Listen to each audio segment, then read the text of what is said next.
Welcome to UB Reactions, the place where we keep it real. Today, we've got some hot topics, so let's jump right in.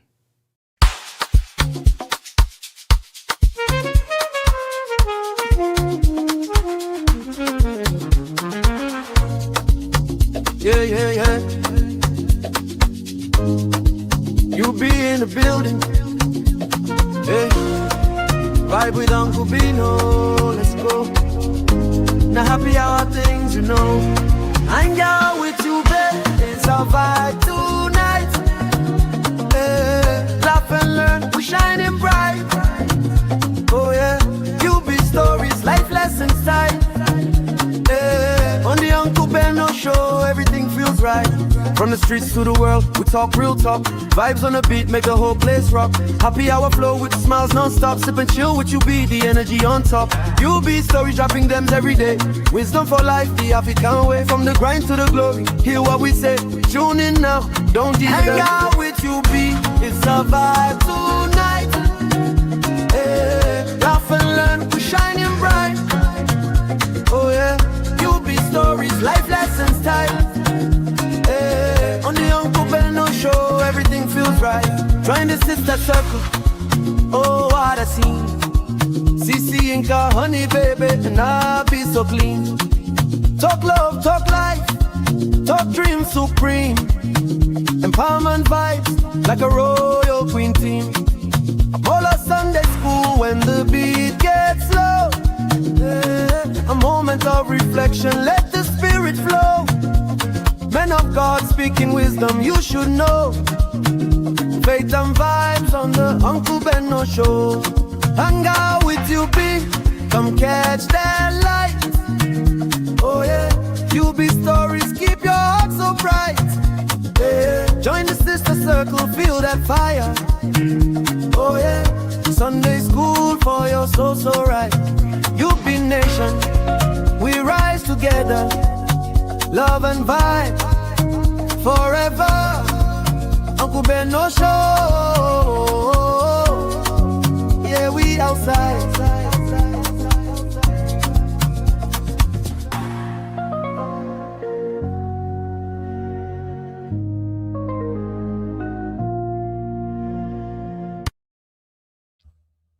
All right. Happy Sunday, everybody. How you doing? Right now, the time is 4 p.m. Central Standard Time, and I believe it should be about 10 p.m. in the UK and 10 p.m. in Nigeria. Welcome, everybody. Let's have a chit-chat around cheating. Yeah, let's talk about cheating. This week, at a point, Uncle Patrick was talking about the pain that men endured in marriage and how a lot of wives are not putting into consideration the emotional issues men could be dealing with. And I tried to prefer, I answered the question Uncle Patrick dropped in the backstage. And I simply said that in marriage, both husband and wife are possibly not going to be happy 100% of the time. However, if they both have mutual understanding, they're going to be, or they will get to a point whereby they will understand that having contentment is the way to go, because in marriage, you can never be 100% happy. And as I was scrolling through Instagram today, I came across this woman. She has a ministry. I think her ministry is called Francisca Emmanuel Ministry. And she had this long session when they were talking about, I think they were discussing cheating.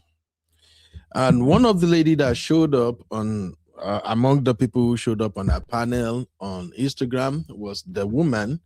If you look at my screen right now, the lady at the right part of the screen, the one with afro, she was yelling.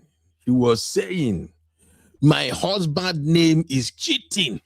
My husband can cheat. My husband is cheating general. Like, you can see the anger and frustration in her voice. And then I take a proper look at her and I said, okay, no woman deserves to be cheated upon. No man should cheat on their wives, and no wife should cheat on their husband. However, there are so many reasons that can warrant a man stepping out on his wife. Just as much as there are thousands of reasons a woman can also step out on her husband. So when you see couples who both manage their marriage or relationship in a way that they can overcome the temptation of cheating, if you look deeply, they are both trying.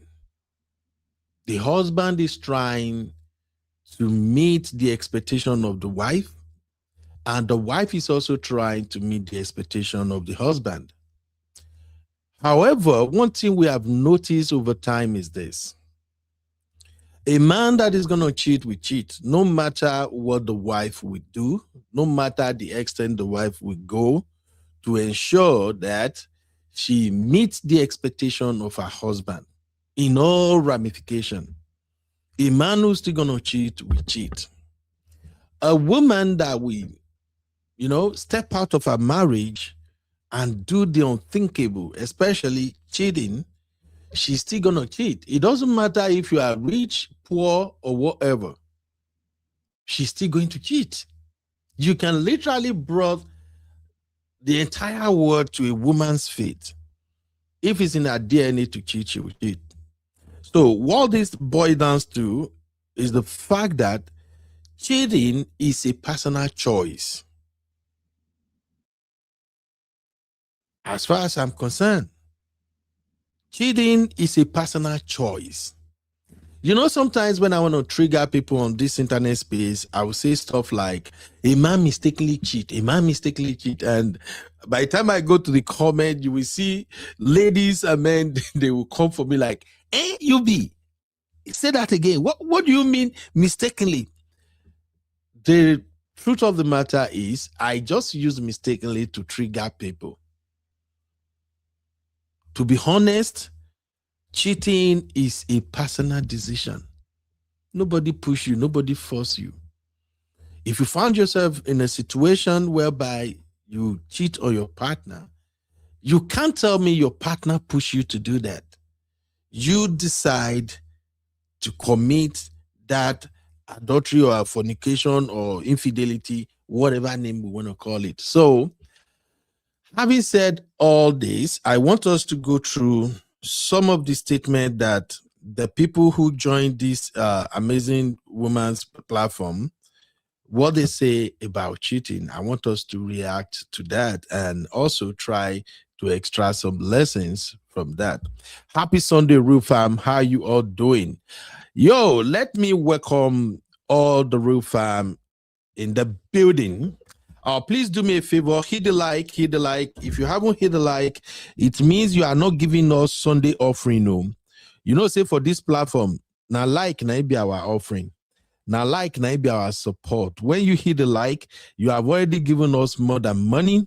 You have given us most of the support we needed on social media, because the likes help push the content. The likes tells the algorithm that something valuable is shared here. So do me a favor, hit the like as I welcome our Real Fam to today's show. And because today is Sunday, I think we need some gbedu, some real gbedu.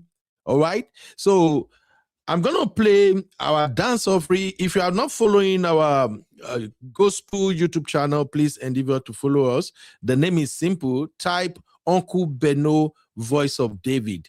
Is the only channel with that name. So subscribe to the channel. And I'm playing this track from one of our new release. I just released a single, an EP of 3. Oh, it's 4 songs. So this one is coming from there. Now, please, I'm going to play the music briefly, waiting for you to hit the like. I'm going to be checking the like to see how far we have gone. We're going to talk about cheating today, and it's going to be hard.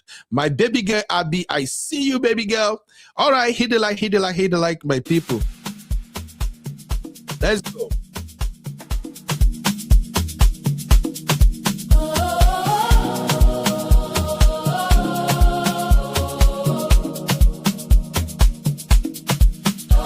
Now, one man stand up.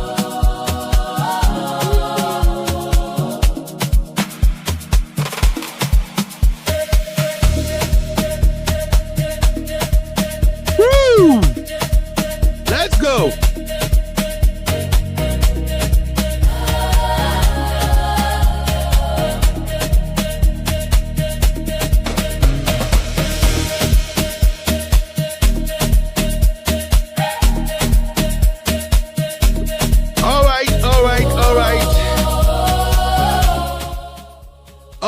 All right, ladies and gentlemen, let's welcome our Real Fam in the building. Shout out to my lovely Auntie Yvette. Sister Yvette, God bless you. Auntie Yvette said, UB, I sent a few dollars via Zelle the other day. It still did not go through. Oh, seriously? Auntie Yvette, I will check. I trust you. If you don't drop, maybe you don't know, ma. But I will check. Thank you very, very much, ma. We don't take that for granted. God bless you, Auntie Yvette. And God bless Auntie Ngozi. God bless all our donors. We can't keep the channel running without majority of the Real Fam. So I'm not taking this for granted. Thank you, ma. Thank you, Auntie Yvette. My shopper helper. What's up, sis? How you doing? Abby, hey, my billionaire in the making baby girl. How are you doing? Happy Sunday. All right. Who else is in the building? My Sissy, the beautiful Sissy, my Wahala Sissy, my paddy, my friend. Sissy, happy Sunday, sis. We welcome. I see Sunshine. Oh, that's a beautiful name. Welcome, Sunshine. Thank you very much. Uncle Dio in the building. Thank you, Uncle Dio. Sister Rose, you're welcome, man. You're welcome. And of course, my effing girl. I love that name. Effing girl, I need to see your face one day, because that name's sweet. You're welcome. Happy Sunday. Uncle Dio in the building. All right. Thank you, everybody. All right. Yes, Auntie Yvette, I will check. Trust me, man. I will check. Please, if God still put in your heart to support us, if you live in the US, you can send Cash App. That's my Cash App handle right there on the screen. $Beno. That's my Cash App. And if you want to Zelle us, the Zelle is Ben Ojute1. Ben Ojute1 at gmail.com. That is our Zelle. And for those who want to help us from the UK, Canada, if you're going to help us, support us through PayPal, the PayPal address is simple. Use my email, ben_ayo25@yahoo.com. Thank you, everybody. Auntie Grace in the building. And I see my own Kevin. What's up, bro? You're welcome. Oh, you're welcome, Sunshine. You're welcome. All right. Yeah. I love this song.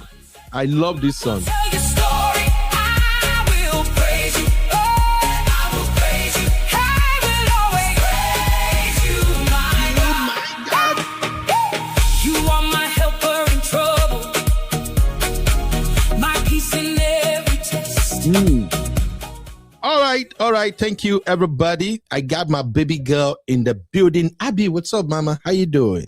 Uncle Ben. Abby, the sweet baby girl. Abby. Abby, I miss you. Why is everybody saying they miss me? I'm here. Because you are a troublemaker now. You know, when you have a sister. When you have a sister that is bothering you every day, anytime when you don't see the sister, while you just feel like, what's going on? What happened? I'm missing you, Abby. I'm missing you. My Real fam Abby. that's not the backstage. Let me report real fam to everybody. Do you know that they had family meeting without baby of the house? Who does that? Where is that done? In what Abby, part of the world is that allowed? put the blame on me. Put the blame on me, please. It's my fault. I'm the one who said, let us do wellness check. And then I initiated the call. I thought you were going to join, but we didn't see you. And everybody was like, where is Abby? Where is Abby? Where is Abby? I can't But believe it. since you are chasing money now, we don't even know where to find you, Abby. Where we go locate you? Eh? All right. Welcome, Mama. Are you ready to join me as we discuss this? This topic will not go away. This cheating topic will not go away, Abby. What is going on? It's the season of cheating. I don't know. I don't understand why people keep on cheating on each other. Oh, God. Anyway, let's get the show started. And I'm going to start with some of the clips that I found from this channel, and we're going to react to all of that. All right, ladies and gentlemen, let's get the show started. Welcome to UB Reactions, the place where we keep it real. Today, we've got some hot topics, so let's jump right in. It's Recap Central, I be in the building, giving us the juice and the gist. Bring the gen vibes on the rock. Recall Central, I be in the jam vibe. I be in the jam vibe. I be in the jam vibe.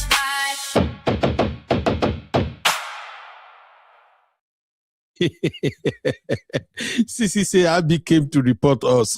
Imagine. Let me report Sissy especially. Sissy now even made a comment. Sissy said, when adults are talking, there's some conversations that older people are having that children need to leave. Something like that is what Sissy said. Can you imagine? Hey, no best. Wow. Abby, you're wala. All right, Abby, if you're ready, I'm so ready. Let's begin. Let's listen to some of this conversation. Let me warn you guys ahead of time. This conversation is going to be tough because I'm going to highlight some of the things women do that make their husband cheat on them, and to some extent, the husband are justified to cheat. Hey. Don't even start, Abby. Don't start at all. Right? Okay, let's take a listen, people. The moment a woman stop loving you, a woman start living her own life according to her to the fullest, Mama, that marriage is gone. Some married women are now cheating more than men. What is making these women cheat? They're probably frustrated. They're probably miserable. Now, I'm not saying that's an excuse, but instead of looking at the problem, what is the solution and what is the cause? Okay, so if a woman is cheating on her husband, what should be the solution? To find out why. Just the same way men say that a woman should endure. If your husband cheats on you now or have another wife, what would they tell you? They will tell you, you forgive him, no. But my own personal this thing is maybe they need counseling. They need to understand why. Why? What happened? So how should the husband help the wife? They should both go for counseling. The same way that the woman is supposed to help the husband is the same way that the husband should help the wife. Are they not in partnership? Are they not married? They are married. So he should stand by the wife and help her. The same way women stand by their cheating husband. Yes, they should. I was in the comment section, and this is terrifying. I have men who say that what we are just looking for is a wife that will not cheat. This never used to be an issue. As in, this never used to be the things that men will say, if God can bless me with a wife that will not cheat. Have we gotten to that point? The moment a woman stop loving you, a woman start living her own life. Okay, Abby, to start this conversation, for everybody watching right now, God bless you. Please hit the like if you haven't hit the like yet. Let's start this conversation. So the lady that is speaking right now, she's actually justifying the reason some women are cheating. And for whatever it is, I don't think that is the right thing to do. So the question on my mind instantly is, do you support cheating for cheating? Cheating for a cheating approach in a relationship? 1 for yes, 2 for no, 3 for thunder. Everybody cast your vote, please. Everybody cast your vote. So Abby, what is your stand? What, cheating for cheating, like band for band, aura for aura? Yes. Yes. Absolutely banga not. for banga. Absolutely not, Uncle Ben. Everybody, please cast your vote for the sake of the people who might get to watch us later, so they will know where we stand. So Abby said no. So Abby, if a man continuously step out on his wife multiple times, the wife try everything to get the man to see her pains, to get him to change, but he continue playing his game, what would you advise the woman to do? To get area boys to beat him up.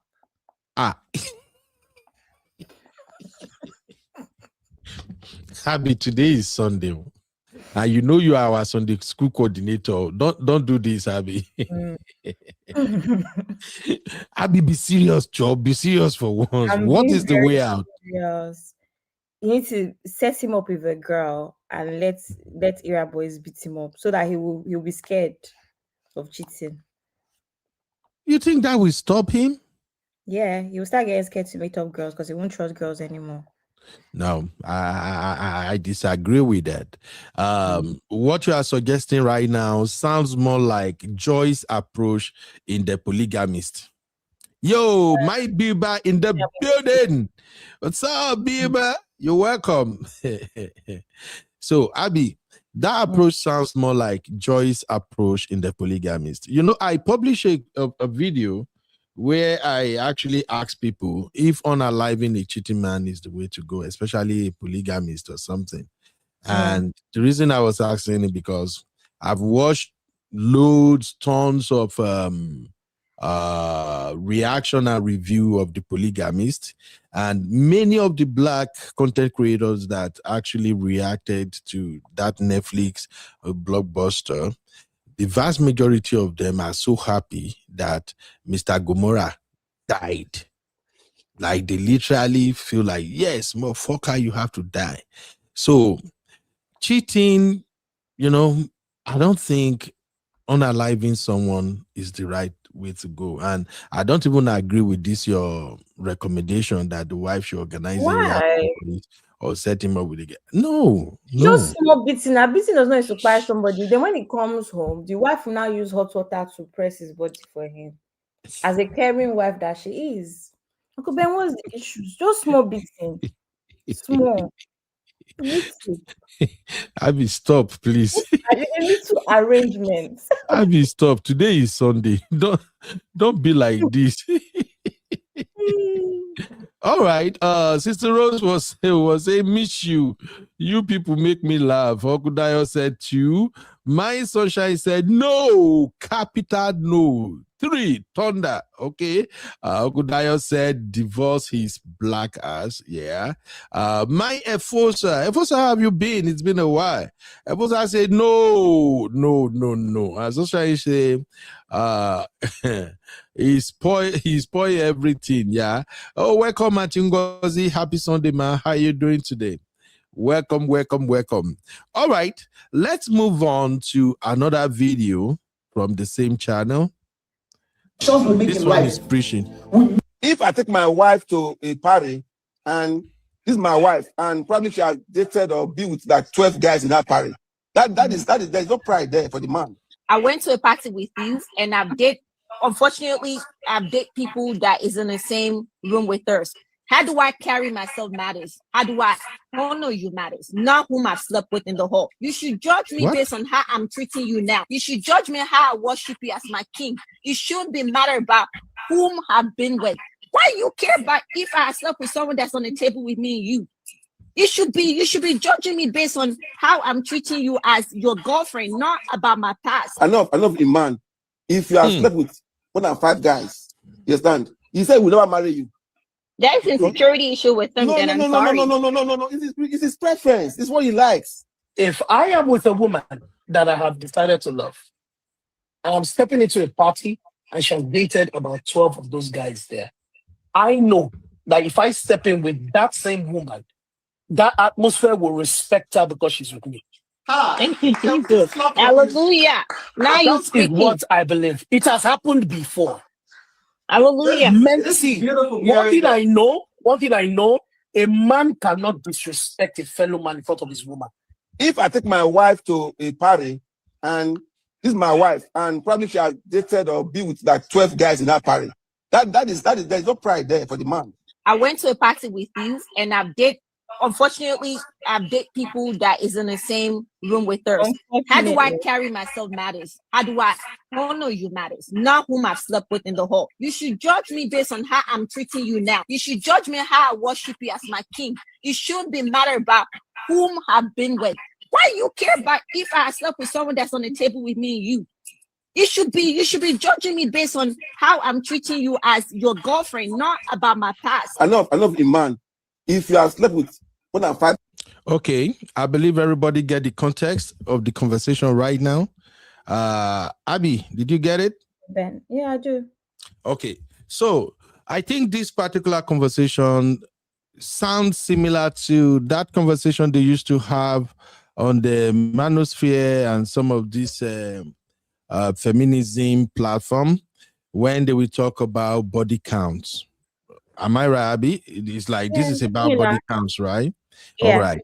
So, the man is saying that if he should go to a party with his woman and on getting to the party, maybe about 12 men in that party, they've actually been with the woman in the past. So, brother is saying he's going to have issue with that.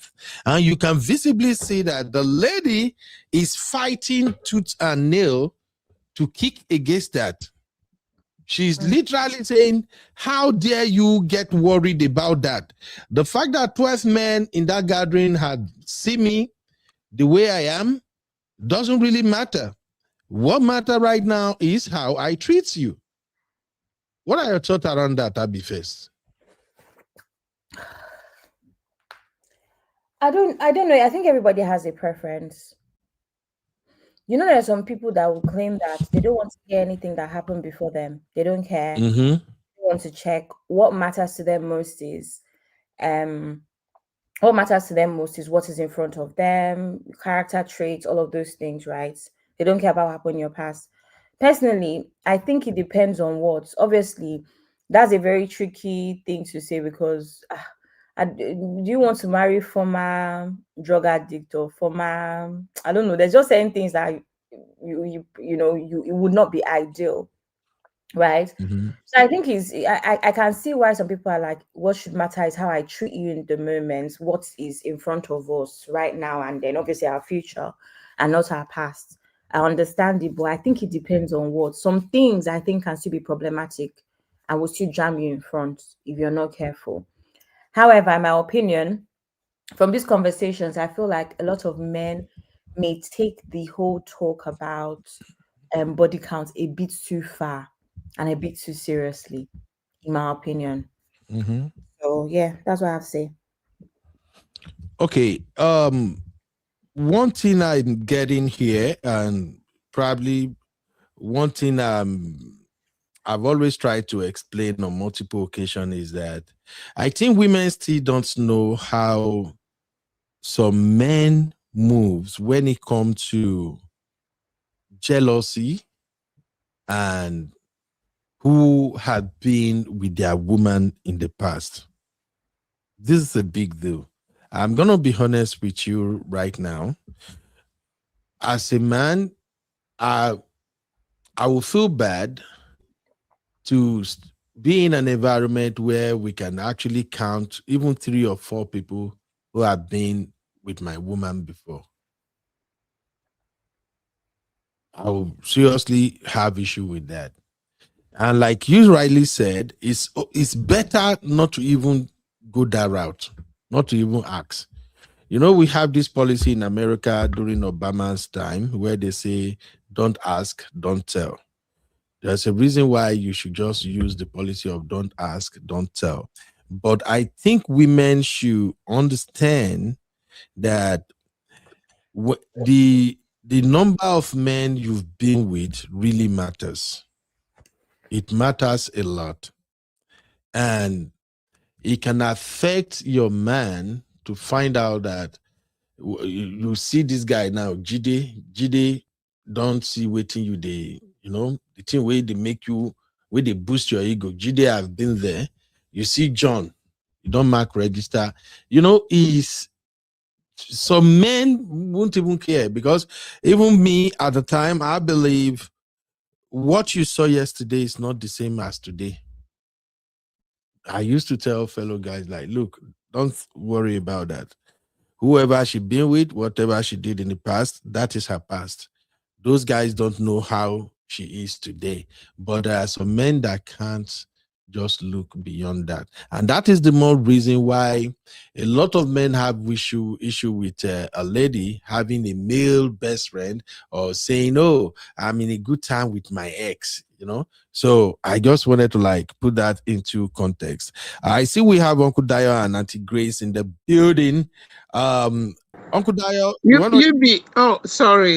just gonna give a quick one. I'm gonna go to bed. So sorry. Yes, ma'am. Go ahead. Please. Good evening, happy Sunday. Hello, my darling Abby. How are you? Good evening, Uncle Dayo, hello. I'm sorry to jump in. Good evening, ma. How are you, ma? I'm all right. How is everyone doing? We are fine, ma. Thank you, ma. I just want to say, if you get into a party and there are 1,001 men that your wife has seen in the past, do you know her past? How do you start counting those people? Are you going to start discussing, oh, I slept with this one, I slept with that one, I slept with that one? So, why can't people have a conversation? If you want to marry a saint, you want to marry a virgin, find out the background of the person you're rolling with before you go into it. If you know that this person was rough and has gone out with 1,001 people, why are you getting into that relationship? Sometimes people don't, Auntie Grace, sometimes people don't know until they have been married, though. Okay, if you get into that relationship and you discover that this person has rode before, you can say, oh no, I don't feel comfortable. You must have gone out with this person occasionally and say that, oh, maybe my circle has slept with her. Why don't you let her be? If you get into it and you are now married and this person is no longer doing it, why are you still judging her with her past? There are people who get married to Olusho even when they know they married to Olusho and they know that this Olusho has stopped it. I'm not supporting it. It's just that the way our people take certain things, you are in the marriage, this person has done this thing in the past. What are you looking at? If you can't do it, you are not forced to be in it. I can't do it. And this issue that you're discussing now, I have listened to these women before. I don't know, I stumbled into it and I would like, okay, you are there with your face open. If you are still in this marriage and you are coming on social media and you are showing your face, you're showing the whole world that your husband is a serial cheater, and you are saying it, the man will see, people who know the man will see, you still go back to that home. What are they made of? If you can't stay, why don't you leave? What is this social media validation everybody taking? I don't think those women are actually in a marriage. If they are, why are you coming to social media with your face open, telling the whole world your husband is a serial cheater, and you still go back and then still lay in the same bed with that same man? Yeah. If you can't stay and you are in a party where you know that 10 people have slept with the woman you are with, you can't stay. There's no need for whatever. Just leave the marriage, because it's not a do or die affair. I just wanted to chip in that because there are so many chickiness happening around marriages today that people think social media is a place where they can validate themselves and be talking ya. I don't know what is going on in our society anyway. Thank you. Thank you, Auntie Grace. Before we go to Uncle Dayo, let me play the main video that actually prompted me to say, you know what, let's have this conversation. Welcome to UB Reactions, the place where we keep it real. Today, we've got some hot topics, so let's jump right in. I am UB, your favorite Gen Z uncle, and this is my take. Welcome, Sister Yinkus Pepe. Sister Yinkus, busy auntie. You're welcome. All right. This is the video that started all of this. I want everybody to just listen to it, and then we'll continue the conversation. Take a listen. His name is cheating. His name is cheating. Cheating. And when you catch him red-handed, he will be lying. He lies.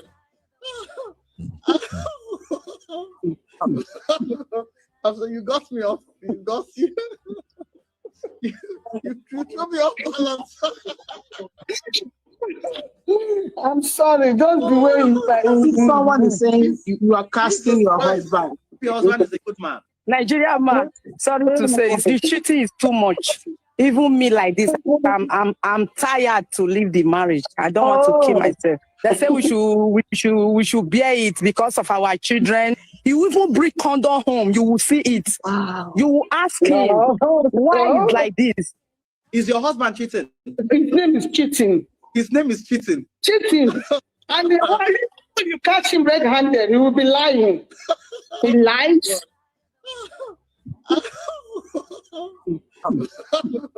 After you got me off, Okay. Uncle Dayo, I know you did. Yes, sir. I know we don't have the full context of why this woman decided to come out like this and openly said her husband's name is cheating, that the husband has master's degree in cheating, that even when you catch him red-handed, he will still cheat.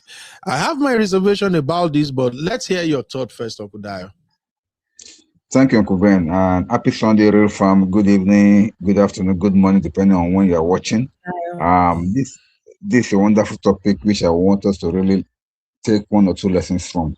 First off, Uncle Ben has started with a very, very good opening analogy when you said that cheating does not know any gender. At the same time, a cheater, no matter what you do, will always cheat. That even cheating itself is a choice. You have to make up your mind to do it. So having that background, now let us now come to this matter that we're talking about. One thing that I know is this: if you happen to marry a cheater and he has continuously cheats on you in marriage, the man doesn't love you, or the woman doesn't love you. People don't want to accept that fact. If a man or if a woman loves you, no matter the temptation, it will not cheat on you. But Uncle Dayo, you know there is this argument out there that a man can actually love his wife dearly and can still cheat, and that the women they are cheating with actually don't mean anything to them. That is a lie. That is Frank Edeo's Bible. The book of Frank Edo, chapter 1, verse 1. Welcome, Avila. Don't even go there. Don't even open that chapter at all. Men that does that, they know what they are doing. How do you really define love? If you love somebody, you don't want to do anything that will hurt that person. That's number one thing. I know that if you cheat on your partner, it will hurt the person deeply. So if you know you love that person, you don't want to do anything that will hurt that person or that will make that person to cry or to feel heartbroken. But men that does it, that do cheat on their wives or on their partners, if they love their partner enough, it's enough to put them in check. Now, there's something that that men like to throw as a narrative, and one of it is what you just said. But to me, that is not even valid, because relationships supposed to be transparent and fidelity is the main cruise of a relationship. If there's no fidelity in your relationship, that relationship cannot last. And if a man or a woman decide to step out of that marriage, definitely something is wrong with their love for each other. That's number one thing. Number two thing is that character matters. I wonder what you people were talking about, because back to the issue that Auntie Grace was talking about, that if you happen to marry somebody, whose body count, as you said it, Uncle Ben, that the body count has kind of grown too much, that some men don't like to marry such. Question that I ask is this: you that were talking, how many women have you been with? What's your own body count? Those women that you have been with that you don't end up marrying until you get to this last one that you marry, somebody else is married them. Now you now happen to be in a gathering, and then 1 or 2 or 3 people in that gathering has been with your wife before, and you are now saying what? Of course, as a man, your ego may be bruised, but that has nothing to do with your love for your partner or for that relationship, because that was then. That was then when the woman was not with you. And whatever she does at that time has no bearing on you. Because I used to emphasize something. Because Uncle Ben, you said supposing the man does not know, I don't believe so. Because when you were in courtship, what do you talk about? When you were in courtship, what were you talking about? You would have asked all these things. And then if the two of you are open enough, you will open up to each other. Oh, this is what I've been through. I've been through with blah, blah, blah. It's not to tell all the body counts, but at least let the person know that people don't admit that. Let's just be honest. People don't admit that. Abby, do people admit how the number of people they've been with by telling their partner during talking stage and say, "Oh, admit to what?" Are people that honest? No, they are not, and that's why I don't really see the point in that conversation, rather than focusing on their actual character. Yeah, people don't count. They don't mention it.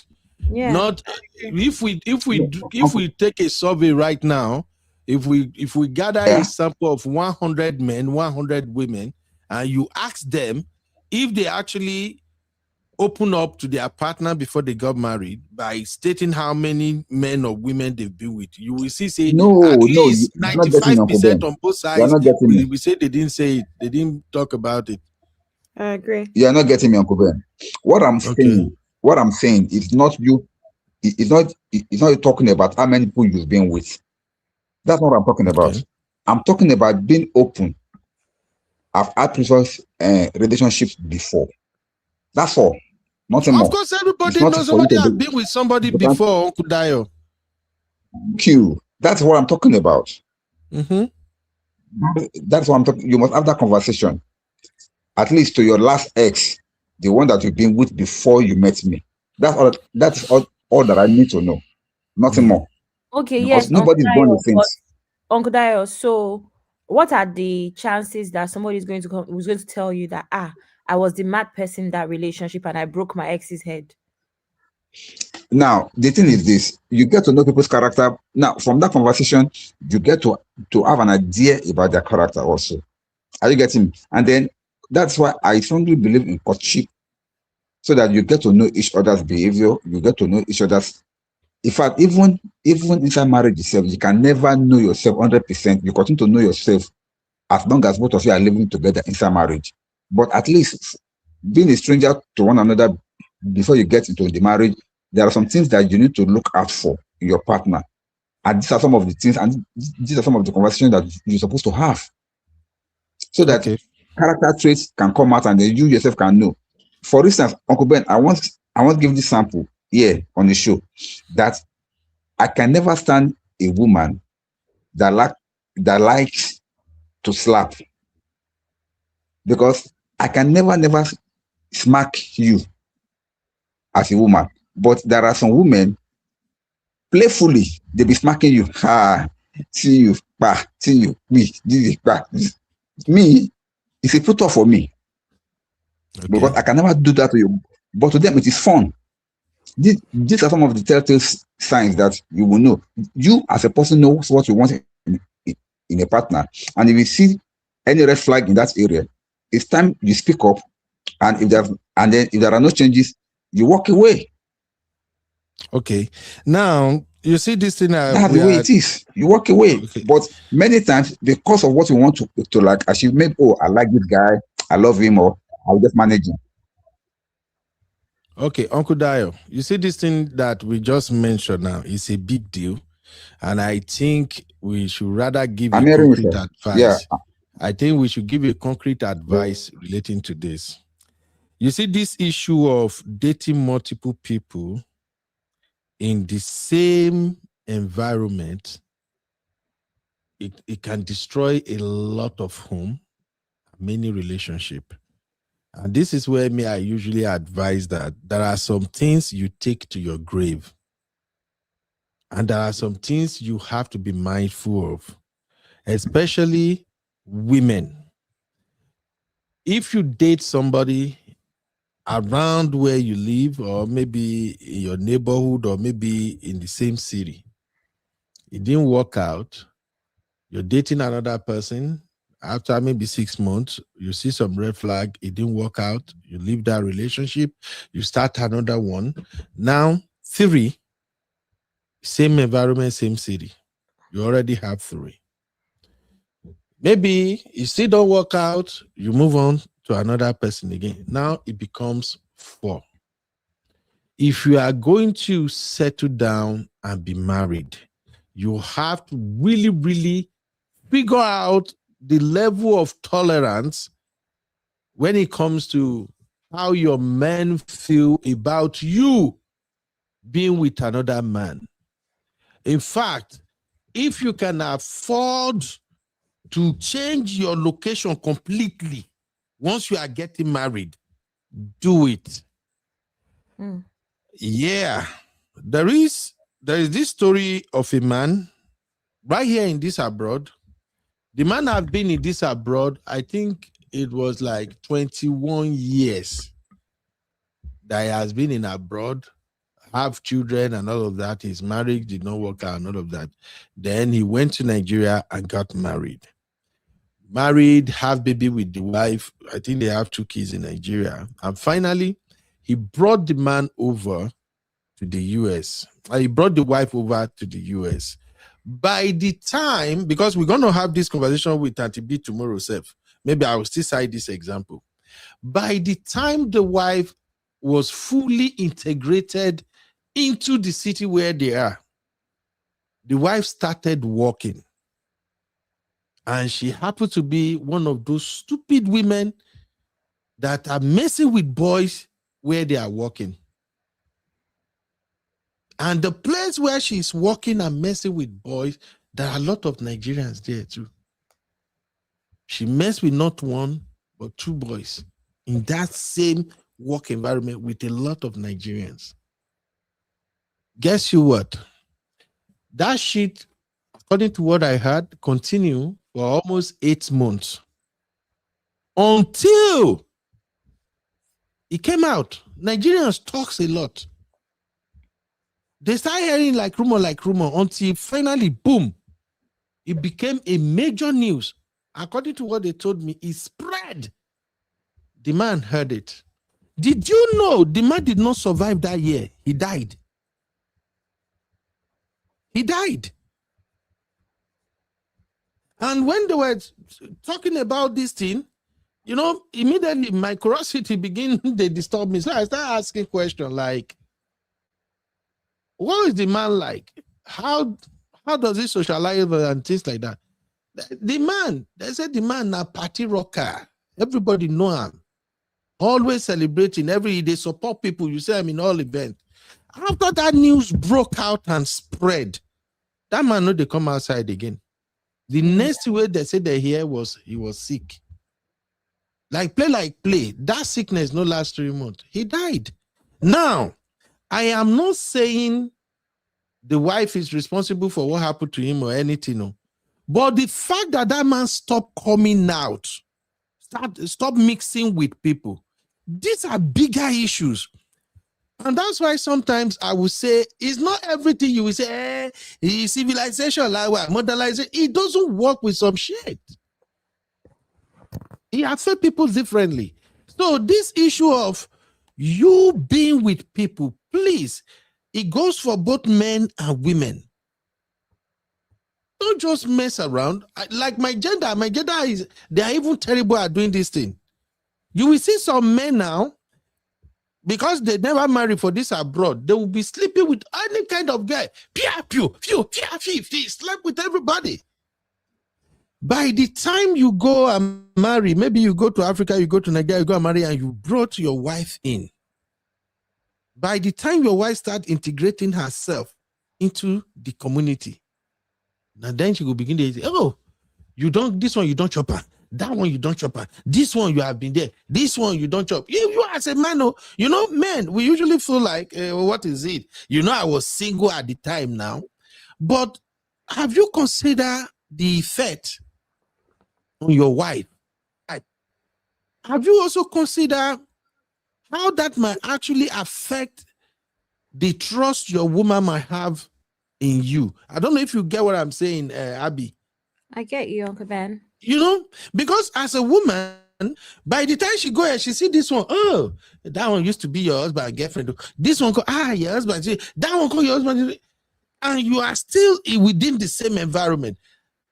How? It go take a while for that woman to finally trust you, say, anytime you step out, you are not doing some shit. So that's why my recommendation would be that if you know you have really had fun around where you are, when it comes to settling down, if you can afford to relocate, to change environment, please do it. That may help.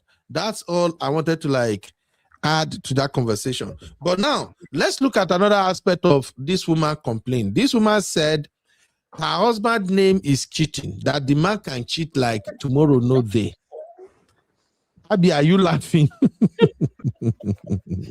What's wrong with you, Mama? I don't really understand why someone come on the internet and say that. Do you have children with that person? Are you still going to go back home to that person? I don't know, man. If I tell you what's on my mind, I feel collect backlash. Tell us, now projection, this may not be it, but from experience and what I've observed, this type of women, they are actually the biggest problem in their marriage. They are usually the reason their husband continue to cheat. Just look at her. I won't say anything. Just look at her very well. Just take proper look at her. You will understand. Yeah. The boldness in her to come out and say, my husband name not cheating. Hey, if you hold her like this, you go like this. This is a frustrated woman. And this woman know why his husband is cheating, but she won't fix it. I actually did some research based on what we know already and some other research. You know that when it comes to the reason men cheat, you will find 1,001 reasons why men cheat. Plenty reason why men cheat. And when I did my digging, I see stuff like male privilege and entitlement, polygamy mindset inside monogamous marriage. That one a big deal. You know what I mean, right, Abby? Polygamy mindset inside monogamous marriage. Those are the type of men that will cheat and then they will justify and say, as a man, you can do what I want to do, but I love my wife. I will never marry two wives. You don't marry two wives, but you have one. You have one wife and 6 or 5 or 4 mistresses or side chick, and you are maintaining relationship with them. Abby, waiting remain not be to just go marry them to become a polygamist. So there are reasons like that. Men who have polygamy mindset inside monogamy marriages. Peer pressure, some men cheat because their friends are cheating, money, status, and access. We know all of that. That all of this will make a man cheat. We can go on and on and on and on. However, there is another aspect of the reason why men cheat, and that aspect is wife-related reasons. This is the part I just feel like sisters should listen to, because we often don't emphasize this area enough. And anytime we talk about it, women will shut us down. No, don't say it. There are wife-related reasons some African men cheat. For instance, constant disrespect and insults can make a man cheat. I am not justifying it. Like I said, it's not the wife that pushed the man to cheat, but the man will actually look for a reason to justify his stupidity when he's caught. Do you agree with me, Abby? To some extent, yeah. Okay. So, for instance, some men will cite disrespect. They will say, my wife insulted me. My wife talked to me the other way. Some men we also cite lack of appreciation. I think we covered that in the last show we did with Auntie B and the follow-up show. We spoke about appreciation. Some men will say sexual rejection. This one even plenty now. Sexual rejection and long-term intimacy issues. That one a big, bold topic on its own. Maybe we will find a day to talk about that. Women reject men too. Sure, you know, Abby. Absolutely. I was watching some of the short clips I found on what they call it now, Tonight Conversation yesterday. And some of the short clip borders on women who are complaining that their husband JJ is small, Mr. Big is small. You know, my black sisters over here in America, they don't care. They will say everything. They were complaining. Said the Mr. Big small, but don't you see that Mr. Big small before you sign up for that marriage? So sexual rejection and long-term intimacy is a big thing. If you go to Dr. Shalai Jordan page now, you will see men crying, lamenting that their wife don't let them do anything. Those are part of the reasons some men cheat. Emotional coldness. Now, another reason. Too much criticism and no peace at home. In fact, that no peace at home, that one are number one. Like me, I've always said, I value peace, and I know a lot of African men value peace too. Sister Joy, don't start. Sister Joy say, what is Mr. Big? Abby, can you tell Sister Joy what is Mr. Big? I don't know what Mr. Big is. What's that? What's Mr. Big? You know good, no. No be me go tell you now. Uncle Dayo. Mr. Big. Uncle Dayo, talk to this your people. There are some conversations that are above Abby's and Joyous. Tell us. Uncle Dayo, tell us. Like my sister Sissy said. So Abby was angry because we have family meeting without her. These are some of the conversations that we are having, which is far above your pay grade. So sorry about that, Abby. Well, how about Joyous Unko is also above our own pay grade? Yes, so it's above her. She say, Mommy Gio. Mommy Gio don't know, they don't understand this conversation. Sister Joy and Mommy Gio. All right. All of you are not going to Bora Bora. Don't worry, we go take Tekena Pep, come. So too much criticism and no peace at home is a big one. For me, that no peace at home is a big deal. And that's why I am an advocate of peace, happiness at home. Because a lot of men will simply say that my wife is nagging, my wife is always fomenting trouble and things like that. They will use it to justify stepping out, you know. Then using children, money, and sex as punishment. Oh, that one big. A lot of men goes through that shit and they will just say, you know what, I zone out. But this is where I'm going when it comes to this woman that is lamenting on the screen, which is number 7. Neglecting appearance and self-care. Neglecting appearance and self-care. And that is why I say I don't want to talk about her. I don't want backlash, but let's call it what it is. The anger and excitement in her when she was saying, my husband's name is cheating. My husband's name is cheating. When you catch her like that, then I'm like, yeah, she may be right. That man don't do her bad. But then I now look at her very well. And he clicked. Ask me what clicked, Abby. What clicked, Uncle Ben? Thank you. I've said this thing before, that the women who mostly ignore their husband complaint when it comes to neglecting appearance and self-care, mostly, they are usually loved and well cared for women. Anybody can take me on this conversation. I'm ready.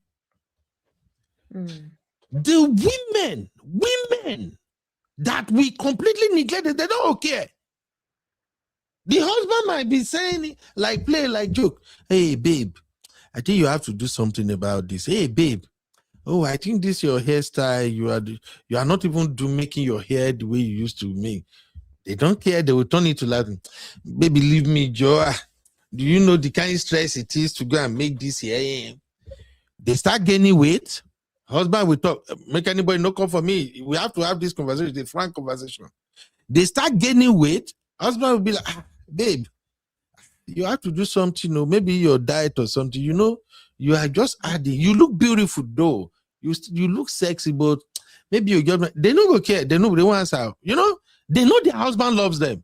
They know their husband loves them. Like there is no. They won't care. They won't do nothing. They continue to eat. Now, here is where the problem they. When they neglect themselves like that, up to a certain point, because the husband loves them, the husband will stop complaining or talking about it. Those that may get to see this video, don't let this trigger you. If it trigger you, you know I'm saying the truth. So fix it before it becomes a problem. Because, I'm telling you the trick now. When a man loves his wife, sometimes you don't want to say something that will make her feel bad. So when they notice like this woman, they talk and small. When they say she won't adjust or anything, they don't talk again. The man will just keep quiet. Yeah. He will just be playing along. You don't want to offend her. Because you go be like, say, oh, hey, you are body shaming me. Oh, you don't they compare me with somebody. Oh, wait till they there. And leave my hair, Joe. And this one. You get what I'm saying, Abby? Yes, I do. And because now this man is carrying this pain inside. First of all, the man attraction level will begin to reduce. Man, where they do maybe 5 times in a week before, it will begin to reduce to 3. It will start getting to a point whereby even when the wife initiates intimacy, the man will be disinterested. No fight, nothing. He's doing all his duty, everything, but he will just become disinterested. When it comes time to do kerewa, the man go just do choco, just let it go. Like that, and the wife will be noticing it. Now, it's still good though if the man never get another person. You see, as soon as the man find another woman like this, when they give Van the way he wants, you don't party. That is where Kasala the boss. So the wife now may be ranting and shouting and yelling like this woman is shouting on social media now. The man won't care.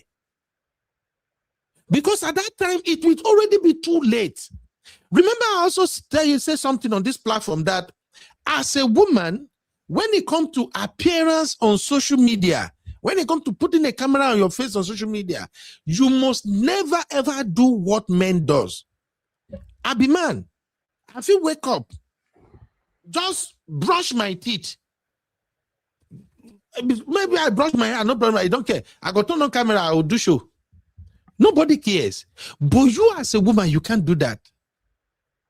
Whatever make you to put camera on your face, you have to first of all pay attention to your appearance.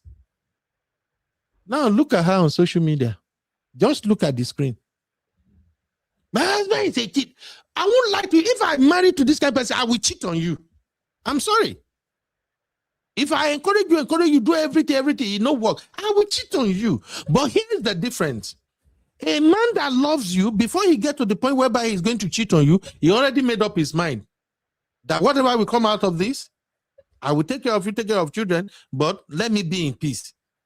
And that is where I don't want relationship of marriages to get to. That is where I don't want sisters to get to. Yes, that man is a stupid man for cheating on his wife because that is not what he promised the wife. But it is what it is. Please read, can you read these comments? Okay, it says, I would have agreed if he was cheating with just one person, But from her point of view, the man is a chronic cheat. If it is neglect, then he could pick just one person and not multiple partners. What do you think about that, Uncle Ben? What I Because think if about this it, guy is looking Uncle for, Dayo now said, to go and okay, collect Yes, sir. 50 women, how is he going to get peace from 50 other women?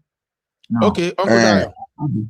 now I want to say something that Okuben has already brought out. I was watching the woman on the screen. If you notice, in a 60 seconds space, this woman was using her hand to rub her face. That means she's not having any makeup. Just watch. It's like almost every 10 she was using. So that can show you that this woman I'm not trying to body shame her, please. I'm just talking based on what I'm seeing Well, on it's the a screen. conversation. She will not be somebody that will be she'll not be somebody that will be hygienically okay in the home. And that may be one of the reasons why the husband is like cheating on her. But I'm just saying based on what I'm seeing. Because I watch her in this video now, almost every moment you see her using her hand to rub her face, and then which lady does that? Ladies are always conscious of their appearance, and they will not use hand to be roughing up their makeup or if I thought they have it on or no. But in our own case, she just keep doing it over and over again, and I wonder what is wrong. So that's why I want to support what you said, Uncle Ben, as per our appearance. So to me, it's not something encouraging at all. Thank you. Yeah, to answer Sister Joyous' point, yes, Sister Joyous, if he's cheating with one person, we say, okay, maybe he's just looking for a lady to manage the situation. But this is where cheating becomes trickish. You see, cheating is like a drug. What drug can I use as an example now? Let me use tramadol as an example. Tramadol is a pain relief medication, but it's a narcotic because it's stronger. The dosage, the strength is stronger. It's stronger than Tylenol, Panadol, or something like that. But tramadol also do something else. If you are feeling pain and your doctor recommend tramadol for you, maybe the doctor put you on tramadol, maybe 10 milligram or something, you have to take it like as needed, meaning whenever you feel pain, that's when you take it. If you happen to take tramadol and you get to have intercourse with your woman within 1 hour or 2 hours of you taking that tramadol, the tramadol will work like Viagra. You will experience solid hardness, you will have stamina, and then you will even stay longer. And you will know the tramadol is what did that. If you stay 2-3 days again, you say, I have pain, you take another pill. It will give you the same result consistently. Now, people who've discovered that tramadol works like that, they started depending on it as sexual enhancement medication. Before they know it, before too long, they will start depending on that medication, and then they become an addict. It's just like drunker, smoker, and many people like that. That's the way cheating is. Imagine a man who had been with a woman 6, 7, 8 years, never stepped out. Now that same jollof rice, now they eat, and the jollof rice, they satisfy, they give him better flavor all the time. Now they got to a place whereby he got frustrated. He now go outside. The person where they eat jollof rice before, they can't go give her a father rice with a father stew. You can't test her and say, wow, it makes sense. And then the father rice and stew came easy because money day. Another day, he step out again, you see another, he don't already do one day. He will do another one another day. And that's so you go, before you know, the numbers will start counting. So my sister, you are right. But for me, I would rather prefer that the man did not step out at all in the first place. Because once you go like that, for many men, it's hard to come back. So I agree with you, Sister Joy, but a cheat will always be a cheat. Like I see Sister Joyce, I think Joyce is the one that puts it there. A cheat it's a cheat. Absolutely. So that's just the way it is. So if anybody have a question, you can drop it, but those are just like my own thoughts. Abby, your Yes, Uncle take? Ben. I do think that I hear what you're saying, and I don't disagree. And of course, multiple things can exist, right? I do think that there still has to be some level of indiscipline that creeps in that will still cause somebody to make that their next course of action. Do you know what I mean? Yeah. Whether we like it or not. There's still some level of indiscipline. It's still inappropriate, but I can understand that there are things that everyone can do to. It's one of those situations where you want to try your best and leave the Mm-hmm. rest. I don't even Mm-hmm. you want to try your best and leave the let it just be that the person is so mad that even with everything that you did or you trying your best, they still move that way. But we know, Uncle Ben, from a lot of people's experiences, that the most amazing of women, the women that cook, clean, still look good, look after themselves, still get cheated on, Yeah. um, contribute to the household. So it just seems like no matter what we want to say and the balance we want to bring into the conversation, it just seems like there's no excuse or there's no way to get out of it. Because how do you explain all of these women that do amazing things at home, that are intelligent, that are go-getters, everything like full package? Of course, nobody's perfect, but full package, and they still get cheated on. So it's a tough one, but I totally understand. Even outside of cheating, I just feel like we've spoken about it before. As a couple, you want to evolve together. As a wife, you want to, keep looking good for your husband, etc. Husband, the same thing. So, but I don't think that that is what is going to guarantee that you're not cheated on anyway. So, but yeah, Yeah. and that's what I'm an advocate for. If you're going to the gym, if you're looking good, think about yourself first before you think about Absolutely. in your partner. Because if you start to, especially as women who self-esteem gets affected very easily and who is very easy for us to be moody because of hormones and stuff, you need to do Yeah. things by yourself.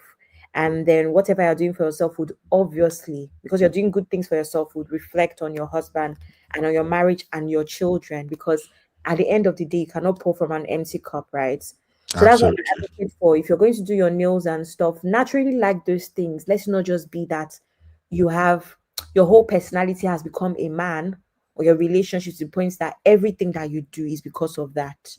And once you Yeah. start to do things for yourself and love them for yourself, everybody would, follow suit, if I'm being honest. So yeah. Yeah. All right. Thank you very much, Abby. Thank you, Sister Joy, Uncle Dio. Let me take the rest of this comment and I'll close this segment out. Joyce, is that Joyce? Joyce's or Joyce? How do we pronounce it? Joyce's Joyce, right? Joyce's yeah, Joyce's I'm seeing there. Or maybe Okay, Joyce Joyce S. is all right. She said Jazzy cheated. Jay-Z cheated on Beyonce. A cheat, we cheat, even if the wife at home gives them everything. 100% you are right. A cheat, we cheat. Joyce also say, who knows whether it's the man's cheating that has made this woman to lose herself. Cheating damages. It is evil. That is another angle. Absolutely. I agree with this. Abi Okudaya, what do you think? That is Sure. another angle. Some women really get frustrated when their husband is cheating. Exactly. But then, Uncle Ben, it's a challenge. If you lose yourself because your husband is cheating and you don't make yourself attractive anymore, you are now validating and now enabling the man to keep doing it. Maybe Yeah. it's high time that you two now Carver, double up on your own appearance. At least somehow, you may be able to get across to your husband and then he may be able to turn back to you again. So don't say because the man is just moving mad and just give up on yourself. No. Never you do that. Thank you. Sister Joyce said, so in this case, it's lack of contentment. There are men who cheat on their beautiful and well-mannered wives. Oh, that's the same thing we're saying. Absolutely, you're correct. Joyce said, cheating can make a woman look and act crazy. 100%. Cheating can even lead to murder. A jealous lover or side chick can kill. We should not even condone it. Disease everywhere. Walk away rather than cheating. 1000% agree with you. Is that Joy say, you see this matter, no manual. So men will tell their wives to dress in a chic way. Use no makeup, but these same men will be going after baddies. Yeah, I think I saw this conversation next where somebody raised that too. I don't know whether I share it in our backstage or somewhere, but I saw it somewhere when a woman was saying that her husband was complaining about her using makeup, wearing weave on. Is it Morayo or who? I saw it from one of this person. I will check my archive again and I will reshare it. So the woman was like, the husband was complaining about weave on. Why don't you like your natural hair? Why don't you do this? Why do you rub this? Why did you apply that? No, just be natural, just be okay.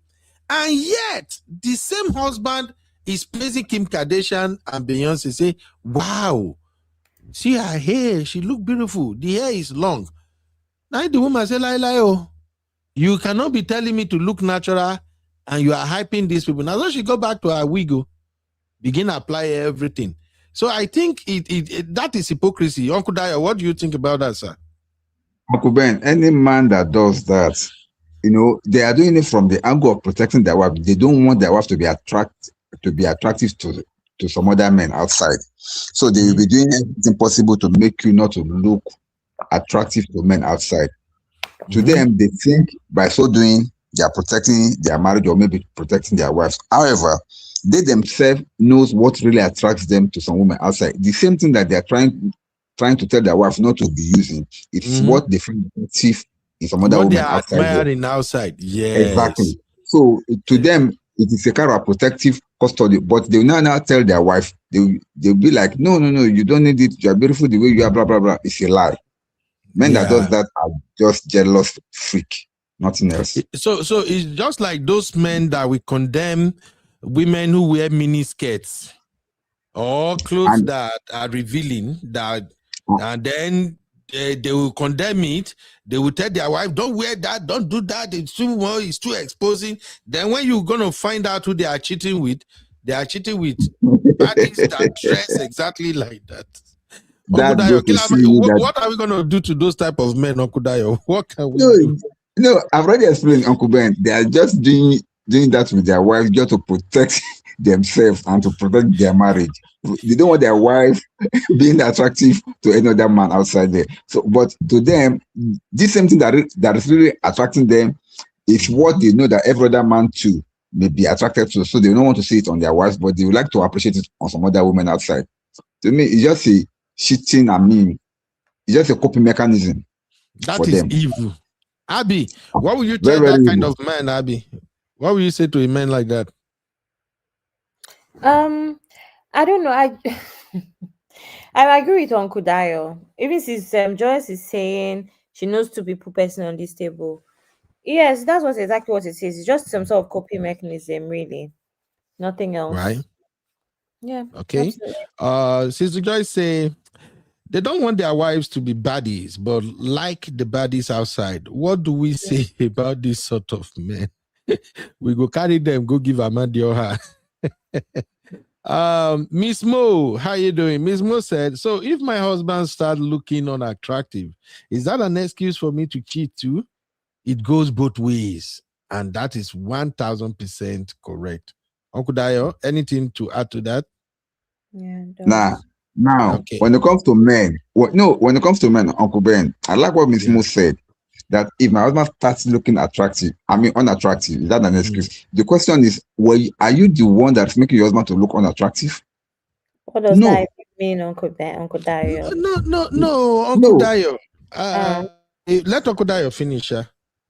No, the thing is this. In the case of the man was the one telling the wife, don't do this. But in this case now, it is the man himself that decided not to look attractive. So we are not saying the same thing there. What I'm saying is that if it is the wife that is telling the husband, oh, don't wear this, just wear this, the wife too can be using a kind of a coping mechanism to if the husband is too handsome, let me see the way it is, and the wife feels that this my guy, the way he's dressing, guests will be like flocking around him. She may want to use that idea also. Guy, this is not looking good on you. Wear this. Something that makes you to look normal, but something that makes you to look sexy and maybe appealing to some other ladies outside. Your wife will tell you, don't wear it. So to me, it's a coping mechanism in marriage. But not the husband himself not dressing well. And the wife say that because of that, you can talk to your man. Guy, I don't like the way you are kind of showing up. At least try to help him. Pick clothes for him, pick shoes for him, dress him up nicely, because it's your glory. When they see your husband outside, they should be able to praise you as a wife. Uncle Daya, not no, hear me out. This always CC don't they shout your name, Uncle Dayo. Uncle Dayo, explain. I'll be wait. Follow my line of thought, please. Follow my line of thought. If your husband is not dressing well, and you as a wife you feel comfortable with it, it's a problem. You are going to, and what you're doing is false equivalence, right? You're not doing this right, because every time we talk about women and this thing, we know straight away that it's not just about dressing. Sometimes it's even about being overweight, right? Or no, you're talking about body shaming. No, you're talking about body shaming. No, Uncle Dayo, we need to be very, very frank when Nigerian men are concerned. This thing is not just about dressing. Nigerian men have the audacity, after a woman has had babies for you, all of that stuff, you know what she's going through. And then it's the same reason that same nonsense that is the mentality as to why they go for younger girls, saying that down there is very different because the women have had babies. No, nothing like that, Abby. Don't happen. Can I be honest with you? Uncle Can I be honest with you? We're not talking about you and Uncle Ben. We're talking about the majority of Nigerian men that cheat. Exactly. I'm not talking about I'm not talking about me or Uncle Ben. Sorry, Uncle Dayo. Now you want to talk about dressing. We're not talking about dress. We're talking about the equivalence, which would be things like your huge one pack. Let's go band for band. When we're talking about dressing, let's go band for band. There's a lot of men that get married and their stomach just keeps growing. Yep. They don't shave anymore. They don't feel they need to bathe. Uncle Ben, let's go band for band. You're talking about dressing. That is what you are just analyzing my points. Okay. The thing is just that I'm just using dressing as an example. It can be anything. If you find your husband not attractive anymore, whatever reason is, you as a wife, it is your responsibility to have that conversation with him. Let him know. The same way the husband will talk to the wife that is no longer attractive again. Babe, I don't like the way you are looking, or let us do this, let us do that. Same way the wife too should be able to tell the husband, babe, your tummy is getting me, it's becoming too big. I'm no longer kind of like the way you are looking now. The husband too will take a cue from there and try to be better. But if you don't have that talk with him and you're just expecting him to change, I'm sorry, he may not. So that was my point. I'm not saying that that men only should have that. No. It goes both ways. That is what I'm saying. The reason why I used dressing was because we were talking about a lady on the show now that her own appearance was not that okay. And I don't want to use anybody's shame, because no matter how you are beautiful the way you are, whether you are slim, you are tall, you are short, you are fat, does not matter. You are beautiful the way you are. What really matters is how you carry yourself. Now, Uncle Ben. All right, let's move on. Let's move on, please. But Uncle Dayo, finish your thoughts. It may shock you, of all the people. Now, you know this musician called her name is Missy. Yeah. This rapper. Do you know that of all the musicians in the world, I like that girl? And why? The way she carry herself. But if you look at her naturally, she's not beautiful. She's not that attractive. But the way she carry herself, I just like her for who she is. I don't like her song, but I just like her for who she is. So it's not about that.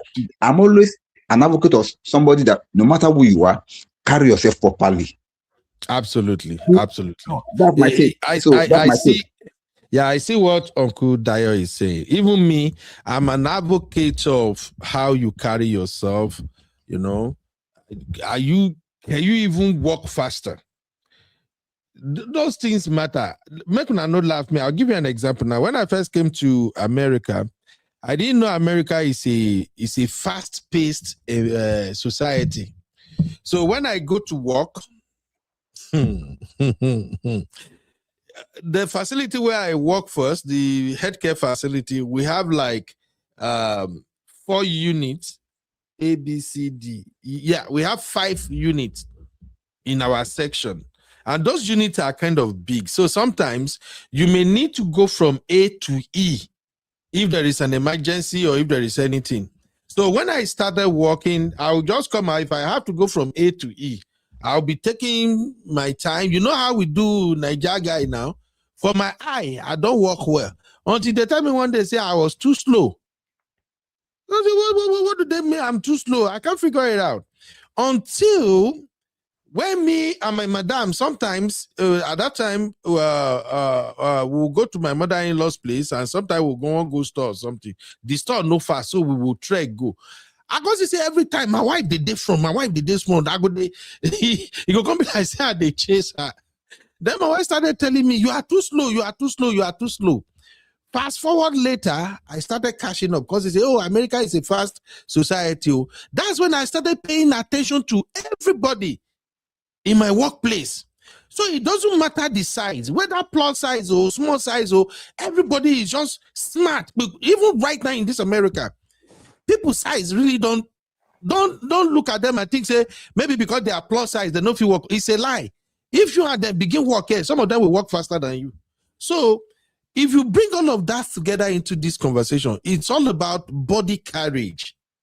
You can be plus size and you are smarter and faster and fit than some people are not even half your size. You and Okudai are being so disingenuous with this conversation. It's actually not How? different. We know that men talk about these things all the time when they chase younger girls.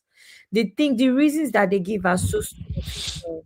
Now you want to talk about courage. They don't think about courage, the men that actually cheat. They just come up with the most superficial nonsense as if they don't even realize why those things have even changed with the woman. I agree. I'm not arguing all of this. And that's why I'm saying I agree, because even for us as men, if you gain weight, there is difference between being big and gaining weight. It's not the same. If you gain weight, you are not big. You just have too much fat in your body as a man, and it will begin affecting everything about you. So you have to fix it. There are some men that they were so fit when they got married, then they got to a point whereby they gain so much weight that they start snoring. That can even frustrate a woman. There are some women that the moment you just do the first, you just be like, what is going on here? No. So it's on both sides. Uncle really. Ben, Uncle Ben. Yes, sir. See, you are taking it deeper now. You are taking it deeper. Okay. But I don't. Maybe not But talk I about don't men see. that snore, Okudayo. No, what I'm trying to say is that I don't see how that relates to why the woman would go and cheat on the husband. So let's not go. So let's not go that route. Uncle Dayo. You know when we'll discuss this thing, maybe we'll just take and do brotherhood though. If we go this route, some brothers no go greet us again when they watch this show. Uncle Ben, it's not only brother that snores, though. Not only brothers that snores.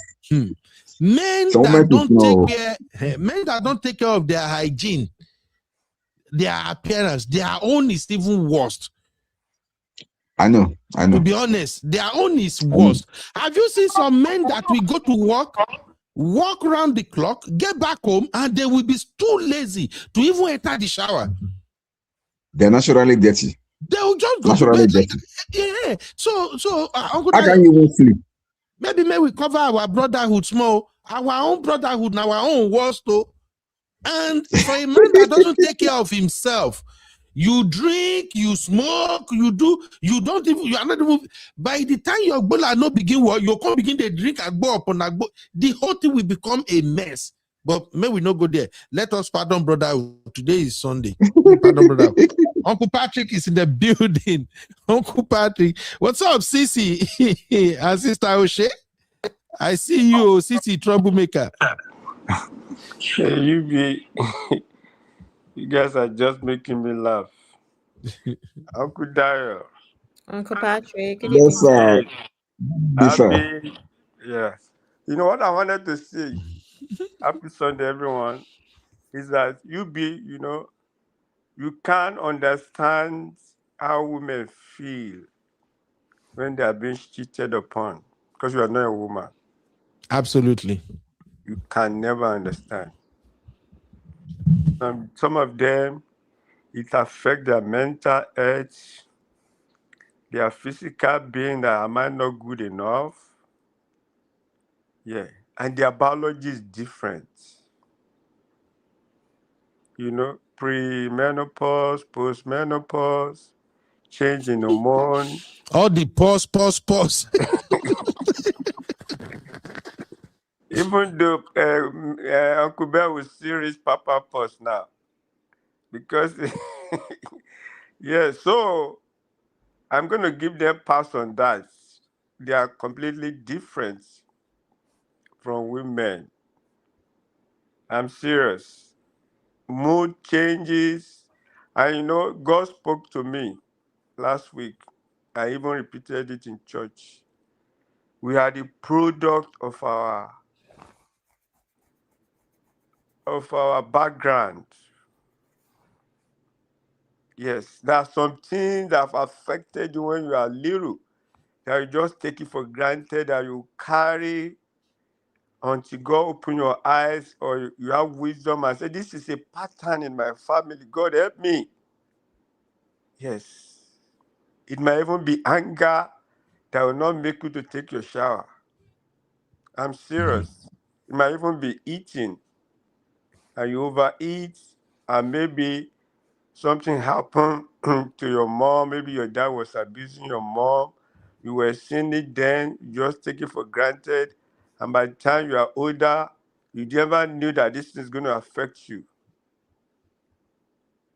Yes, I've had experience that I thought I was stronger. I wasn't, Uncle Ben. I wasn't at all. It was by the grace of God I was able to come out of it. So that's what I want to say. You can't, if you're not a woman, you can't even tell, Uncle Ben, how a woman feels when she's cheated upon. Yeah. And their biology, you know what I mean? That's why some women will say, when I'm done with this marriage, I will never get married again. And that might be the case. Let me rest my case here and listen to you guys. Thank you, Uncle Patrick. So, Sissy say, I can divorce a man for snoring. Oh my God. Abby, will you divorce a man for snoring? No, unfortunately for me, everybody that I've dated, my father, all the men I've ever known in my life, they all snore. No, Uncle Ben. You are not serious, Uncle Ben. girl. No, she's serious. Uncle Ben, the thing is this. Snoring is not a sickness, neither is it a disease. And snoring can be snoring could be corrected.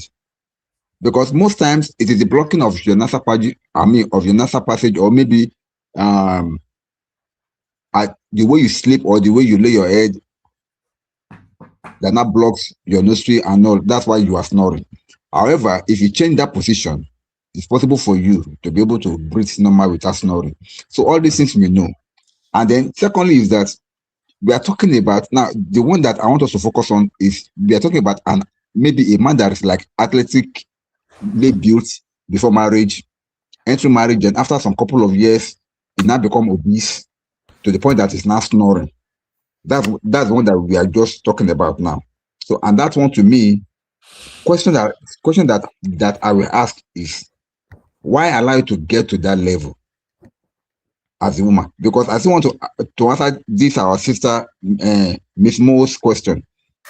Why did you allow it to get to that level? What have you been doing when you started noticing that this man is gaining weight or this man is doing this? See, don't keep quiet.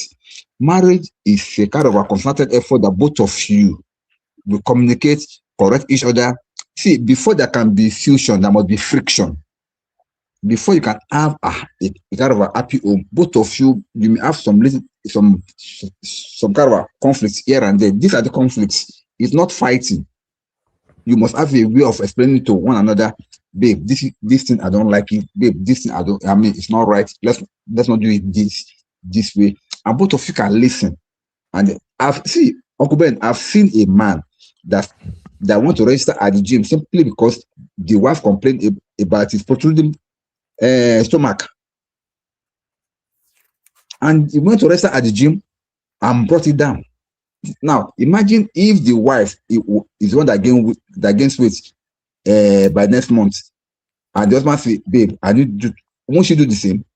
So marriage should be something interactive like that. You must be able to communicate with each other. What I don't like is when a man feels entitled that, no, I must live my life the way that I want, and you, my wife, you must listen to whatever I say. To me, that is wrong. That is not marriage. That is authoritarian relationship, which to me is not marriage. Both of you must be able to talk to yourself. What you don't like in your man. Okay, Uncle Ben, let me say this. That is a particular shirt. I love that shirt. Oh my God! When I wear that shirt, and I look at the mirror, I feel proud. But my wife will be like, no. She told me clearly she doesn't feel comfortable with me wearing this shirt. Uncle Ben, I dropped the shirt. Not because I don't like the shirt, but because my wife complained. So I dropped it. These are some of the things that you do in your marriage to make it okay. Okay. Do not say because you want this, you must have it. No. Marriage doesn't work like that. Thank you. All right. Thank you very much. Sister Oche said, cheating in marriage is a big deal. Problems should be fixed, not used as a reason for cheat. Sisi said, I'm very light sleeper, so it's a no. That is for people snoring. I know snoring can really be a big deal, Sha. Everybody just get their light sleeper too, but I don't really know how I got used to it. So even my grandfather, if you go to my grandfather's house like this, the house be vibrating. Somebody, Uncle Dayo, I can't all the men I've known in my life. Uncle Ben, do you know that as a small boy, now what I've been saying just made me to just remember this thing. As a small boy, I was living with my parents in the face me and face you house. Okay, now there is a man opposite our house. Opposite our room. Then, if this Baba is sleeping in his house, it will be as if our own room is shaking from the snoring. That's my grandfather. What? I'm telling as a small boy. No, you see, grandfathers, Uncle Ben, both my grandfathers from both sides, same. Everybody, the two boyfriends that I've had, same. It's like it's my destiny. My destiny. You see, since we are talking about some of these things in marriage, let me just be a little bit vulnerable here. You see, when I started having some challenges here, I think about 5 years ago, and the pressure was too much and all of that, and I see the apple for US, the apple for Nigeria, so I was way down and all of that, and then it was almost the same time I got diagnosed with high blood pressure. So I noticed I was gaining weight. And I can't explain it. And I was gaining that weight. I do everything. The thing they stop. I keep on gaining the weight. Unknown to me, I started snoring. So my wife was the one that told me that, babe, when you come begin this snore, I like, what do you mean snore? And you know one funny thing about snoring when it started, you will deny it because you may not be aware of it. So I felt bad first, like, what do you mean? You just look at me and tell me I'm snoring. I was like, babe, seriously, you are snoring. Say it's a lie. I follow her argue. So reached like maybe 3 weeks later. She recorded me while I was sleeping. She now played it back. When I hear myself, they exchange gear for snoring. I'm like, blood of Zachariah. Is this for real? But then, I said, okay, what about the problem? I will wait until my medical before I will tell my doctor. And my medical was still like almost 6 months away. So finally, when my doctor now diagnosed me with high blood pressure, and then I now have the alternative. I can either choose lifestyle changes, or I will just rely on medication for the rest of my life. And being a nurse, I know that it's better I go with the lifestyle changes. So I choose the lifestyle changes, and then I started working out and everything. At that point, I wasn't consistent with my workout like that because I was still pissed. So I would just take medication, the blood pressure will be okay, I'll continue. But I continued to gain the weight. And that goes on for like almost 1 year until I realized that, you know, it get to a point where people say, even me, self, I know say I dey snore for dream. You know how bad it is when your own snoring will wake you up.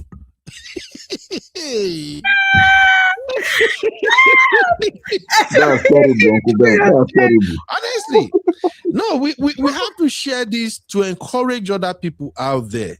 Okay, it's not something you'll be ashamed about or something. There will always be problem. The right thing is for you to fix it. So it got to the point that my own snoring, like even when you know how you won't fall asleep, the moment the sleep won't come, you just hear the first one. Then you wake up like, what just happened? So I'm like, no, this is bullshit.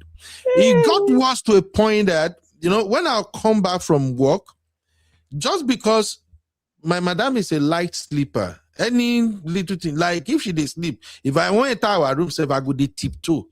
Because any small thing where you do, she go wake up. Sometimes I won't go to bed just because I don't want to frustrate her with my snoring. So until I check my weight again, I don't gain like extra 10 pounds again. I'm like, okay, this is worst. I really have to do something now. Now that I can't carry my black yash, go register myself for the first gym where they go. So when I started going to that gym, I will run, I will walk, I was timing myself. I download app that can monitor that I can use to count my step daily. So I was doing like 4K, 5K steps daily, and I will go to the gym, I will run, I will climb the stairs. Within 2 weeks, one day my wife told me like, babe, what happened? Are you okay? I'm like, I'm okay. She said, for night, she said she checked on me like 3 times that I wasn't snoring.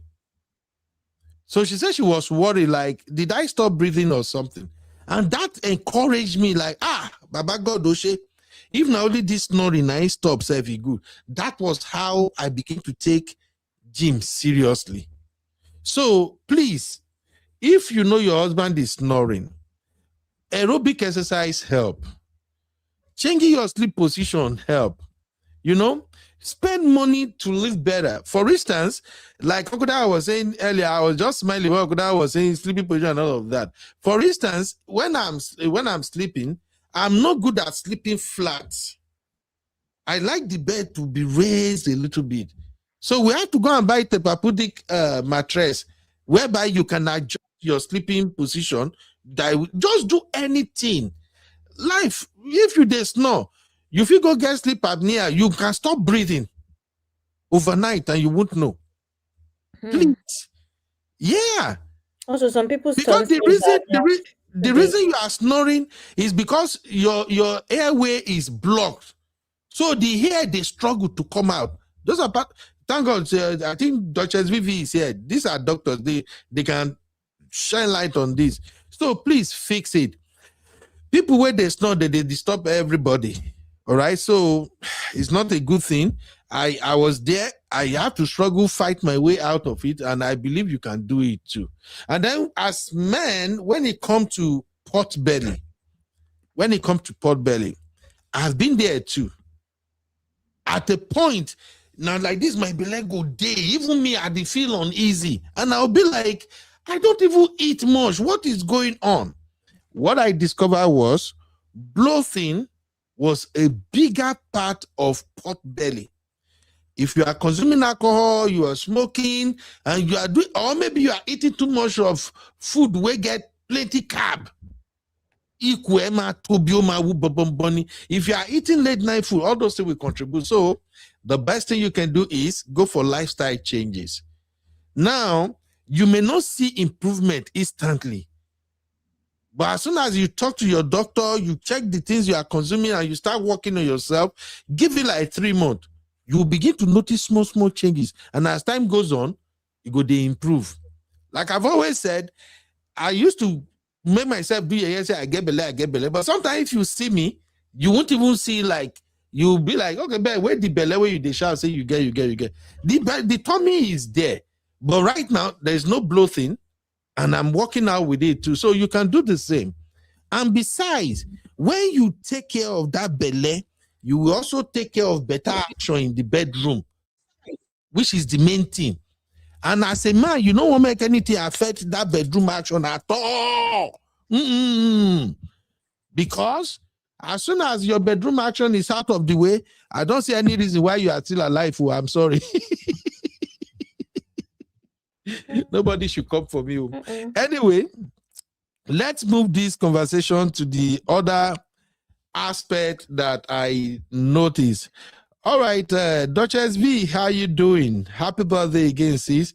Duchess V say, I'm here, Rifam. Good day, Uncle Ben, Papi, and Pastor. Okay, you're welcome, Mama. You're welcome. All right, there is this thing somebody said again, still on this woman's platform. Let me add a break here real quick, and then we can examine that. Recap Central, I be in the building, giving us the juice and the gist. Bring the gen vibes on the rock. Recall Central, I be in the jam vibe. I be in the vibe. I be in the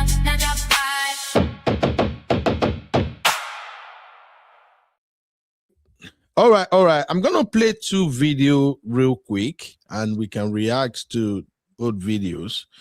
I don't know where this woman, they see people where they come our platform, but where did they come out of their mouth at times? You go open mouth, you know, go feed drop them.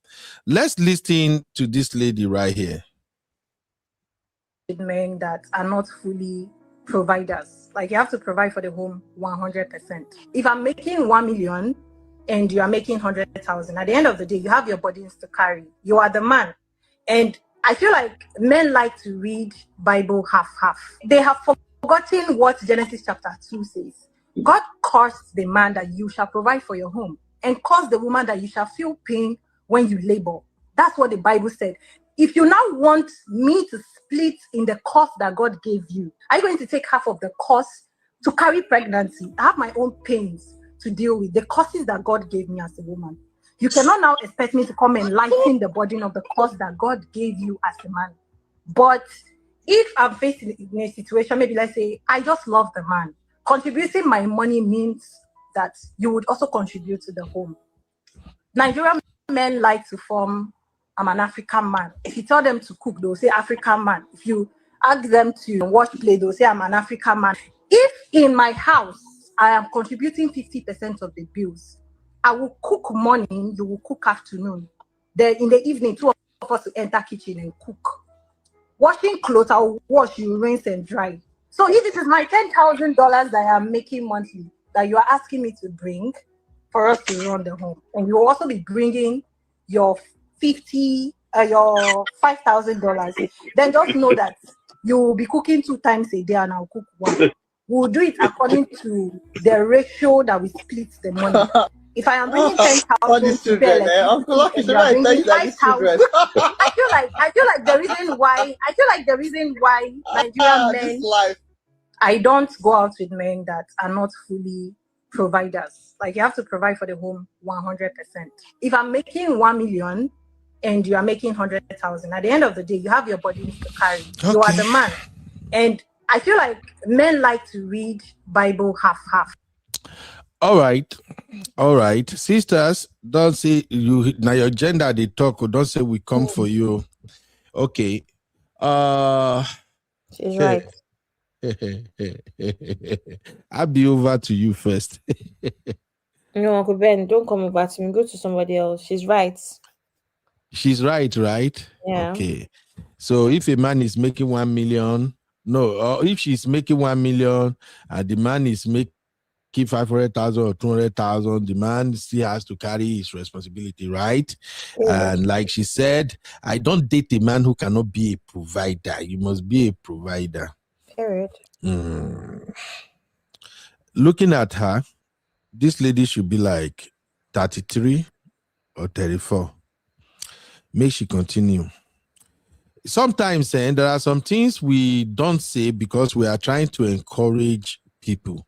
If we say some things, we will sound like manosphere, manosphere. How now they call those people, Abby? But I will leave it for the people who will get to see the video to drop their take. Uncle Dayo, what are your thoughts? Typing the wrong place, Yes, sir. Yes, sir. One thing first.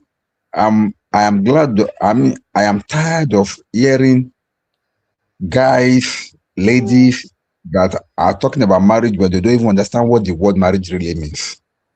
For instance, now, like this lady talking about does not even know the meaning of marriage, and she's even quoting Bible that she does not even understand. That passage that she's quoting has nothing to do with providing for your home.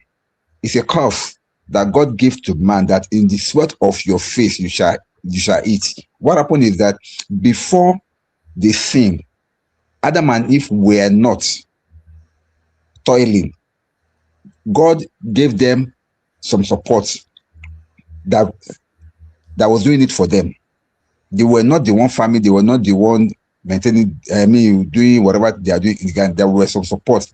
That was why I don't want to go into some kind of psychology now.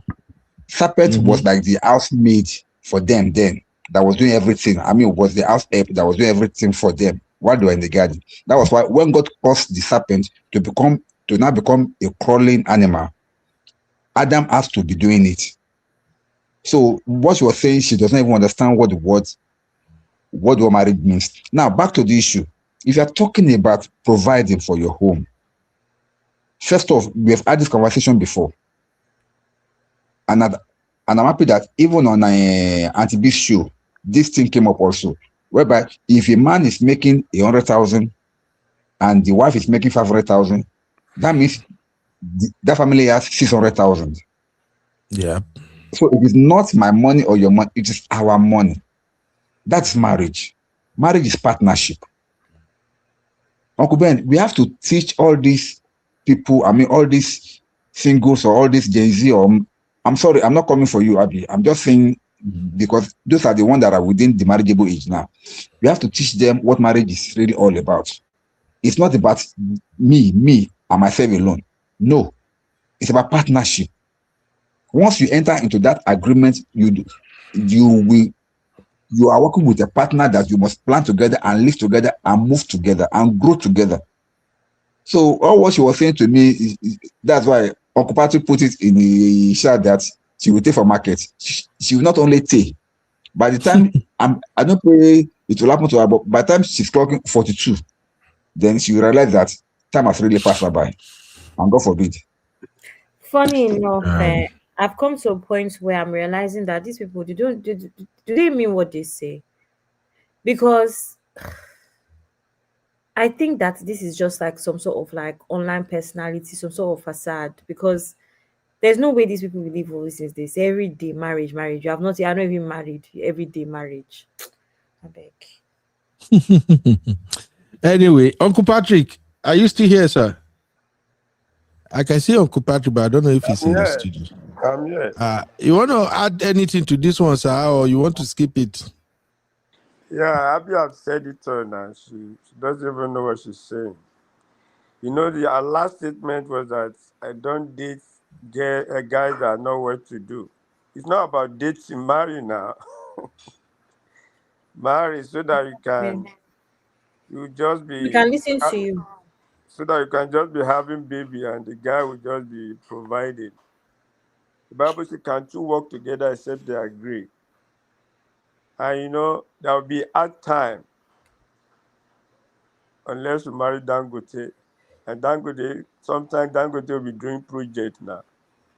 So I believe for you, both of you, to sit down together, and even for the children's sake, yeah, it's no big deal now. If you support your husband, you can be any man. One of my friends that does stars, he said that this client, this lady is an executive. She makes 750. The husband makes 75. You can see that range. They are white, so they put the thing together. They're doing their tax. Now, small picking talking the talk anyway. Let her enter first. Thank you. All right. I hear this rhetorics a lot on TikTok. A lot of girls are saying this gibberish and nonsense now. But I like one thing somebody said in the comment. I don't even know if I can find it. Let me see. Okay. No, not this one. This guy here said, I love when a woman is this upfront. It helps to avoid from day one. More women need to be this upfront. You see, it's just like what we said earlier about people putting their face on social media and think they've said something reasonable. Now she made this video now. She thinks she don't talk sense. She go educate men.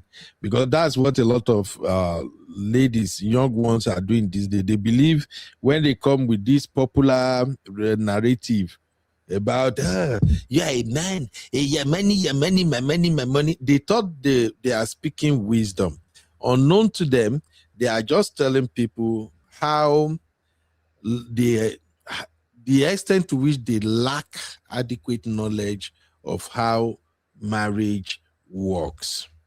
Let me say this, sisters, and you can ask all the grown aunties that we have in the house.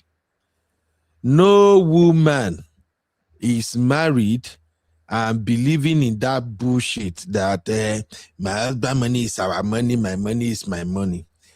Majority of the women that you see that their marriage lasts and they are enjoying it, some of them are spending fire. Hear me out. Their husband may not call them and say, bring money or something. They understand that in marriage, financial burdens are to be lifted together. Some women spend a lot too. So all these young girls that are believing in this jazz, in this nonsense of my money is my money. So your money, like me, like I've always said here, I can't even from dating. If we are dating and I notice that you can't even buy your own on this. You can't even buy waiting hungry you to eat. You have to wait for me. You day shawarma hungry you as a girl. We are still dating. Shawarma. You can't call where they sell shawarma. Say, help me package shawarma. Say that to me. Pay by yourself. You have to wait for me. That I should come around before you say, hey, Ben, thank God you're here. I've been hungry all day. I was just thinking, I just want to eat shawarma. I'll be out and they talk and say, how those baddies, they talk or something. I don't know. Let me be honest with you. And young boys, you should hear this. Any girl, when you are dating them, at the dating stage, they go out, she can't buy what she desire to eat, what she desire to wear. She can't buy it herself. That is not a marriage material. I will say it and I will say it again. She is not a marriage. You are about to marry a woman that will drive you crazy. A woman that can't afford to buy her own lingerie. When they call that the way that they wear Abby? Lingerie, Abby? Lingerie. She can't afford to buy her own phone. She cannot afford to even buy her own wig. 1 million naira wig. Listen to me. When it comes to what she needs for herself, she can't afford it. You are dating her and she has to wait for you. She has to put it on you to buy. Bro, that is a red flag for you. Now listen, I am not saying you shouldn't buy if she asks. If you have the money, buy it. But when it comes to marriage, a woman that is stingy to herself, that woman will not all of a sudden become this woman that is generous when you are in trouble in marriage. A woman that is stingy, that she has her own money in the bank and she desires something, she can't buy it for herself. That is not a woman that will take care of your children when you are not around. There are some silly women these days. I'm sorry to say this. Uncle Ben, what if they just want to check? Not check. They will change in marriage. They will change. Abby, check-in day. Look, I ask you out on a date. Everything is on me. We go on a date, you eat, you do whatever, is on me, no problem. We went out, maybe I go to a store. You are in the store with me, you see something you like. Oh, I love this. It's $1,000. If I can afford, I pay for it. That is not big deal. What I'm saying is, when it comes to a point whereby a woman texting you or calling, hey, babe, you see, I just see this set of shoe. I've been admiring it. Actually, the shoe cost $550. I'm just thinking maybe you can buy it for me. Bro, my girlfriend begin run. But if she bought her shoe, you see her, that's a very nice shoe. And you're like, oh, I was in the store yesterday. I just saw it, $550, and I like it. I just admire it. You can refund her if you have the money. Now, if you see that she can do so many things for herself, and she's already doing it for herself, if she's now asking you, you will see that as a privilege. So listen, young men, any girl that you know she's working, she has money, she can. You know there are some girls that their house rent go due. They have the money to pay for that house rent, but they can't pull that money out to pay the rent. They are looking for a guy to pay it. Bro, that is not a woman that will help you pay rent or mortgage when you are in marriage. And while deal, like I've always said, some of these young folks, they really don't know what to look out for when they are searching. They don't. So that is just that for me. Abby, don't run. Anyway, I'm just going to finish this up with, where is it now? Uncle Dio, I think you might have to respond to this. I opened them up before. Oh, now Abby, I reserved this one for Abby, but Abby don't run. Okay, let's see. Maybe the sisters here, they can help us analyze this last one.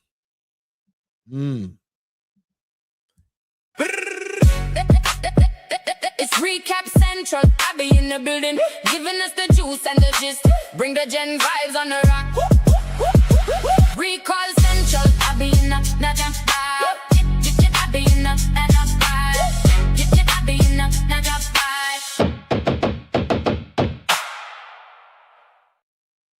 All right.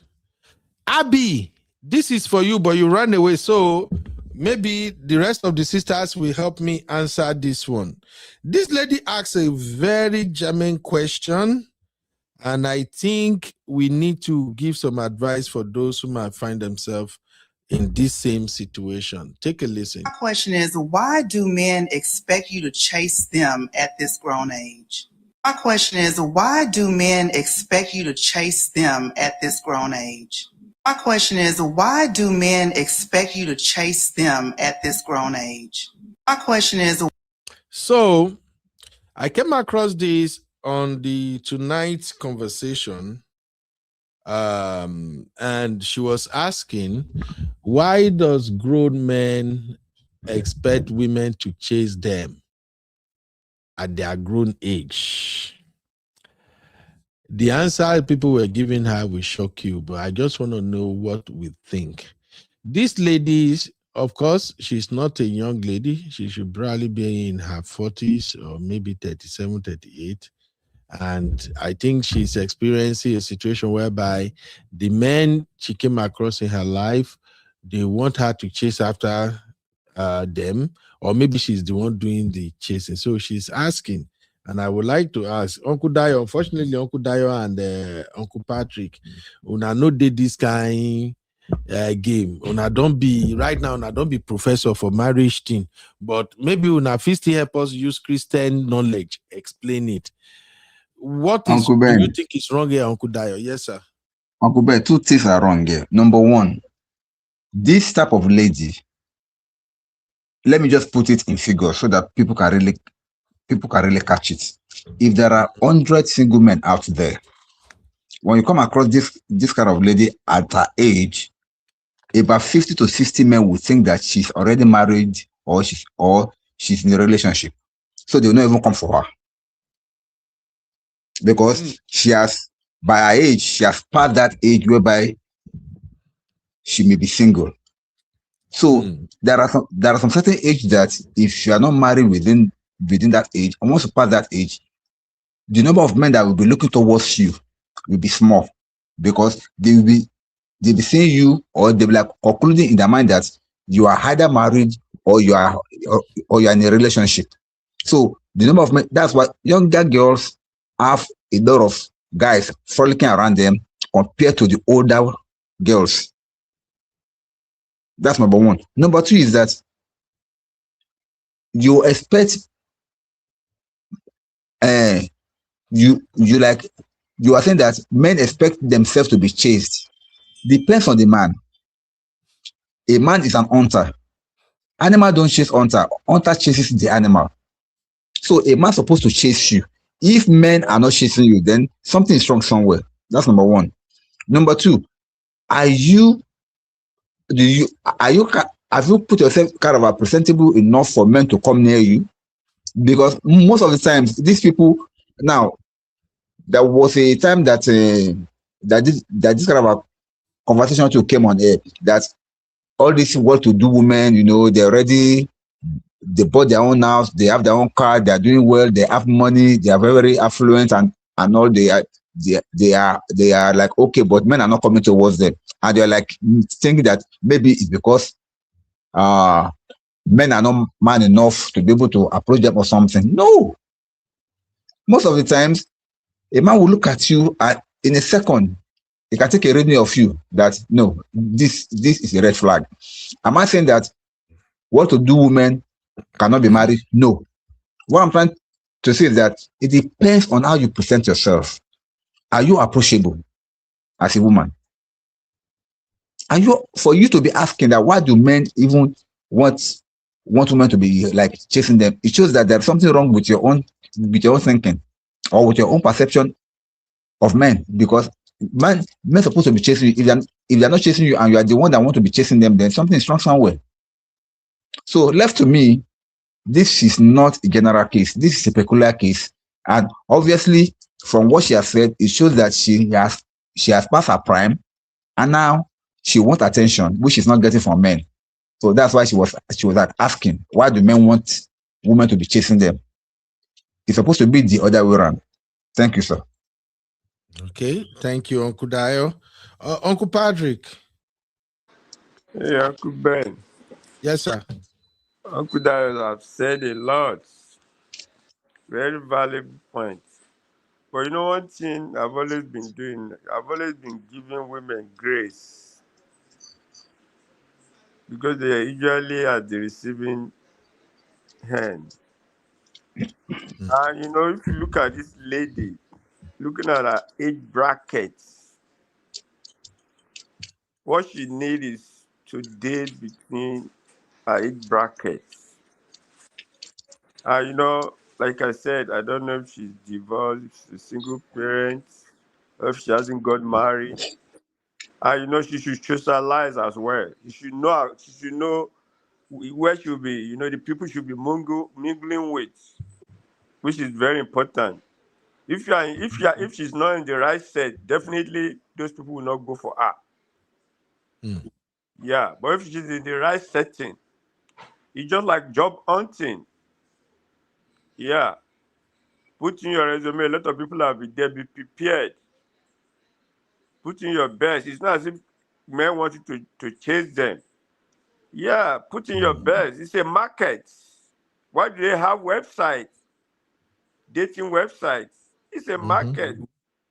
Everybody is there showcasing their beauty, their values. Let her not look. And if this one doesn't work, doesn't mean another one will not work.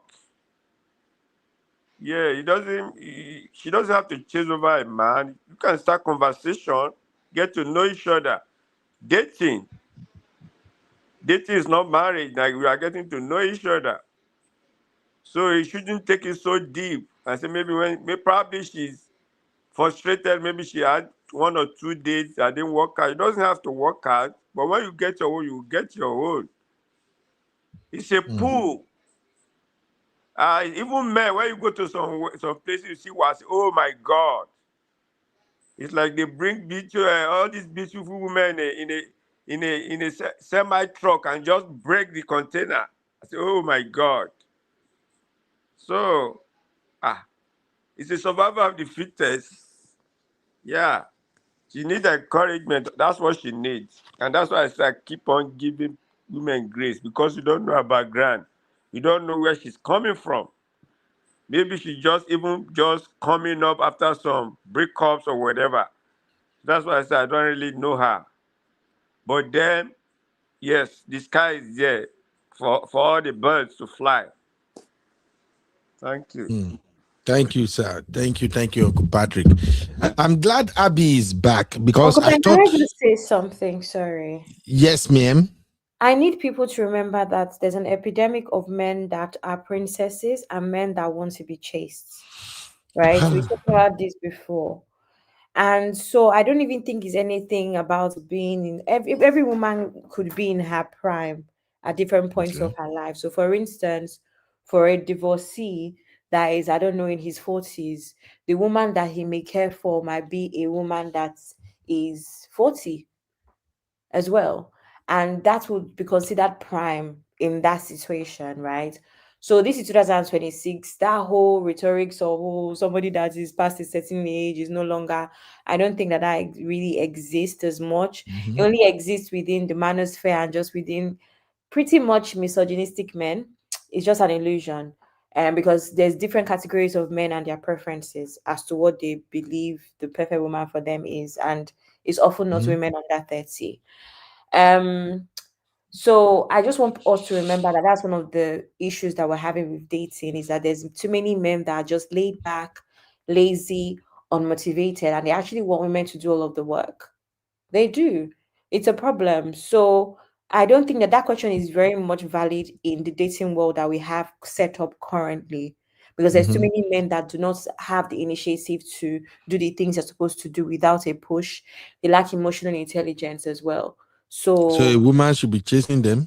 No, a woman shouldn't be chasing them. But I'm just saying, because I heard one Kudayo, and I'm just saying that is a valid question, because we are actually in that era of men not even knowing how to be men.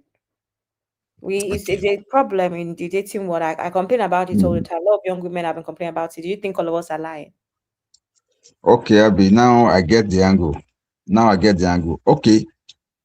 I'm just hearing this for the first time, but if that is true, as you said, and I want to believe it is, I say it all the time. Now, when I call men princesses, this is what I'm referring to. They are laid back. They want to take the lead.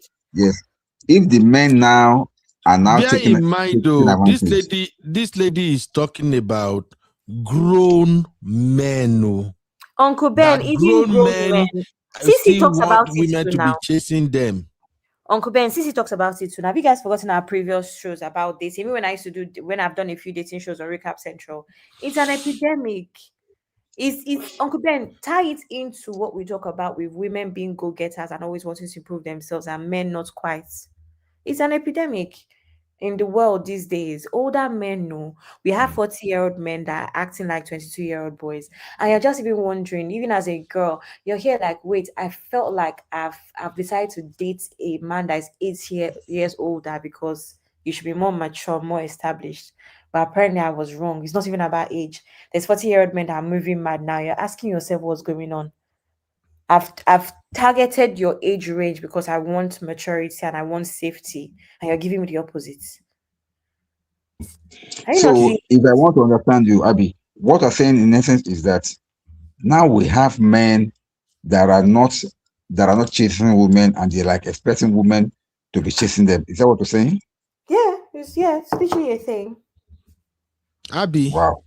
However you look at it, for me, it's a red flag for a woman to say she's chasing men.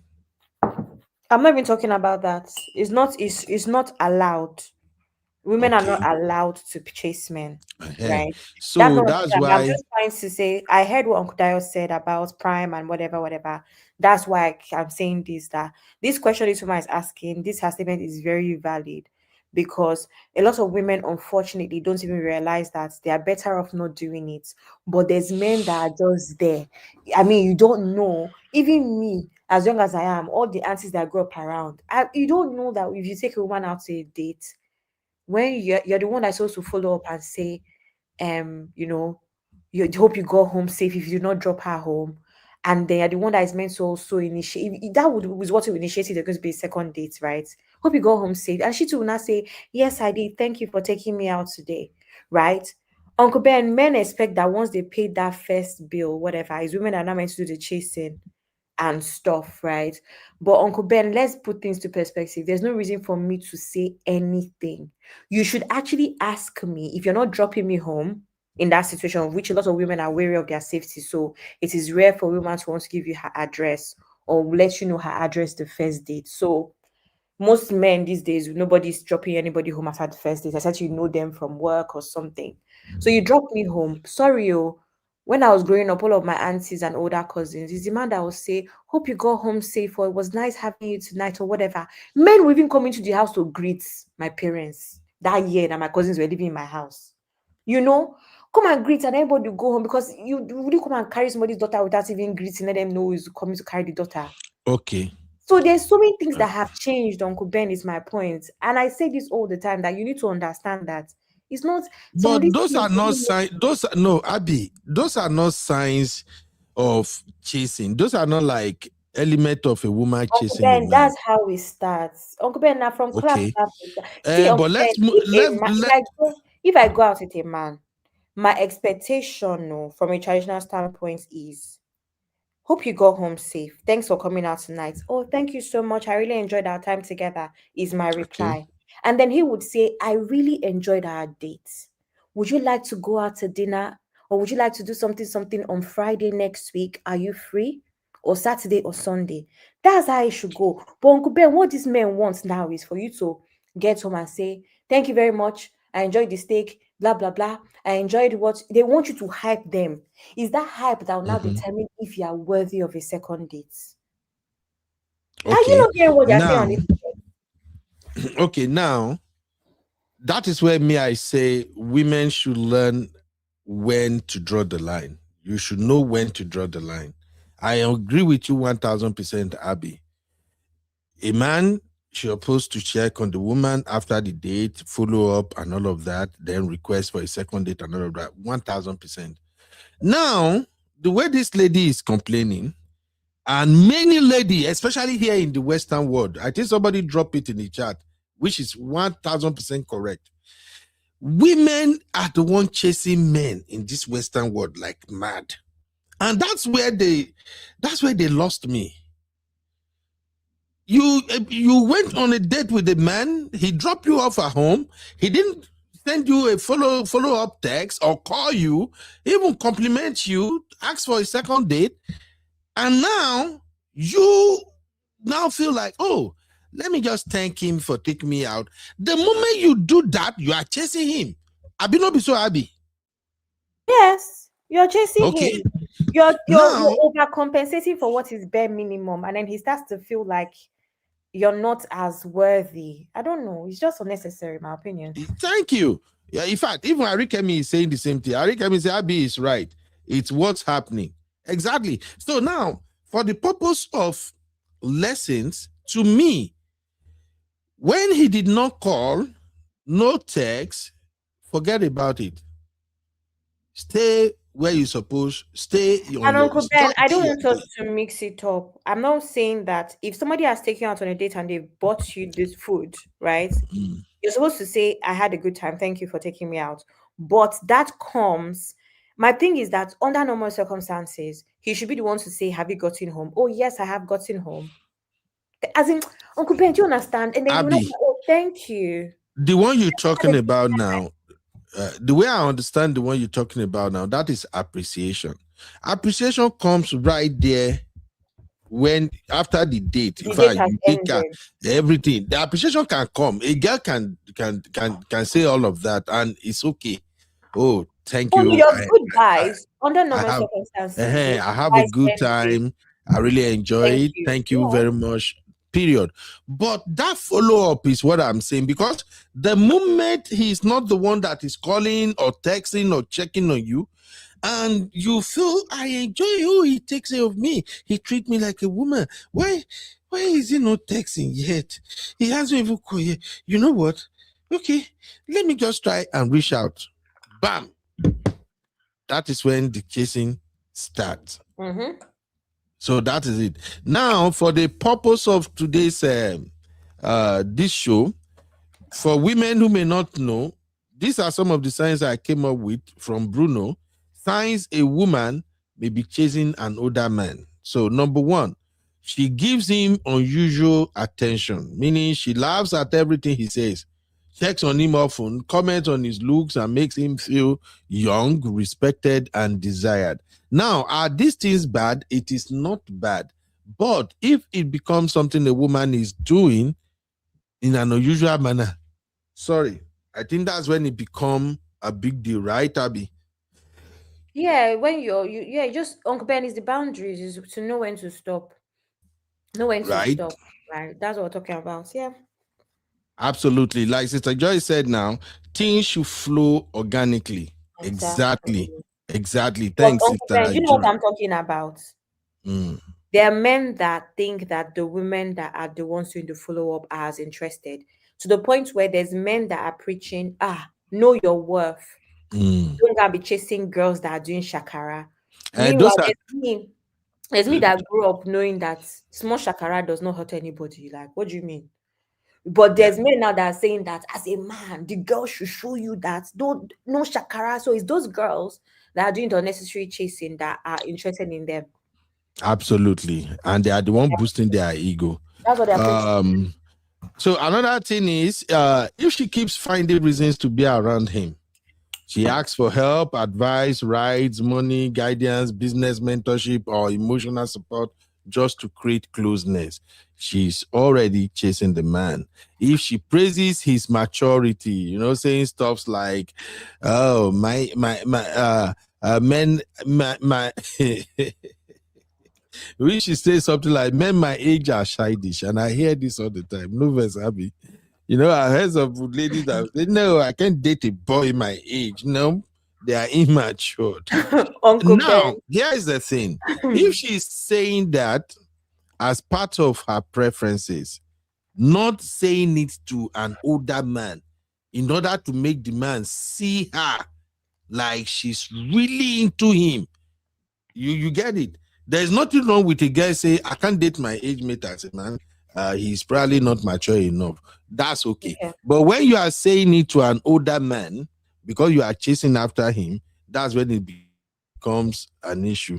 But girls always say, "I like matured men." They usually say it to the older man they are dating. Old men know how to treat women better. I don't hear this one tire.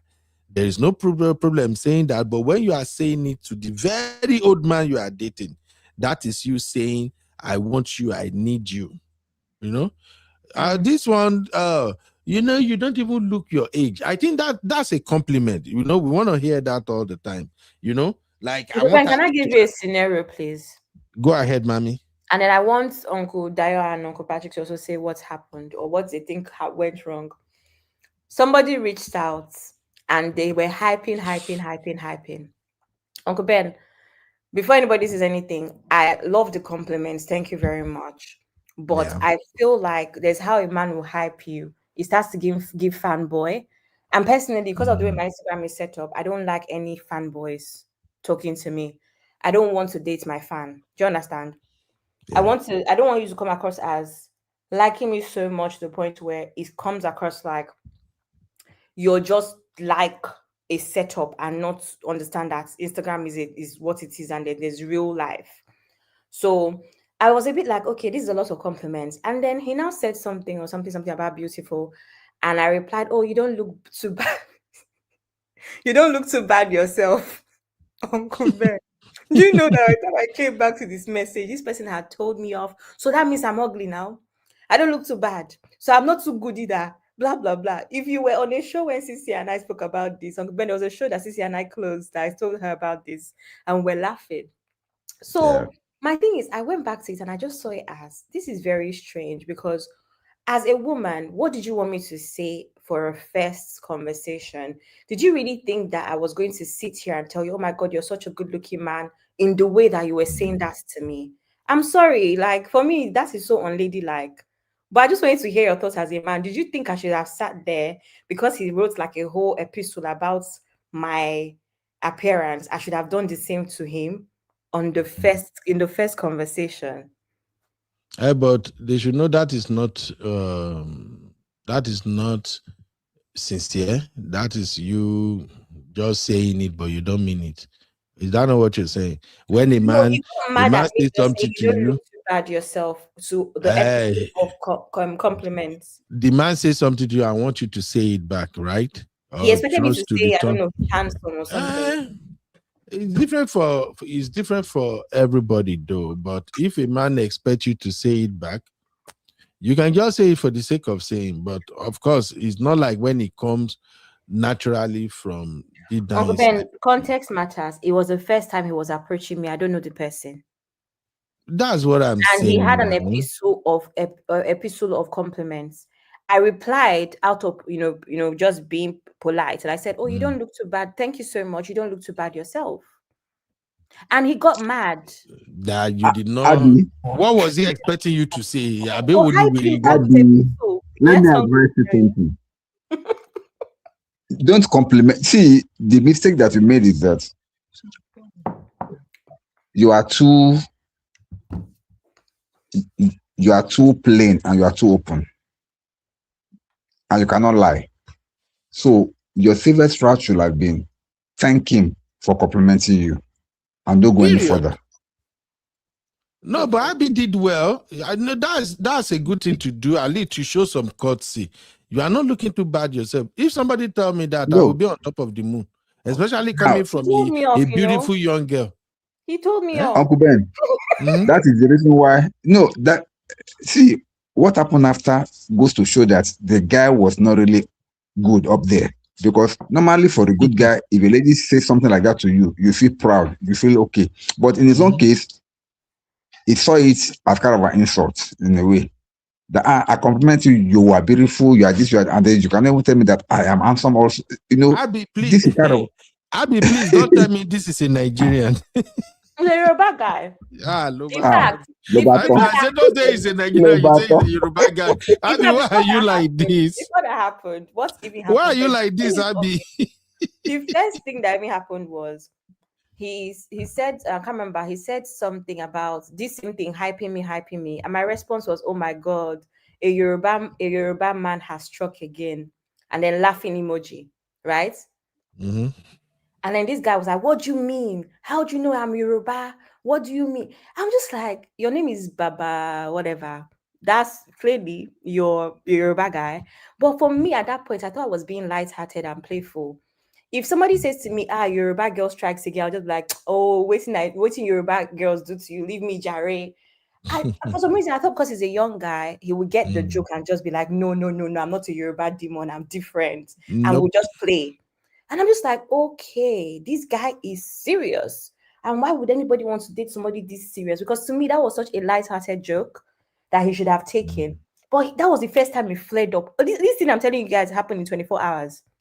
I'm just like, this is such a normal joke with Yoruba men where we tease Yoruba men about being Yoruba demons. And he's just to say, joke off it and just like, anyway, how was your day or something? But no, that was the first time he flared up. I was like, okay, red flag number 1. And then this second red flag, Uncle Ben, I just blocked him after that second flare up. That's it. That's a good one. Abby, my children usually say that this person has anger issue.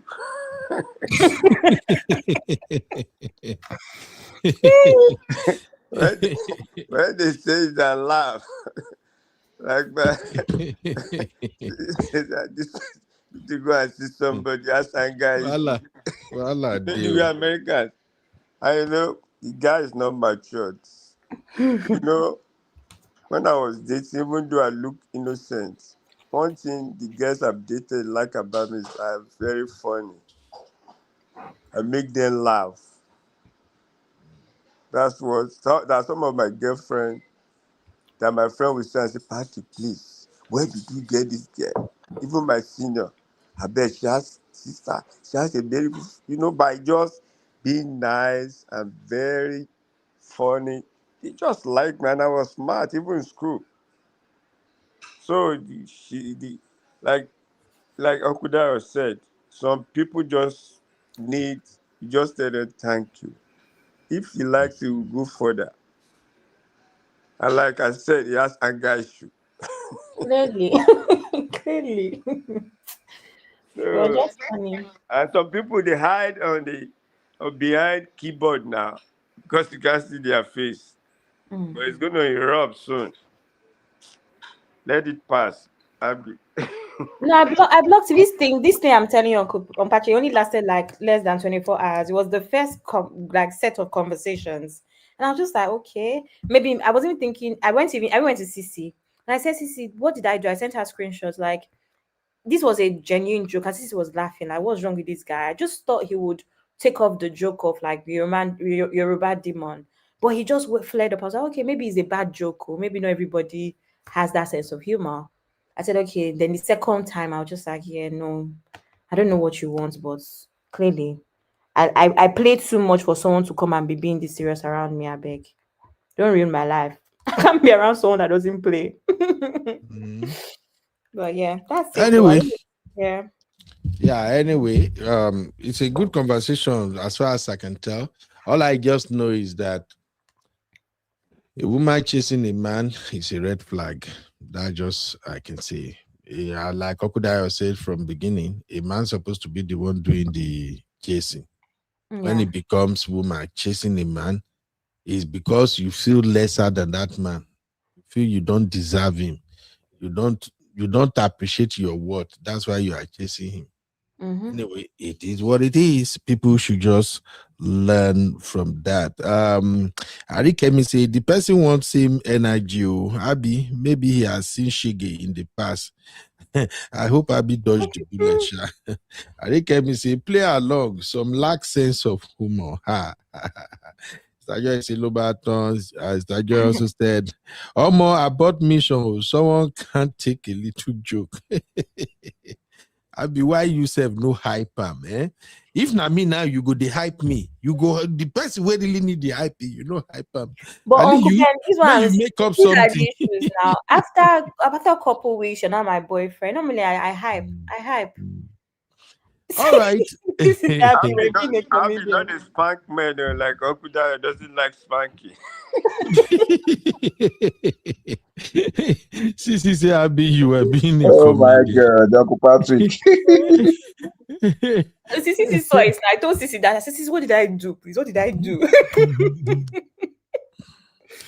All right. I want to record the content to be published tomorrow. But I think Uncle Daya and Uncle Patrick, they may not really get it. Abby will get it, but let me leave that. I will do that alone. The one that I want us to live with is the one I want to share now. One Baba don't they cry. Uncle Ben, hold up, Uncle Ben. Yes, I'm going ma'am. to fight for my uncles. What do you mean Uncle Daya and Uncle Patrick will not get it? You don't know that they are yopi uncles. What do you mean? I don't want to find their trouble. The content I want to create tomorrow, I will even create it this night. After I finish my client work, after this show now, I'll create it and publish it. Where is it? Okay, is this one. It's trending now. Wifey duties without the ring. Oh my God. Yeah, wifey duty without the ring is trending right now. A lot of women are complaining that they are actually doing wifey duties without a ring. So I have a couple Why are of they videos. complaining when they're the ones doing it? I don't understand. I just don't know. But I This is just feel like, Megan Thee you know what? Stallion now. all over again, Uncle Ben. Hmm? This is Megan Thee Stallion all over again. Is that what Megan said? No, that is what Megan did. That she was angry that she was cooking in his parents' house, Clay's parents' house, and all that stuff, and then only for him to, she was playing wifey, only for him to now come a couple of weeks later to say that he's not, he's polygamous in nature. How did he say it? He's not monogamous. It's because they don't know what they are doing. Anyway, let's round up with this hilarious video. Welcome to UB Reactions, the place where we keep it real. Today, we've got some hot topics, so let's jump right in. It's Recap Central. I be in the building, giving us the juice and the gist. Bring the gen vibes on the rock. Recall Central. I be in the jam. I am UB, your favorite Gen Z uncle. And this is my take. All right. Uncle Patrick, are you the one that sent this to me or my wife? Or somebody sent this to me. I watch and I laugh. Uncle Patrick, are you the one that sent this video? No, I wasn't the one. Okay. Maybe not my wife or someone. Somebody sent it to me. I know I did not originally find it. This man has been crying and lamenting on social media. Apparently, he was messing with a younger girl, and the young lady don't chop him money well. Love it. I don't know what it can happen now. Now, old man like this, somebody, Papa, wear glasses like my glass. Come begin the para on social media. Make una listing. When I take you to clubs, I pick you up from your business and take you home. Be a fool forever. You are collecting my money. I have been supporting you, supporting your career. I have been paying your rent. I have been also giving you money for your business. I have taken you out to a dinner, to a restaurant. I have given you money to pay your parents' house rents. And I have been supporting your brothers and sisters. You never think about my age gap. Now, because I like you and I want to settle you down. I want to settle you down. To tell your parents who have been supporting you. You have been saying what the people say, that you are marrying an older man. You are a fool, and you will be a fool forever. When you are enjoying every bit of everything, you don't think about age gap. Now, you are saying about age gap. When I took you to restaurants, when I took you to clubs, I pick you up from your business and take you home. Be a fool forever. You are collecting my money. I have been supporting you. Abby, which one of your girls collect my uncle money? Abby, why are you people like this? Somebody, Papa, una get my donor chopping money. Let me start with you, Abby.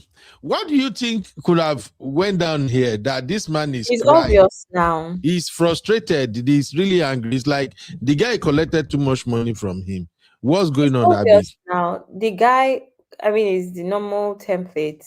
She just saw him as, you know what, he's going to spend on me. He likes me. I'm going to take advantage of it while it lasts. And she kept enjoying herself. And this is what I always say. If you're a man of a certain age and you're with a certain woman, you have to think first why this woman is with you. Chances are she's with you for these sort of reasons. So now you're crying like, bro, where was your wisdom?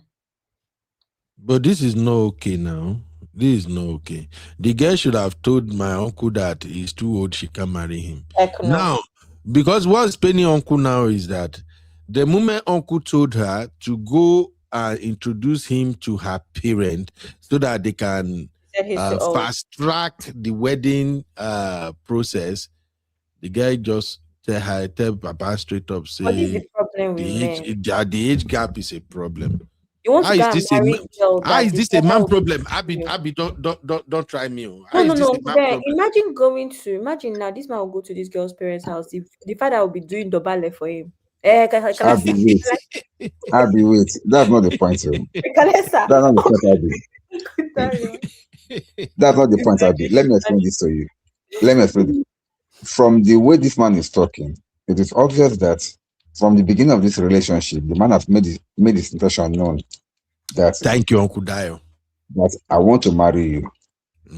At that point in time, the lady is supposed to have told the man, sir, you are too old for me to marry. I don't want to marry somebody that is older than me, like this, blah, blah, blah. She should have told the man clearly that this thing cannot work. The age gap between us I cannot even present it to my parents. Fair enough. If the man insisted and still stayed, that is at his own peril.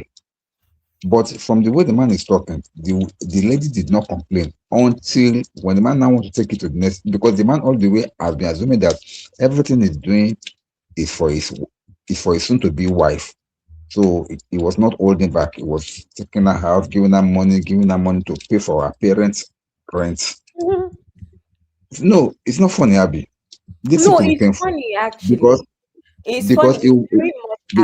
Because he was on a good leave the man's age for now. No. He was being led on a good chase.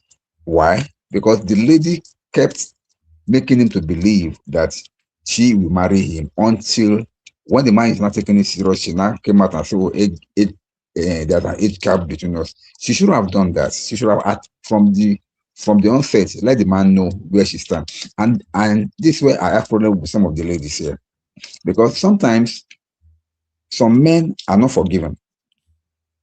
God forbid, if he wants to do anything diabolical to harm the girl now, he can do it. I think she'll only catch the girl. And according to what I gathered, the man was spending his retirement money on her. The bulk of the money was from his retirement. This is why he deserves. Very good. See, these are some of the things that we need to really teach our young girls. What you are not going to eat, don't smell it. No, don't say Dayo, because you're not understanding. Uncle Dayo, let me tell you what it is. You are not wrong, but you're not understanding that there's a bigger issue here. And the bigger issue is still the game. There's a game here. There's a game. You cannot be a 70-year-old man and go for a 30-year-old girl and you see, and that's why I respect men that their own goal is they have money, they'll spend money and they hope it will go their way. If it doesn't go their way, they spend the money. Abby, but you're not addressing not every man will still say yes when the lady is telling him no. Uncle Dayo, address the underlying issue of a man that is perverted first. If he was not perverted, he would not be doing this to begin with. And then he will not fall prey to the game of a young girl or to the games of a young girl. This is the issue. Perverted. Abby, I'm not saying what you're saying is wrong. Both man and woman, they have their blames. But what I'm saying here is that it is the girl that is much more vulnerable here. Now, I don't know if this is a direct picture. It's being put on the net now. This is going to affect this lady.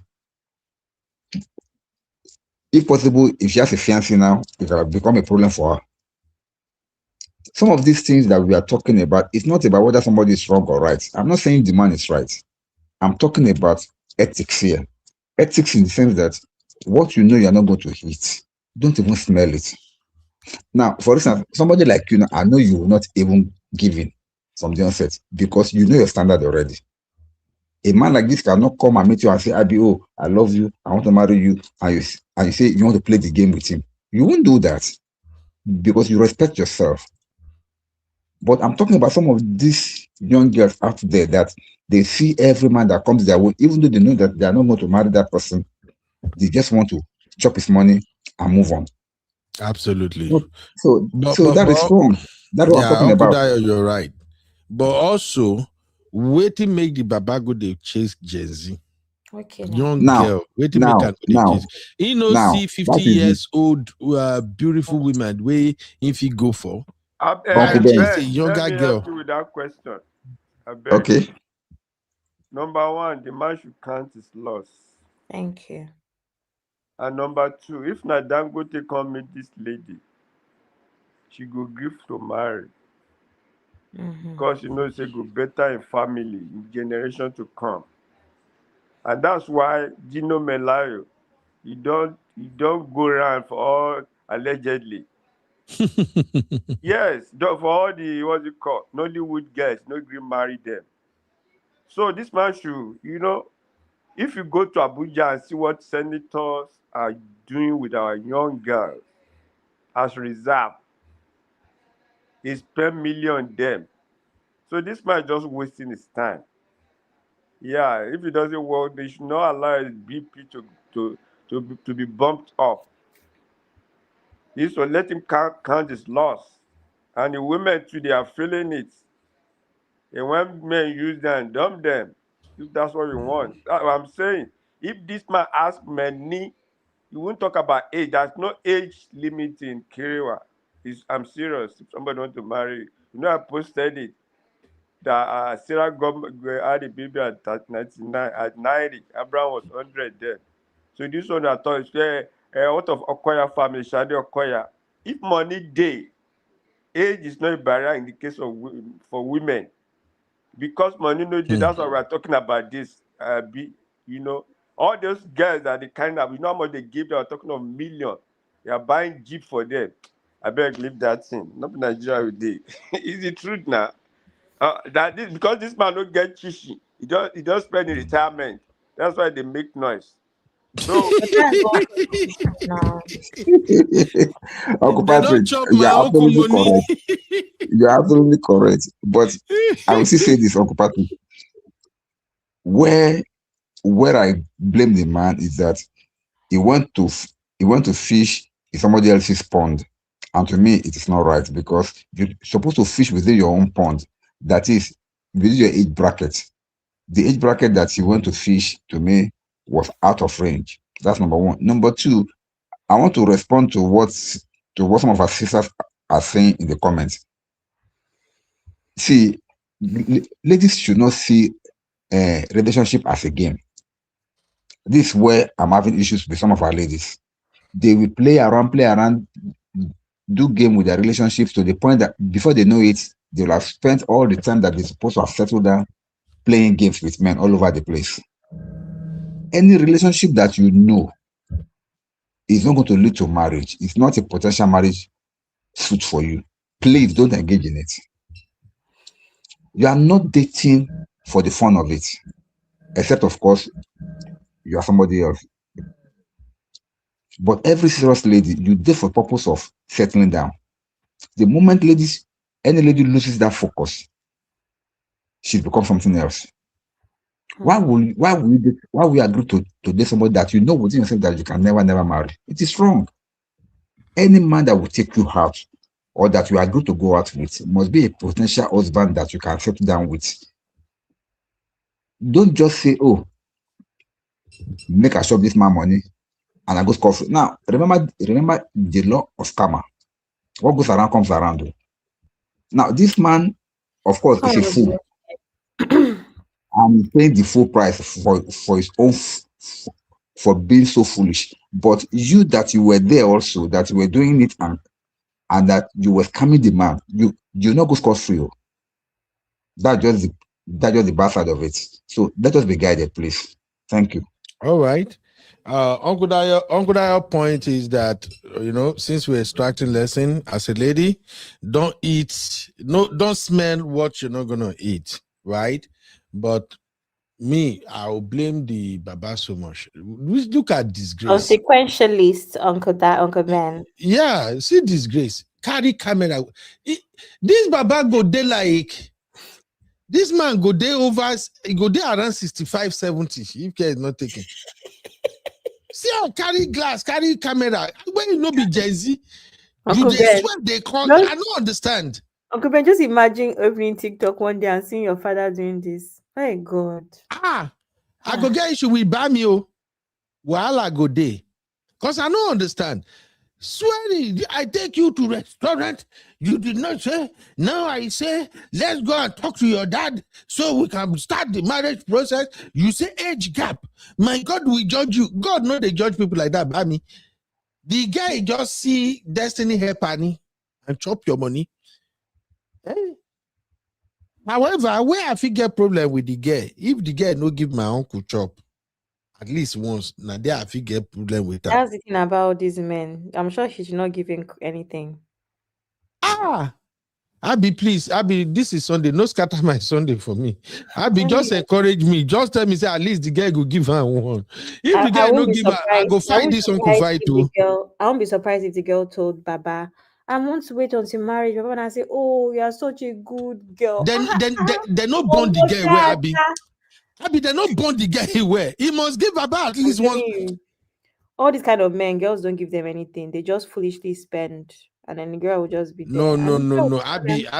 You have to be my husband before you can touch me. And he will think he's landed a good girl that is not. Abi, please work with me here. Say something to encourage me. Just tell me, say, in between them going to restaurant and going to this thing, the guy goes at least let her touch Bobby. Uncle Ben. Let me tell you, this guy would have thought that the girl is the most decent girl and she's not wayward because I'm keeping myself until marriage. And then he should now keep spending until he marries her. I'm telling you. She did not Abi, if that's narrow, that's why he's angry. if that's the case, Abi, then the girl set out to scam the man. It boils down to what I'm saying. She set out to scam the man from the onset. Yes, that is scam. No, scam. What do we say about people? Forget relationship. We talk about money and people that get scammed. We always say there's an element of I don't like what you they do so. Abi, they destroy my Sunday. There's an element of my Sunday. Abi, just tell me, say the Baba chop. Abi, please. He did not eat. I'm pretty sure he eats. He do one. He do at least once. I'm telling you, he don't chop nothing. Uncle Ben, I think the man eats. Let me tell you why I think the man eats. The man eats. The man shocked. Let me tell you why the man shocked. You know, this man is bearing it all, saying everything. I did this, I did that, but the man never mentioned anywhere that you didn't give me. Because it's embarrassing. No, Abi, it's not embarrassing. If he can say all the things that he did for the girl to the point of saying what he did for the girl's parents, he can also say that. This man at this point does not know any embarrassment to look at the way he places camera in front of his face, venting. He doesn't know any shame. Uncle Dayo, look he's at angry. This man no chop for that thunder. No. Women are telling you how to chop. He chop. Let me tell you guys, every day this man on no chop because don't call thunder. No. Every time I mean, you don't need to know this video. If you don't give this man something sharp, the girl don't go survive. I'm telling you. Women are telling you how it goes. Uncle Dayo, on X every single day, there's men that come and cry, similar cry, old or middle-aged or young, right? And the reason why they cannot say that part of the no chop is that it's now a case of they are fools. They will not say it. Oh God, they won't say it. They won't say they did not chop because that's the bare minimum you are spending that is expected. They won't say it, but most of the time it's uncovered that they did not chop. If this girl replies now, that's what she will reply with because she knows that men will come for him and say, Baba, how is it that you were doing all these things and you know chop once? And they go check comments. Let me bust your bubble with this Yoruba proverb. The fact that the woman has children for you does not mean she cannot divorce it. You understand? It's the truth now. So the man chop. Now the I know what Abby is doing. Abby is just a funny girl. Abby know what make I get better Sunday evening. Abby, please. Just accept, say we the brotherhood. We say the man chop. Just agree saying chop. Uncle Ben, look at what Sissy is saying. That's the thing about this men. Sissy is trying to trigger me. That's the thing about men. The thing about this kind of men is that they don't keep spending money in hopes that one day, and that one day will never come until the girl is fed up or the girl has eaten all the money that is possible. That's how it works. Hey, Abby, do you know how painful this thing could be? Let me tell you. It is embarrassing. Let me tell you one thing. How painful this thing can be. I still remember in not 2021, 2001. I was selling engine oil there. Things never did too rosy. And I was chasing a girl then. The guy, they give me small attention. So it was encouraging. So we planned that I will take her out. You know, Badagry Beach. I don't know whether you know Badagry Beach before. Badagry Beach used to be one of the big events we goes to, you know, during Easter celebration time like that. So I remember that time I gather money to go sell engine oil. Now bucket, now we take by, you know, if your money no reach, you go buy half bucket. When you come sell, rush the money. When drivers, they come out, you go quick go buy again. So I save money. I can't get money to buy one full bucket of engine oil to resell. So half of the money, when I said that bucket, half of the money, I plan them for that Easter retreat. Say we go Badagry Beach. I took her to Badagry Beach. I buy everything. It was flexing. I pay transport, everything. It was so sweet. On my mind be saying, when they come back from Badagry Beach, we go straight to my room that day. This must happen. Abby, we were coming from Badagry Beach. The coastal bus will carry us from Agbara to Okoko. When we come down for Okoko, we will just enter motor. We go Ajangbadi. Did you know that when they come down like this? Now, so this guy say, he can't cross me for road. I'm like, cross, go where? Their house there for the other side of Okoko. Like play, oh. Before we even to finish, she don't run. You know, saying you go the wash motor, you go run cross. She don't run cross. I run follow her.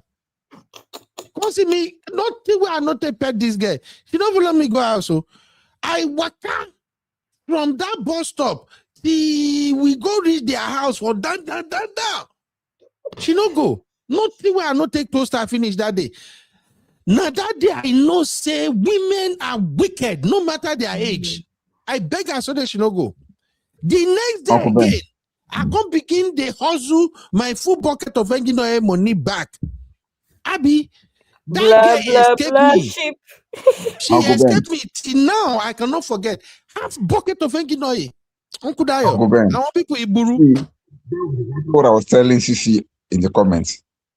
This man, if I'm going to put a time gap on this relationship now, they will be dating for about a year or more, based on what the man said that he has done for the lady. Now, you cannot tell me that within that 12-month period, maybe after the first time that the man asked, the man did one or two things for her. Oh, I'm not in the mood, or no, I don't want to do this. I want to go into whatever. I want to wait on my wedding day. The man will be so stupid and to continue to spend. You've forgotten that this man will have friends. You've forgotten that this man to ask people around him that will be telling him, oh boy, have you touched this girl? And then they'll be like, oh boy, she's scamming you. Uncle Dayo. All those things are there. Honestly, I'm beginning to believe say this man no chop because this in glass itself. This doesn't look like a man that have what it takes to convince a body to see in glass now. See the way they rant, they para now. Yes, Abby. Let me tell you something. This thing that Uncle Dayo just said, I just realized Uncle Dayo does not know what's going on at all. Which one here? This thing no go pass 3 months. Abby is a bad girl. Yeah, no, Sisi is a bad girl. Sisi say he's dating himself. Sisi, don't drop comment like this. Uncle Dayo, you're not understanding that number one, this man and this girl are not the same age. It's not the same conversation with his friends. It's not a bunch of young boys. If this guy goes to his friends to go and say anything, right, he will not even say anything about if he's knacking or he's not knacking.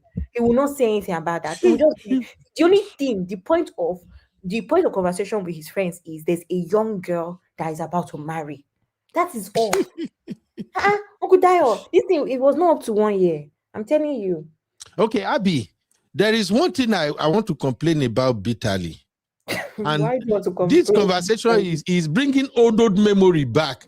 Along memories of 25, 26 years back. Abby, why do women do that shit? Not women, girls. Why would you follow a man out, eat, chop everything, and you go pretend say you don't understand the end game, what is going to be? Why? Because here's the thing. I feel like I always say, if you don't I say know what you can't explain it because it be like waiting yourself, you feel do Abby. No, I can't do that. I've said it before that I was brought up to not. I don't go out with men that I don't like. I don't waste my time with men. It's a waste for me. It's a waste of my time. I have enough friends. I even like to go out by myself. So that's by the way. But I just feel like there's the audacity of men to do the smallest of things. Uncle Ben, you now that went to go and take somebody to Ilashe. Which beach did you say you took? Badagry Beach. You Uncle go Ben, after Badagry, you go like say you they go seven. Uncle Ben, that year, you know that year you had mates that were flying women to Maldives.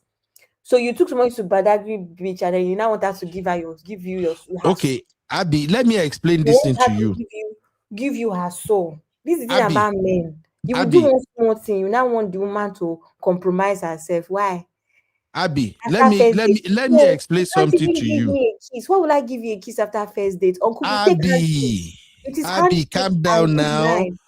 Abby, Shebi, you remember in the Bible, in the temple, when Jesus was observing people that are dropping offering in the church, in the tabernacle be that place, tabernacle at 10%.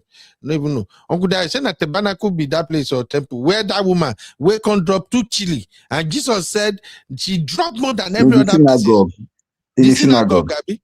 What's the difference between synagogue and tabernacle, Uncle Dad? It's the same thing. It's the same thing. Just a kind of names, different name for the same thing. Oh, okay. So, Abby, if we want to do the comparison of Badagry Beach and Maldives, Abby, did you not hear what I told you? Half bucket at that time, 1 paint bucket of engine oil is 700 naira. Okay. Half bucket is 350. I work my butt off. I sell oil, sell everything, save money until I was able to buy 1 full bucket. My business was supposed to be growing. Uncle because Ben. of that particular date, I used half bucket money to thrill this girl. Don't you know the sweat and the energy that went into it? What are you saying? I spend more money than person will carry person go Maldives because the person get plenty money. Uncle Ben, can I tell you something? Ojoro cancel Ojoro. Ojoro cancel Ojoro. That's what happened there. Can I tell you something, Uncle Ben?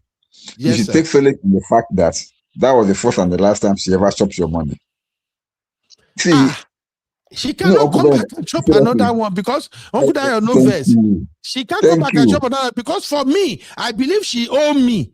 For me taking her to the beach and we come back and she get my go her papa house and she no agree come. She no agree come my hostel. That was my argument. Go chop another money. That was my argument with CC. I was telling CC on the platform just now. I said that this lady, for her to keep on eating this man, coming, collecting, going, coming, collecting, going, coming, collecting, going, and the man, and she not allowed the man to enter the other room. Yeah. I don't think it's right. Because this man, at least you will have been compensating this man somehow. You cannot keep posting a man and you are collecting money from her. From him. No. Let me tell you something. It doesn't work again. Maybe in the olden days, but in these days, it doesn't work. Men have woken up now. Men have woken up. Mad these days, Uncle Dayo. I'm not just talking out of I'm talking from experience. It works like mad. There are men that all that keeps them going is the fact that you're entertaining them. You don't understand. An old man like this is the fact that a young girl can even entertain me is enough for them. As in, you don't understand that there's ego, that there's an ego boost that comes with I can pull girls. Abby, you don't know the implication of what this guy has done. It doesn't forget. See, Uncle Ben, you're not understanding is that I'm not saying that what Uncle Dayo is saying is wrong, but Uncle Dayo is not remembering that the game is the game. It's not the game. About morals. ABC. This uncle, church. The game. This uncle will take this experience to the grave, Abby. He will take it to the grave. The game is the game. The game is the game. Nobody is saying that is wrong or is right or anything. Because obviously there's moral issues here. We know. But Uncle Ben, as someone who has been chased by an old man as if his life depended on it, I almost called police. Say you see what you and your sister they talk now. The game is the game. Even Sister Joy is saying the game is the game. Okay, God is watching. What that is doing them is that this girl, me too. That's an artist like Okudayo said. I'm too nice. It's politeness, courtesy. Because I say, let me greet you back. You not say, JC. Oh my God. We are 45 years old. I know they do. See, I'm telling you. That is so wrong. Ladies, please, if you know give person punami, don't collect that, especially old men. This is retirement money we are talking about. And that's why this man no even care, saying get you or anything. He carry phone now, record his head, the para for social media.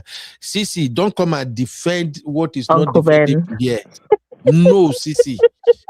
No, I had to Sisi. come in. I've been trying to. I wanted to go to sleep on time, but you people will not let me sleep. Sisi, go to bed. Uncle Ben, please off our mic. Sisi, just go to bed. Just go to bed already. Sisi, just tell me the man. Just tell me the man was allowed to enter the paradise. Abby, I love Abby. Abby was thinking what I was thinking. Don't hate the player, hate the game. This is pure Uncle Dio. I said in the comments, it's been long since you've dated. It's been long since you've been in these streets. So you cannot give us your old school courtship type of dating this type of generation. I'm sorry. I'm sorry. Because if you cannot see the handwriting on the wall that this uncle he's not. Do you know the funniest thing, right? This uncle will not even be seeing this girl regularly. I can tell you for a fact. This uncle will not even be smelling this girl's perfume anywhere. He may have just seen her once or twice. And since then, the girl has avoided him, telling him, oh, I'm doing one thing for my mom. Oh, I'm going to school. Oh, I'll come and see you this time. He will still be sending money, in the hopes. Because you know why? You men, some of you men, you deserve this treatment. I'm sorry. Because if you are this age and you think that this girl, you're the girl spec, then I'm sorry, your audacity needs to be humbled. So if a girl is going to play you, I can swear that this man is not even seeing this girl regularly. He's probably not even seen the girl even 3 times. But the anticipation of, oh, she's a good girl. She's helping her mom in the shop. She's doing this for her uncle. Oh, she's traveled. She's gone to auntie's house to do. Oh, she's such a good girl. She's such a good wife. Proverbs 31 wife. She's a pure girl. She's not doing anything. I'm going to be the first one to chop. Continue, uncle. Continue. Exactly. I'm telling you, the way the man is crying bitterly, this is not a man that's got, because truly, Uncle Dai, think about it. If out of the bargain that you spend this money, you've been enjoying Pecos for 1 year, would you be this pained? Yeah. Would you be this pained? No. At least as a man, you'll feel like, you know what? Let her go. I've spent money, but at least me too, I enjoyed. I got something out of this. This is a pain person that clearly his end of the bargain is been dry. His balls have been blue and shrinked. Sisi, please. What is wrong if the guy should give him at least one time? She's not going to give any. She's not going to give you anything. And I'm glad that the girl is smart. She's not those ones that will be giving him something on the side. I'm telling you, it's so obvious. It's so. We were all saying it, but you guys were still saying, "Oh no, he got something." He got something. If that's how you want to console yourself, Uncle Dio and Uncle Ben, believe that lie. Let me agree with you for a second. Let me agree with you for a second. He's never. Let's say the lady never give the man. Okay, they never give the man. But do you know that the man said that he used to go to carrier from a place of business? That means they are seeing regularly. Okay, so, that's fine. I'm not saying. I'm saying, Uncle Dio, do you know I had this guy that was obsessed with me, right? At one point, I was just minding my business, walking one day somewhere. I got lost. I was looking. Then I used to do like bridal makeup. It was like a side hustle when I was in college. I got off my taxi and I was walking to the person's house. I couldn't find the house. I just saw this man following me, and I was like, "Excuse me, hi." The guy was like, "Oh, but I'm not a rude person. If you approach me, I'll really try to be really polite because I'm not going to engage in like this combative type of, leave me. You don't know people are mad. I'll entertain you, be polite. Doesn't mean I'm interested." This guy followed me. "Oh, let me help you find the place." I was like, "No, thank you. I'm fine. I know where I'm going, blah, blah, blah." Fine. I left this guy. Do you know that I ended up one day randomly seeing this guy again. The guy remembered me. He was like, oh, I like you. This. I told the guy I'm not interested. Then I told him that time I saw him again, I'm not interested. This guy was like, oh, let me drop you to where you want to be going. Let me do this, let me do that. Anyways, long story short, I eventually just thought, you know what, this guy is actually annoying. Let me just speak to him. I spoke to him, he told me his problems, told me his life story. I said, okay, thank you, uncle. And I was even calling him uncle. He's like, oh, don't call me uncle, call me whatever his name was. I was like, no, uncle. You know you're older than me. I need to give you that respect. He's like, can you not call me uncle? Don't call me uncle. Long story short, even if you tell these men no, they will not listen. If I was a bad person, I could be using this guy to be doing all sorts for me. I will not give him anything. Just that he's in my presence. Just that he's having my time. I can be doing that, but I'm not a bad person and I have a son, right? So there's some things that I don't do because I'm like, one day I don't want this thing to come back on my own son. Right, but God it's not bless you. because God of my bless you. son. But it's not everybody that thinks like me. I'm just saying that the opportunity to take advantage of a guy when he is being that stupid is so easy. So you don't have to give the guy anything. You just have to give him that attention, and the guy will lap it up. He will say, oh, let me drop you here. Let me do this for you. Let me do that. I just have to start asking him, start telling him my problems. Oh, you know, this happened to me. I don't have money. Let me send you money. Oh, you've got kids. Let me send you money for your phone. Let me do this. Let me do this. I had a friend. My friend did not even know this guy. This guy was obsessed with my friend. My friend is the bad one, right? She was using this guy. Back then, it was called bopsing. If anybody is like millennial, back in school times, you'll know bopsing is having an older guy that this guy will just be sending you money. This man paid for our phone bill. He paid for everything at uni. He paid for our rent. He never even saw my friend. He never laid. Every time this man will be like, oh, I want to come and see you. She'll have one excuse. I want to come and do this. She'll make another excuse. But the man was still paying. Wickedness. The man was still paying. And she told the guy that, oh, I'm a virgin. And by then she already had a child. Listen, so I'm sorry. Some of you men, you deserve the treatment that you get, because if you think that girl is your spec, you uncle, you are her spec. All the fine men in Nigeria, all the young boys, all the men that have got something going with them, is you that is spending your pension, that she is her spec. Then I'm sorry, I can't feel sorry for you. You deserve what you get. But you see, I can't remember the last time I didn't have a man like this in my life. They're always. That's what I'm saying. Even now, Uncle Ben is so easy. I don't even have to see the man. I'll just tell the man one story. Even me with my 2 kids, my daughter's 23, I'll be saying I'm a virgin. I'm waiting for marriage. I'm doing this. The man will be like, wow, you're 40. You're still a virgin. Wonderful. Are there still women like you? There's still girls like this? Oh, yes, darling. You know, I'm waiting for the right man. You're the right man for me. But you know, I have this small problem. Oh, the other day I was going to work on my car. I have issue with my car. Oh God, I wish somebody could help. It's fine. Oh, let me see. How much do you need? The man will start sending you money. Do I need to see him? Do I need to go on a date with him? Why would you collect his money? Hello, do we not need support? If you want to give, will I not collect? Not me. I'm saying women. Some women. So the game is so easy. So Uncle Dad, if you think it's a very because he's seeing the girl, it's so easy to manipulate a guy by telling him sweet things and because of you men, you value this purity culture. You're obsessed with virginity. She's Proverbs 31. Nobody has touched her. I'll be the first. You'll wait.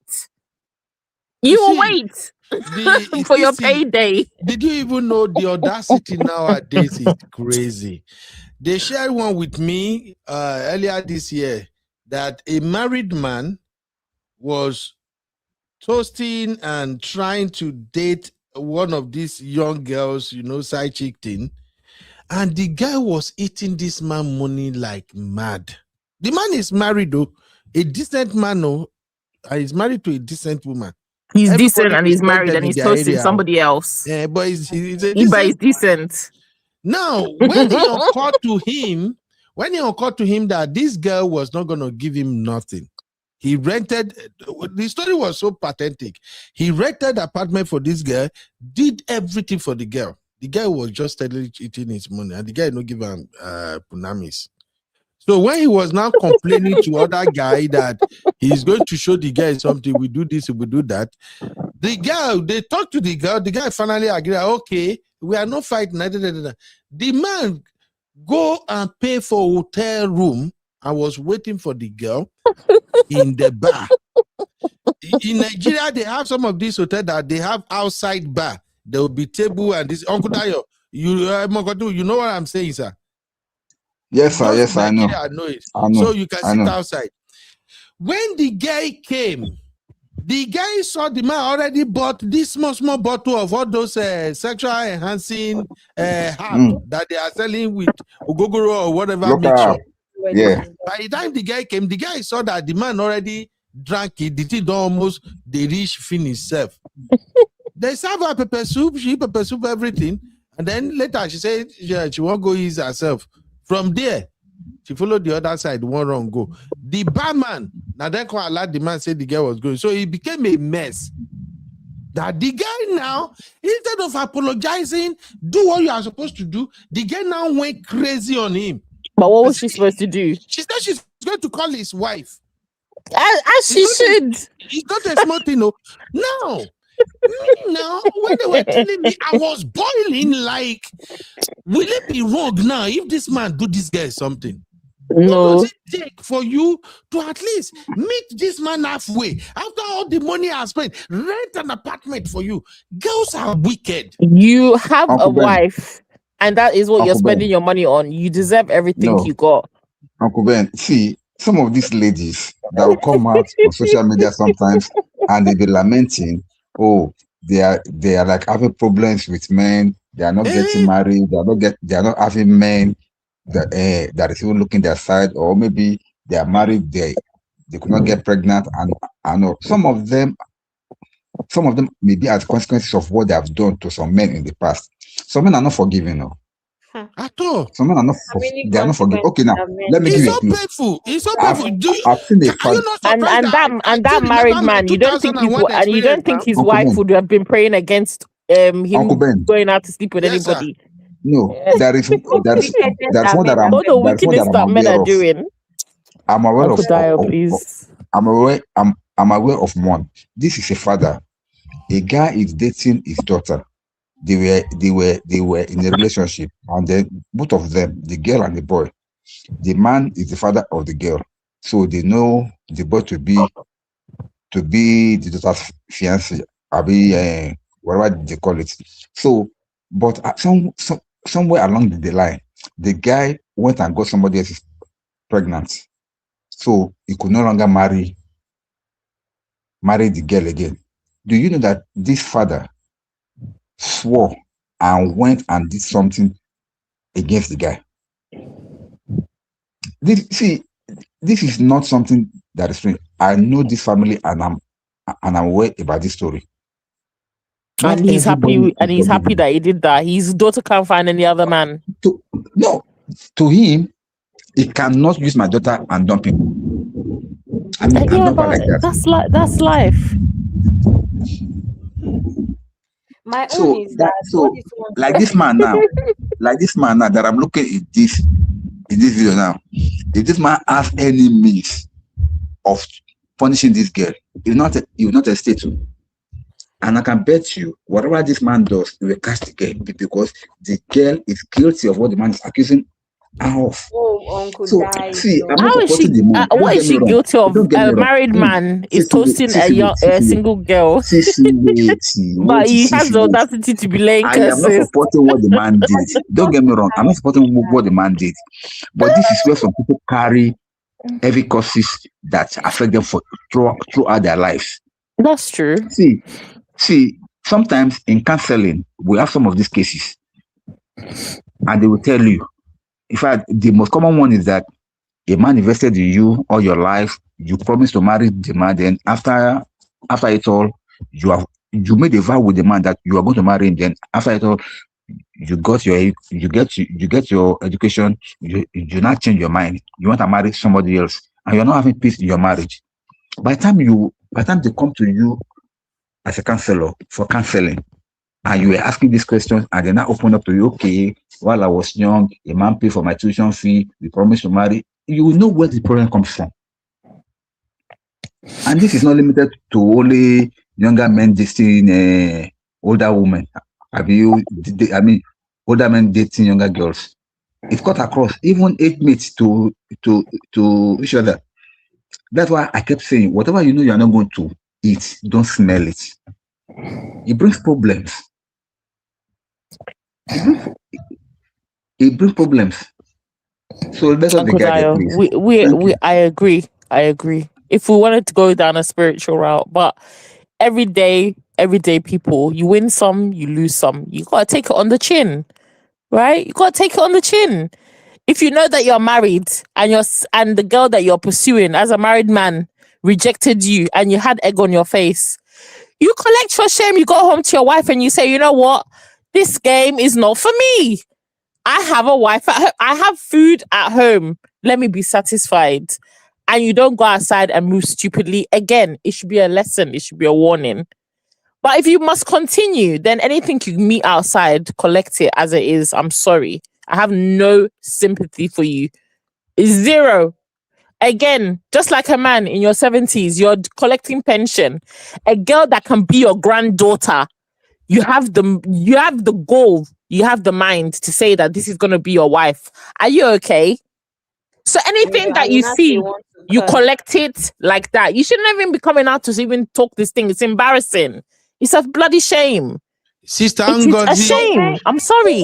Wait, Sister Ngozi and Arikemi are saying girls don't meet men halfway. What does that mean? Like when you chop my money, you're supposed to meet them halfway. No, we're not meeting you halfway. Those are men who have, at least there's a bit of potential that maybe you see something, okay, maybe he's old, but this one has got money. Let me just be, keep him warm so that he doesn't forget you. Right. There are levels. This man has a man that is giving you pension, paying pension. Come on, that's a no-go for you already. You're not gonna you're not gonna give him your P to run up your P mileage. For what? Forget. Let him go to bed. Stango say no be me. Anyway, Abi and Sisi, you have succeeded in spoiling my evening for me. You can be your mood can be spoiled with the truth. Maybe the truth is a bitter pill. It's a bitter pill. I feel sorry for the old man. And do you know the comment on this post on Facebook? Does his hand still work? The comment is still wicked. He can go and use his hand and go to bed. The comment on Facebook is not good at all. This one says justice for Nigerian men this year. Since January, women are steady pressing their necks. This 2026 is something else. Seriously, women have really done shege to Nigerian men. And by the time Nigerian men come back now and start pressing you people's neck, nobody should come for us. Well, I think you guys have already been pressing their necks. That's why you're getting it back. Now the pill is bitter. You don't want to swallow your own pill. Well, that's how it goes, unfortunately. No. I feel sorry for the old man anyway. And the man looks good. Does he not have kids? Does he not have children? Does he not have children? And this kind of person now, his daughter will come. He may be lonely for a wig. If daughter will come now, the wig is 300K. We'll say, why are you using 300K? Please, Abby, tell them. Girlfriend, we know themselves, but they have money for side chick. He has money. He's releasing his pension. That some people in not even collecting. Any cost that you transfer. The man may be a widower.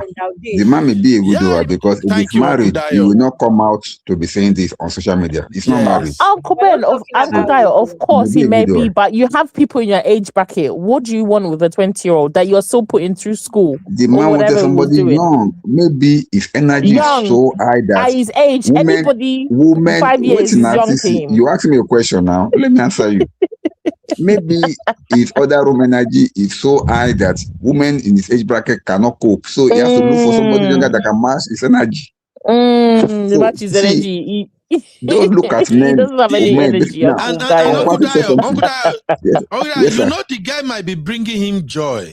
Talking on the phone how the guy will be saying, hi, papi, Yeah, so then cut your losses. Then you take one on, like I said, take one on the chin. You two got something out of it. Okay, you didn't get you didn't get to the promised land, but at least along the way you enjoyed the ride. So you just jumped off your stop before you got there. End of story.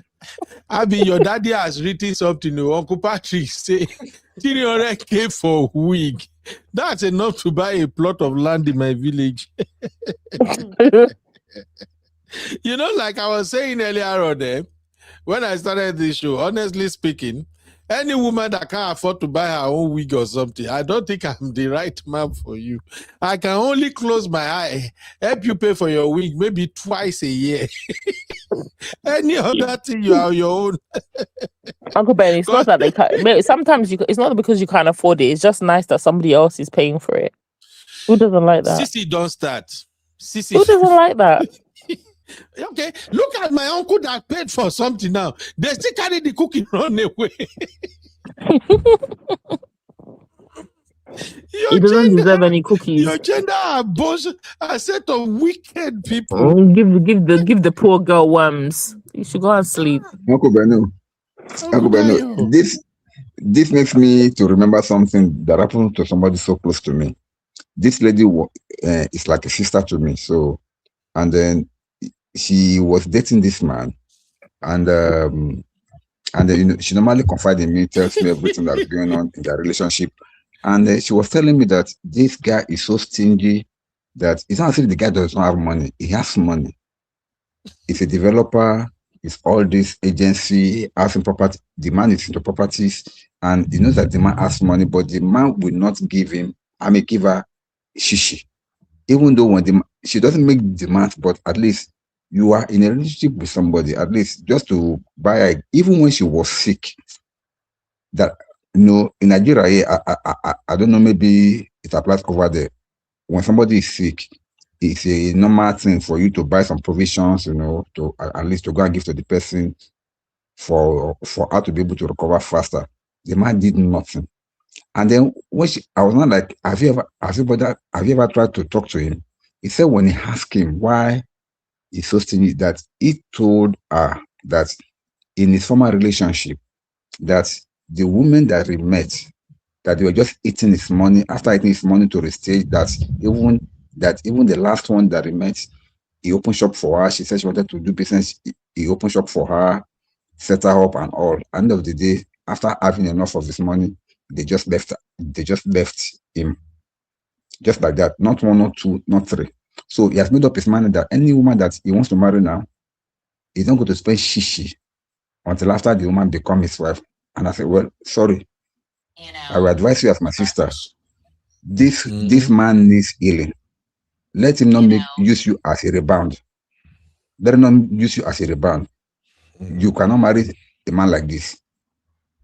And luckily for her, she kind of opted out of that relationship. Why do I bring up this story? Some men that you see acting nasty to some women emanate from some of these experiences that they've had in the hand of women. And whatever a woman does to a man, the man will take it back on another woman. Same thing also with a woman. Whatever a man does to a woman, the woman will take it out on another man. So we need to stop this cycle. Why are we being bad to one another? That's why I kept pushing and saying that you don't need to do this just because you can get away with it. You don't need to take advantage of people. That's why I like what you said, Sissy. You could have taken advantage of that guy, but you chose not. That opportunity may present itself, but it is you that will say, no, I can't do this. Because this thing speaks volumes about you as a person, about your convictions and about your beliefs. But unfortunately, some ladies don't even consider that, and they don't know that they're compromising or they're kind of jeopardizing their own future. Because every action, there must be a reaction, and every cause must have a consequence. So if they know that, maybe they will stop all these issues. This poor man now, his pension money, until this man buy, he will never forgive this girl. And you know what that means? Until this man buy, he will never forgive this woman. He He will cut not his forgive her. losses. Even She in will not his forgive grave, him. he will remembering her. Maybe And like maybe she somebody said in the comment maybe now, she's also got having her own trauma. Maybe she's been speaking to men. Men have been using her. So now she's like, you know what? No man is gonna get any cookies from me. Period. Just like if any married man comes to me this year, I'm reporting him to his wife straight. Abby, Facts. don't do that. Don't do Facts, that. Abby. I support you. Abby, some married men may me, just want to hear your voice in order to cool their let blood me He pressure. doesn't have a wife that let has me a just voice. myself ahead of time. You know, If you see Gen me Z voice trending, does some magic, Uncle Sissy. Dio, Abby, don't do that in Uncle this When you year. say Ben, Uncle Ben, Uncle Ben, let me just tell you, in case in case you see me trending on TikTok and doing story time on TikTok, any man that tries me this year, Abby, I support you. Please, we'll do that you together. will just see me trending 10-part story. Just wait. We'll open our own. You remember they've got a Facebook group. Are you dating the same man? You'll be putting the picture. We'll be putting the picture. 10-part series on TikTok. Finish. Abby, let me go. All right, thank you, everybody. Sissy, you and Abby, you are bad. Sister Ngozi and No, some of you need to be Kemi and Mr. named and Joy. shamed. You Naming and guys did shaming. not really do us good on this show. Now let us finish the show on a very bad note. At least when we want to end our show, we always make everybody happy. But the fact that You want to be happy with lies that it's you not talked. lie. You You didn't. guys can just agree that at least Baba did one. Maybe he no reach. When I can't say Baba no do at all. That's why I'm not happy Uncle with Ben, that. Baba no do. Baba no do. Baba no do. So finally, you agree, Uncle Dio. We have Baba a no do. result. Because the kind of an amount of this anger in this Baba. This Anger is a this different. bitterness It's in this anger Baba. of blue Oh my God. balls. Blue balls anger. What happened? You know, say this the way happened to this Baba. If they make old age, they fear people like us now. Oh my God. You know, old Blue age, balls like when anger. you are age 70, you know, sometimes you can just call some of this you small girl just to hear, you know, fresh voice, you know. So he doesn't You have can call like grandkids. a 30, 28, 30 Uncle years old Ben. girl at 70. Uncle Ben. But now, Me and this is you, scary. we never experience this. God forbid. We can never experience it because we can never go this route. We can never go this route. So you don't know it's not You gonna see, happen to us at all. something is wrong with Nigerians. Olodo uprising is real. How can this kind of man cannot be ashamed? Record yourself and post it. Exactly. Somebody have already won the guy now. Say, make sure say you know loud your wedding, because this grandpa can do anything that day. No, it's true now, Uncle Ben. See, unfortunately, we may not see the end of this. We may not know what will happen after this, but I can bet you it will not be it may not really end well for the lady. That's just so far. Actually, he's actually exposed himself to how desperate he is. Another lady will slide in his DM, oh, let me come and cook for you, let me do this, and he will do the same thing again. So sometimes these things, it's good to carry that shame and talk in your friendship group and keep it private. Don't bring it out for social media. Yeah. So can we conclude now? You should just come on. Uncle Dio, what did you say? You cut off. Sorry. Can we conclude that this girl refused? This girl refused to do wifey duties. Is that the conclusion? She's not his wife. She's not his wife. There's no duties. There's no wifey duty. We've already said stop doing wifey duty for men that are not your husband. But the man wants to marry her. Uncle does she want to marry you? Do you have an agreement that she's marrying you? So why are you doing wifey duties for a girl that is not your wife? Let's make it make sense. Fifi, the man believes we have told women don't do things for men that you're not interested in. Same way you shouldn't be doing things for a woman that is not even you don't even have that. Why did you get kicked out? I don't know. Maybe now you kick me out. I don't even trust any of you. You see anybody. I don't trust any of them right now. Because let me give you one quick gist. There's one guy on X that is like a traditionalist. So if people have any issues with animals, snakes, and stuff, they ask him questions. I think his name is like Oron Relay or something like that. With animals? Like he's a Nigerian traditionalist. So when people have true kind of questions, traditional kind of questions, or even things like herbs. How do we keep snakes out of our house? Those kind of things. He always has traditional methods.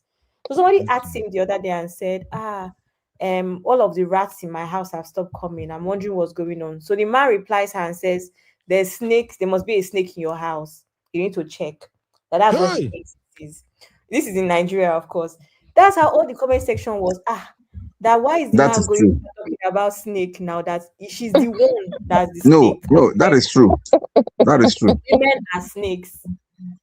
No, I'm just even trying to explain, because Uncle Ben is saying he doesn't trust us. I'm like, yeah, as per women are snakes. So the thing that's been trending on X this past couple of days is how women are pretty much not to be trusted, because apparently we're snakes. Anyway, I don't know. I'll be you and Sisi. I don't know where you guys are getting off tomorrow. I know I have a show with Auntie B tomorrow. Hey, Monday's a good day for me. It's my light day.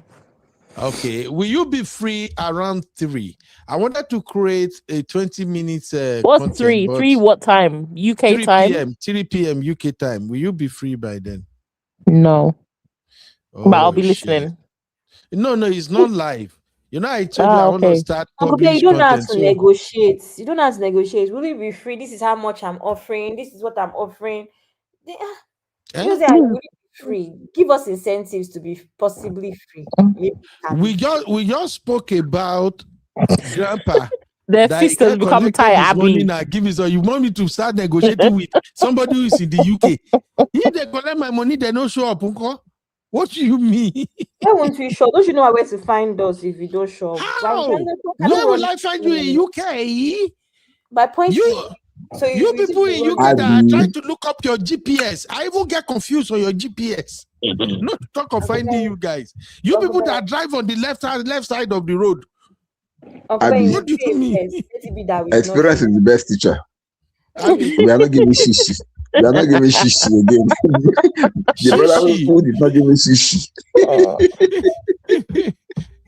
I wanted to create this content tomorrow that I will publish. So I have like 5 videos I was gonna react to, but I know a lady will be the better person to help me break each of the video down briefly. So I don't know whether Sisi or Abby, anybody will be free another time. That's just why I'm asking. I know I can create it myself, but I don't want people to come for me because I may react. Oh, you want them to come for you? You want buffer? Text me. Around that time, you message me. I might be free. Sure, you say it's 30 minutes. I might be free. It's not even up to 30 minutes, Seth. It's because I know I will wake up around 7:30. I wake up. I'll go to the gym. So when I come back, I wanted to create the content and then have like 1 hour to do my research before Auntie B show. So, but I need somebody that can help me react to those. Tomorrow, I need to. Am I the timekeeper? Hey, Uncle Ben. I don't even know.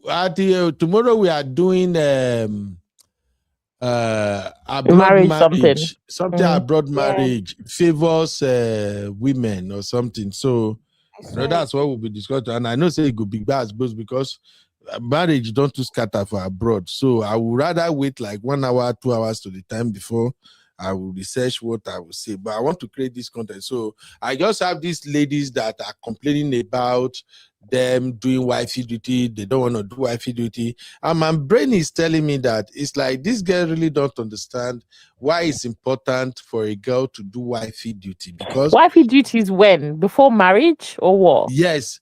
Wifey duty is can we stop? So then I'm sorry. Then this what this uncle was doing for that girl is also husband duties, providing. So why is he complaining and lamenting online? Sisi, don't Uncle Ben, stop. Sisi, you know what I'm talking. No, I don't know what you're talking about. I think I will send those videos for you sisters to listen to prepare your mind. Because for me, I've heard ladies say this a lot. No wifey duty, no wifey duty, no wifey duty. Yes, because women have been taken advantage of. Just like men are crying that women are taking their money, they're not marrying the women. It's the same thing, Uncle Ben. But how will a man know you are a wife material? When we get there, you will know. I'm sorry. When we get there, you will find out. Cook, you won't clean the house when you come around. You won't help. So when you go to a house, is a house messy? You won't mop the floor. You won't do anything. You will wait until he give you ring. wedding before you start Uncle doing that. Ben, How look at would the he know you are a wife Uncle material? Ben, look at the girl that you're speaking to. From having conversations, you go meet the girl, you see her environment, you see the family that she comes from. Are they pigs? Do they have maid? Does she do stuff? You have a bit of understanding. If she says, Uncle "Oh, Ben, do you I know only have why? cooks, I only have this, I never cook, I never that," through conversation, you'll know the type of person that you're marrying. Please, can we stop? I don't Uncle support any Ben, woman let me going to a just man's house tell to be you. cleaning up and down. As who? Are you his maid? Okay. Uncle Ben, What let are me you just tell saying? everybody on this platform, your baby of the house has really, really suffered. I've gone through so much in life. It's just the person that I did all these duties for. Oh, for what? No, How am I? sorry. No. Do you know that I'm not even trying to give myself a pat I on the don't back? tire for this Abby, oh Lord. I actually really tried in Abby, go life. to bed, This please. guy that I did all these things for now, did he marry me? Uncle Ben, my point is that it doesn't matter. It doesn't. It really doesn't. To be It doesn't matter. honest, You know, we No, go it to matters. So on been a there, serious done note, there. it matters. Uncle Ben, Uncle when I Ben. I can never again. It's coming from somewhere. Uncle Dio, please Yes, just sir. talk to Abby and Sissy now before we Every go. Uncle I'm Ben, going to start. my kids have life skills. My daughters can cook. My daughter can cook. She does not like cooking, but she can cook. Even my son, he's just 13. He can cook. He can do bits and pieces. They clean, right? Those are standard basic skills. Am I going to tell my daughter that, oh, you're dating this guy, start going to his house, carry him food, cook for him, clean his house to show him that your wife? Absolutely not. If you go to his house and maybe the house is messy, you can tell him, babe, this place is messy. Let me tidy up, because you don't particularly want to be in a space that is messy. It's not that you're gonna come, leave what you're doing, fly to his house to go and clean his house. Hell no, right? Who's doing that? Everybody's got their things that they're doing. Everybody's got their work that they're doing as well. If it's something that is convenient for you first, by all means, if you want to do it, do it. It is not going to be a must that you'll be running helter-skelter to clean a man's house, make sure he has food in the house. He'll be all right. He's been managing before he met you. He will be okay. You happen to be there. The spirit leads you that, okay, because you want to eat, there's no food in the house, you want to cook. Girl, cook. But I'm not going to support a girl running around cooking for a man that's not her man. Which usually these men are not your man. They're not even your man. It's just a guy you're talking to. You're doing everything. For what? Okay. No, Sissy, I don't agree. You don't. Let me just quickly push back with this. In the West over there, you know that one of the most common things is that once a guy approaches a lady and the lady agrees to kind of go out with him, the next thing is that they move to each other's house. Yes or no? They're not married yet, so neither are they even engaged. Yeah, a lot of them do that. They move I don't know into about UK, but they do that a lot here in the US. See, the reason why I use that as an example is that wifey duty is not, the way we are painting it is not the way it is. From the start of our relationship, oh, I like you, you like me, and we are good with each other. Okay, you're moving with me, we start living together.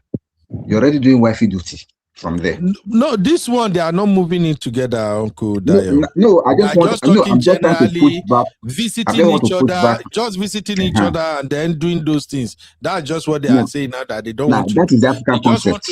Uncle Dio, they just want to come and visit you, cross their leg. You you can order takeaway. Everything. You can order takeaway. And leave. You can order takeaway. They want to claim their wife material. You can order takeaway. If my spirit decides that I want to eat something different and I want to cook and you have ingredients, I may cook. I'm not coming to your house to cook for you. I'm sorry. Okay, no. Wait, Sissy, let's hear Uncle Dio's perspective. Go on, Uncle Dio. Sissy, wait. See, this is me. I'm going to use myself. No verse, Uncle Dio. Go ahead. I am going to use myself as an example. While I was still young and I was still dating, if a girlfriend should come to my house, Uncle Dio, when you dated. Yes, if a girlfriend should come to my house for the first time, I'll cook for you, I'll do everything for you. Now, if the relationship is getting much more intimate and that we're getting to know each other better, we are getting stronger. The next time you will come to my house, I may tell you to cook something for us to eat. for Why should one, you have to tell her to cook something? No, for us to eat. Why won't you cook something? I cook for you a couple of times that you came. So what is wrong with me asking you If to I'm cook visiting your for us house, to eat? should you not be the one hosting your guest? In whose Am I not house? hosting you? When you have visitors, do you tell your visitor to cook and bring the food? Uncle No, Dio, you when didn't you get and what your I'm wife are saying. hosting guests, do you tell them to Go bring with my food and cook flow. at your house? No, wait, go with my flow. I'm not saying you just come to my house, I will ask you to cook. No. We have been dating for some time. I've taken you out, you've come to my house, I've cooked for you on some occasions. Now, if for me to like take you to the next level, after us going out for some time, I can tell you, oh, babe, can you just cook something for us, please, so that we can eat? If you say no, I will not hold any grudge. But to me, I don't see that one as a wifey duty, because because we are in a relationship and it's partnership. Okay, it's something as if you asking me also to help you with something that you think I can assist you with in a relationship. I will do it. So it's not about wifey. Now, when you're talking about wifey duty in Africa, people use it to take advantage sometimes. At the same time, people use it to know their compatibility with their partner. For instance, now, some men are lazy to the bone. They can't do anything. They can't clean their house. They can't do anything by themselves. Those ones, you can know it first if you go to the house and you see everywhere messed up, and you always, anytime you go there, the place is messed up. Nah, this guy is lazy and dirty at the same time. But if you always go to your guy's house and everywhere is clean, everything is in place, nothing is out of place, this guy is clean and meticulous. But do you know that I've once stopped a lady that we were having a serious relationship together, for the fact that I think for about 1 or 2 years that we were going out, this lady has never come to my house and pick one pin like this. Anytime she comes, she just come, eat, we talk, we do what I want to do, she goes. She has never done any cleaning in my house or done anything like maybe putting my house in order. She has never done it for 2 good years. But you still dated her for 2 years. What was the reason that you dated her for 2 years? All right, let's go. We'll continue tomorrow. I beg. I'm not tired. Because I no one agree.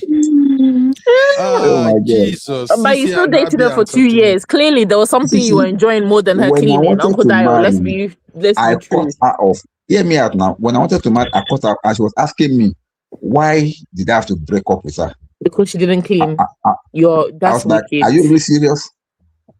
No, are you really serious? I don't even need to tell her anything.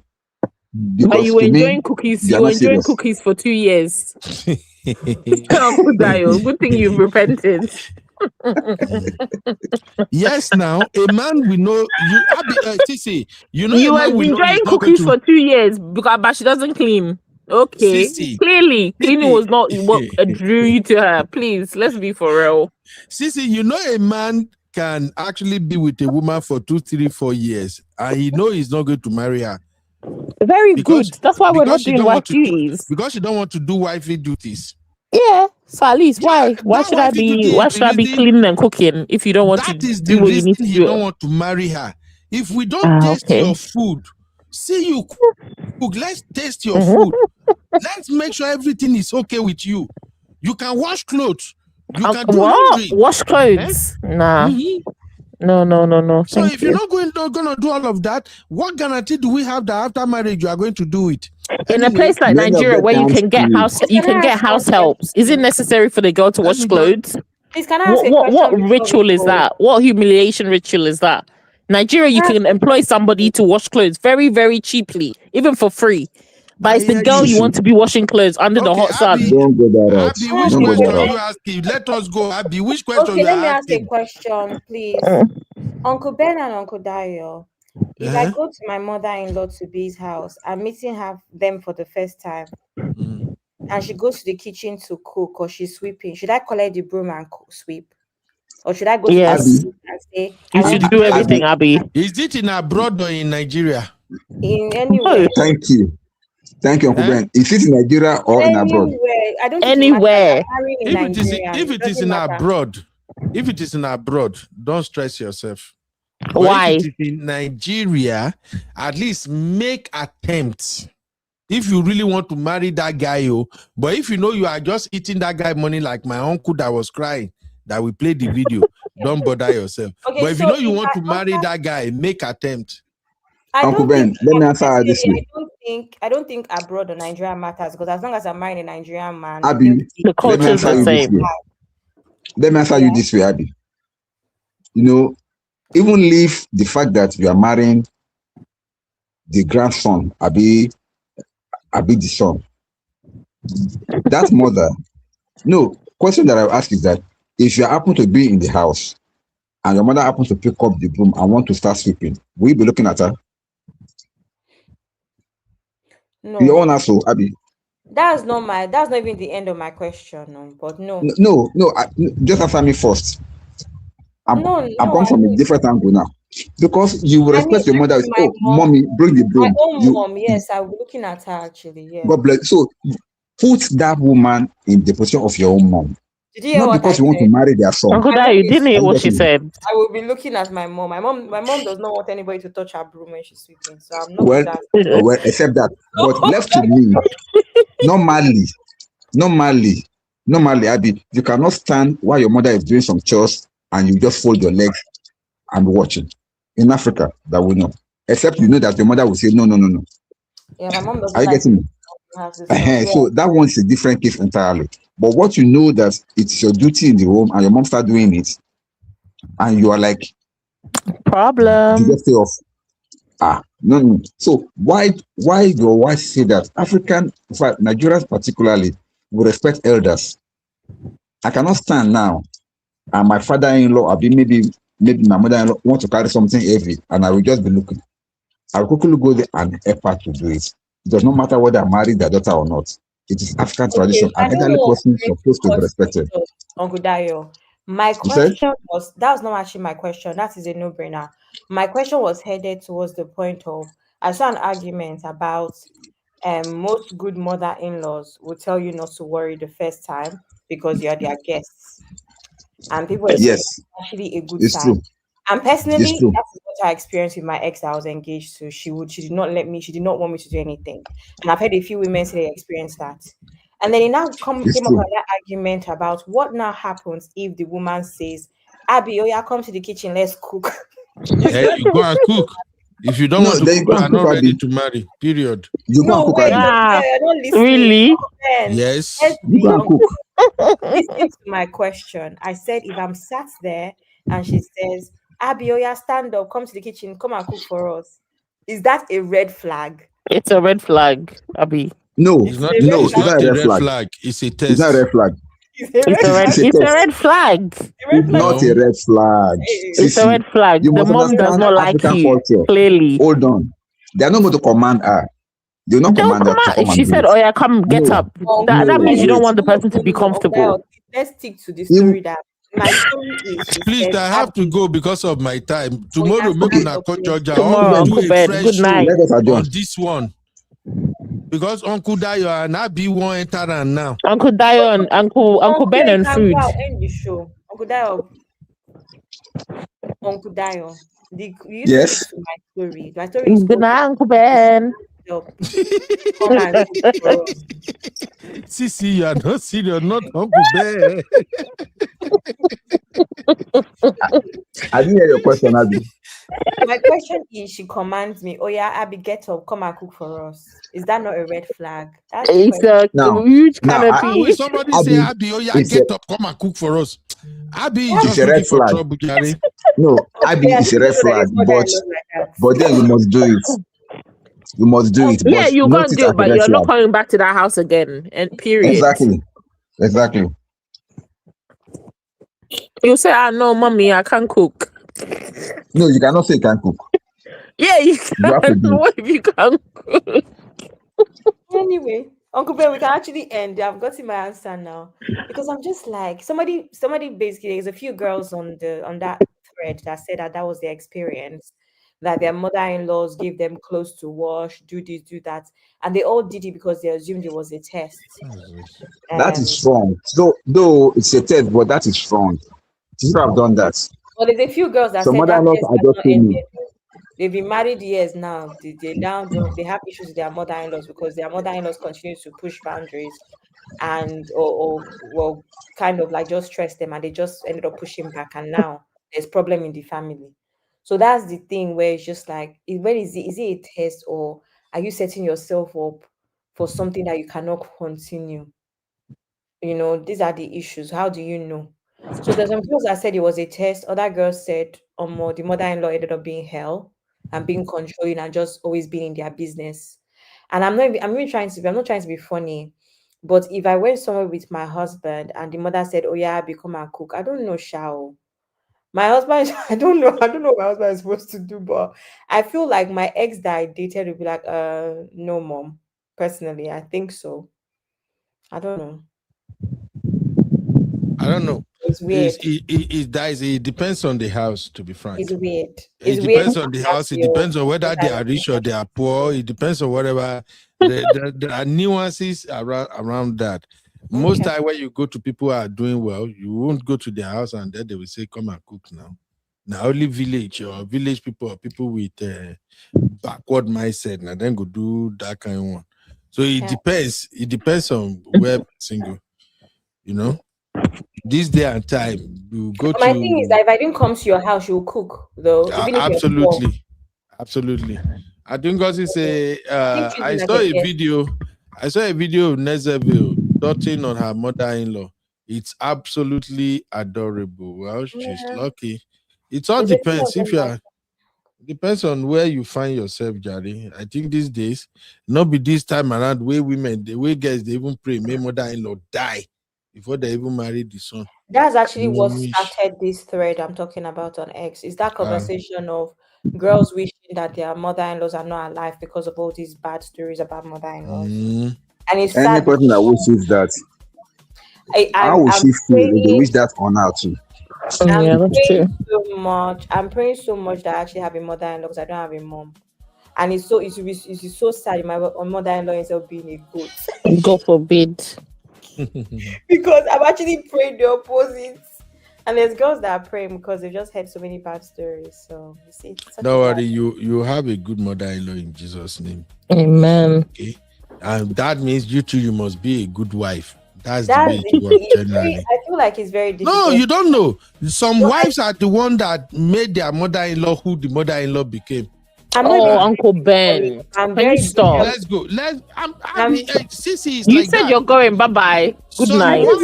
Some wives are the one that turned their mother-in-law to Jezebel because of their own attitude. Uncle Ben, don't open that kind of form, I beg. Let's go, please. Bye-bye, Uncle Ben. Sissy is looking for trouble, and we will discuss this. You can discuss that with yourself. I'm not involved. I'm be listening in the background. You're not going to trigger me. I think my vacation will start on Thursday. If we don't have anything discussing, we will bring this back on Thursday and discuss it. Uncle Ben, some wife.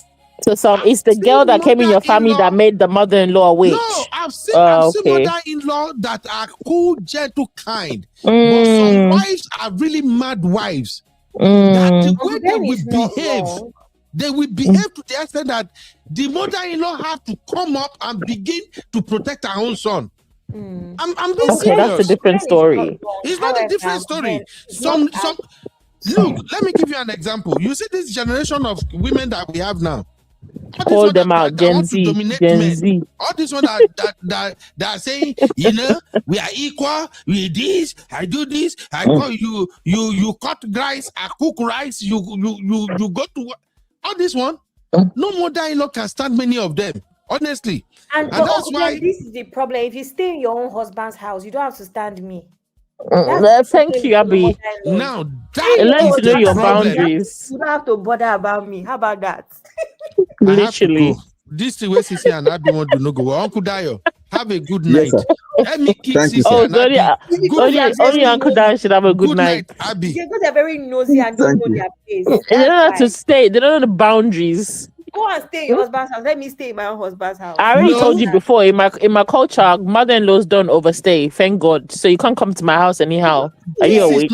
This is not about stay or no stay. So no, you can't come over. What you don't see, you will not know. So it's best stay in your lane. Do you think that a normal mother-in-law have an issue with me? No, but Uncle Dayo, mother-in-law, they don't know. Planning sisi ati abi ni you da. Wọ́n fẹ́ ká sùn dáadáa. Hello. I'll start speaking Yoruba for you people very soon. Please, let me tell you what speak they the said. Yoruba. I know, I understood you. Abi, Uncle Ben told us. Let me do one amebo for you. Abi, wait.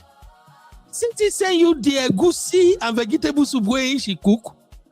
For my father-in-law. Oh my God. This year, when I see the egusi, Sissy is a criminal. Listen, I have my skill. Those skills only come out for the main man. It's not every situationship that experience that. That's what we're saying. And this kind of food I want someone to be cooking without any. Do you know how I had to fumigate my house because of all the stew? Nah, please. I can't be doing that for any talking stage. Hell no. Really? The amount of protein I had to buy for one pot of soup is that am I going to be doing that for every guy I'm talking to because I want to prove that I'm wife material? God forbid. You have to do wife material. I'm never going to do that. I'm never going to do that. Very soon you'll be pounding pounded yam now. I pounded yam, of course. What do you eat with it? Everything. Okay. God bless you. It's not for everybody. That's what we're saying. This is why I say don't listen to what some ladies are saying. No, Sissy know how to treat a man to make the man know say you are going nowhere. This is your last bus stop. You are very wrong for that. Sissy will be teaching other ladies. Uncle Ben, that's not true. Uncle Ben, that's not true. We also are aware of how well she's being treated. Men always like, and I'm actually committed in my relationship. It's not a talking stage. Thank you. It's not situationship. It's not relationship with no left and right. Please. I've dated guys and I tell them, yeah, I can cook. They'll see me cooking and they're like, oh, come and cook for me. I'm like, it's not gonna happen, mate. Why would I come and cook for you? It's not gonna happen. If you're lucky, you'll get to taste my food one day. If you're behaving yourself. That's what I always used to tell them. Okay. Sissy, you see what I was saying? Ayokun Olandiemi said Ayomikun, or is that Ayokunu? Okay. Uncle Dayo, is that Ayokunu? That is Ayokunu now. Ayokunu Olayemi. Ayokunu Olayemi. So, Ayokun, are you sure your family people do have boundaries? No, ask them. Are you sure your family people have boundaries, or people always poking your nose in things that don't concern you? No, Abby, it's not like that. Oh, seriously, Abby.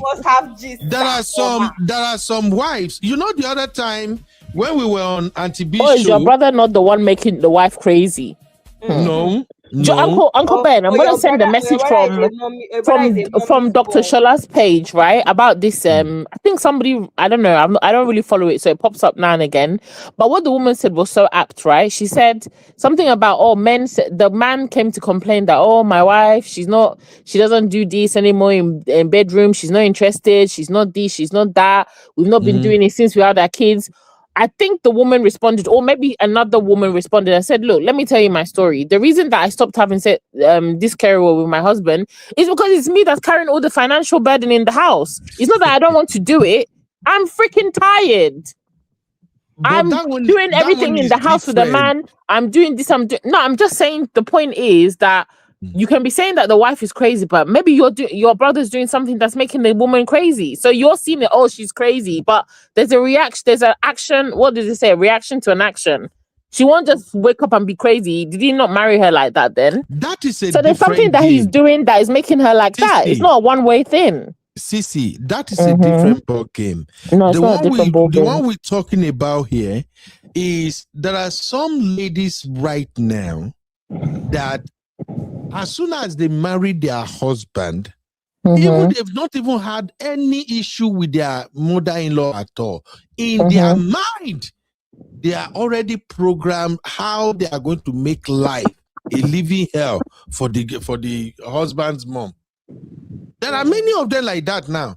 Actually, and these are the there's ones you women see like on that, social to be media honest. that will be saying, I prefer to marry a guy who don't have a mom.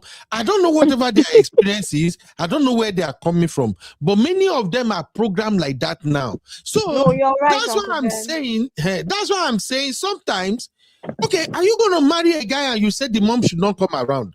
So sometimes when mother-in-law comes around, the mother-in-law can be an angel. No issue. But because this gay mind has already been programmed that, no, my mother-in-law will not try rubbish with me. That's Uncle what Ben, I'm saying. that you want to go and start this kind of conversations, because I know a mother-in-law It's that Uncle Daya and Sisi. Let's go. I know a mother-in-law that is an angel. But you know, it's kind of angels that will say things like, You see? my son, You see, Ayomiku is even testifying now. Ayokunu is saying, are you a man or a woman, Ayo? Are you a man or a woman? He said, my brother loved this girl. My brother loved this girl more than himself. Uncle And Ben, he said, my mom Uncle stays Ben, in US and my brother in Nigeria. Oh, you are a woman. Thank God. We'll have this conversation another day, Sisi. I'm telling you. I'm telling you that, Uncle Ben, we have to be very honest about the mother-in-laws and their games. Mother-in-laws are very manipulative. Yes, they will come across as very peaceful and all, but they will be. But they're coming to cause problem. Not all, not all. How many times are we going to have this conversation that if somebody is talking about something, it's not all? I don't know all mother-in-laws in the world. You need a thing that flashes up. Not all. Let me give you an example right now. In the world. Let me give you an example right now. Oh, by the way, it's been a while I've seen my honey baby. Where she did? Please, London people, please check on honey babe. Let me give you an example now. Abby, you know you are a sweet girl, right? Okay. Just wait. You know you are a sweet girl, right? Allegedly. Everybody knows. We cannot confirm. We cannot. Abby, do you also know that you are also a no-nonsense girl? Do you know that, or you don't know?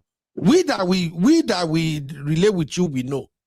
Okay. Now, you will grow up to be a sweet mom, grandmom, and you will grow up to be a sweet mother-in-law. But here is the problem. You see, that's your no-nonsense way, the way you build yourself. Your daughter-in-law can smell it from a mile away.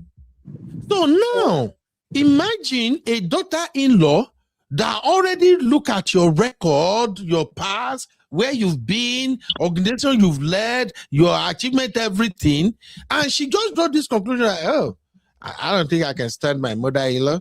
My mother-in-law, no, she's so articulate. Are you not going to visit your son? Now imagine when you finally pay your son a visit and the wife started giving you attitude from day one. You know, you might say, oh, let me leave I don't want problem for my son. You might say, let me just pretend everything is okay. If you continue to give that nasty attitude, what it will result to is that you may decide you don't want to tell your son, you want to tell anybody. Maybe you went there to stay like maybe 3-4 days. You just leave. You may decide that you don't want to visit again because of that nasty attitude that you see. Are you getting what I'm saying now? That is how it is with some mother-in-law. I'm not even disputing the facts. People need to understand that everybody has experiences, right? I've explained the experiences of even my mom being Igbo, tribalism, and then all of a sudden, years later, she's like the favorite daughter-in-law because of the perseverance. So I understand the balance of both. However, my thing is, this thing you're saying now, Uncle Ben, is would I go to my son's house now and decide I want to stay there for 6 months? No 6 months, even within 4 days. A nasty wife will be a nasty wife. Uncle Ben, let me Go ahead. My thing is that I feel like there's a lot of mothers that also don't have boundaries. I've spoken about this before I don't remember what show we're talking about, where I even explained one of my older cousins' mother-in-law, where she's even a doctor, she's a GP, and you want to force her hand on what you believe is the way that a child should be cared for. And she's telling you that outside of me being the mother of this child, I'm a doctor, and these things are no longer allowed or advised with pressing children a certain way or whatever. Now went as far as doing that, and they now forcefully remove the umbilical cord thing that was hanging. Now, because we're Nigerian, you can't shout at your mother-in-law, even after begging her, "Mommy, I don't like this dropping thing." Please, for me, she will leave that day. I'm Guess sorry. what she starts doing? She starts crying. She starts crying because she can't shout, but she wanted to shout. This is what I'm saying. That it's not that the woman is not a sweet woman. It's just that the woman get coconut head. She know they listen.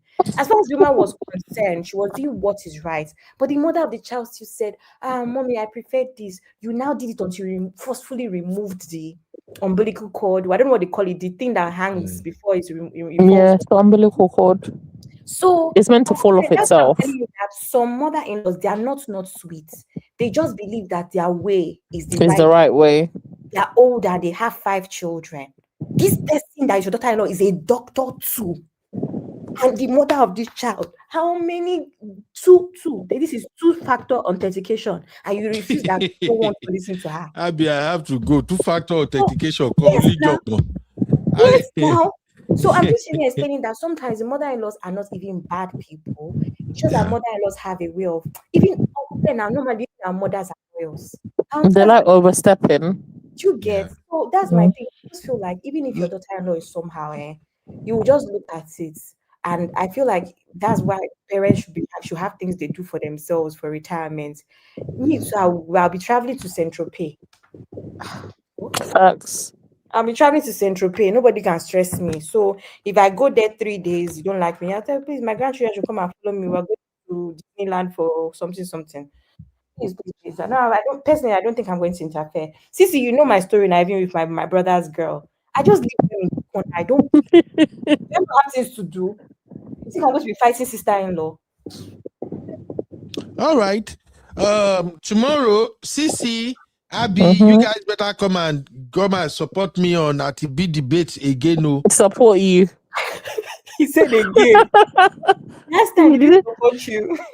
But you had some really nice comments though, Uncle Ben, on Instagram. Even I saw a comment. I'll pin it and send it in the backstage. Somebody was like, "Oh, Uncle Ben, he was great. It was amazing." I said, "Hey, who are these bots that you sent here?" On Instagram. On Instagram, yeah. Oh wow! They said they enjoyed the show. Really? No, they were saying they enjoyed the show. I said, Uncle Ben has sent his bots to come and be dropping comments here. You see, there are so many debates we still gonna do together. If only people can just listen. I think I will have to explain to them tomorrow first. So yes, that you're devil's advocate. Yeah, I'm just doing devil's advocate. I think they really don't get it, So I will explain it. Everybody join us tomorrow. Let me show you. I need support to Uncle Dayo. I trust Uncle Dayo. Uncle Dayo is always Uncle Dayo is always my 5 and 6. Uncle Dayo was Uncle Ben. I said Uncle Dayo. I will be there tomorrow. Hey. No wala. I'll be there live by the grace of God. What time is it tomorrow?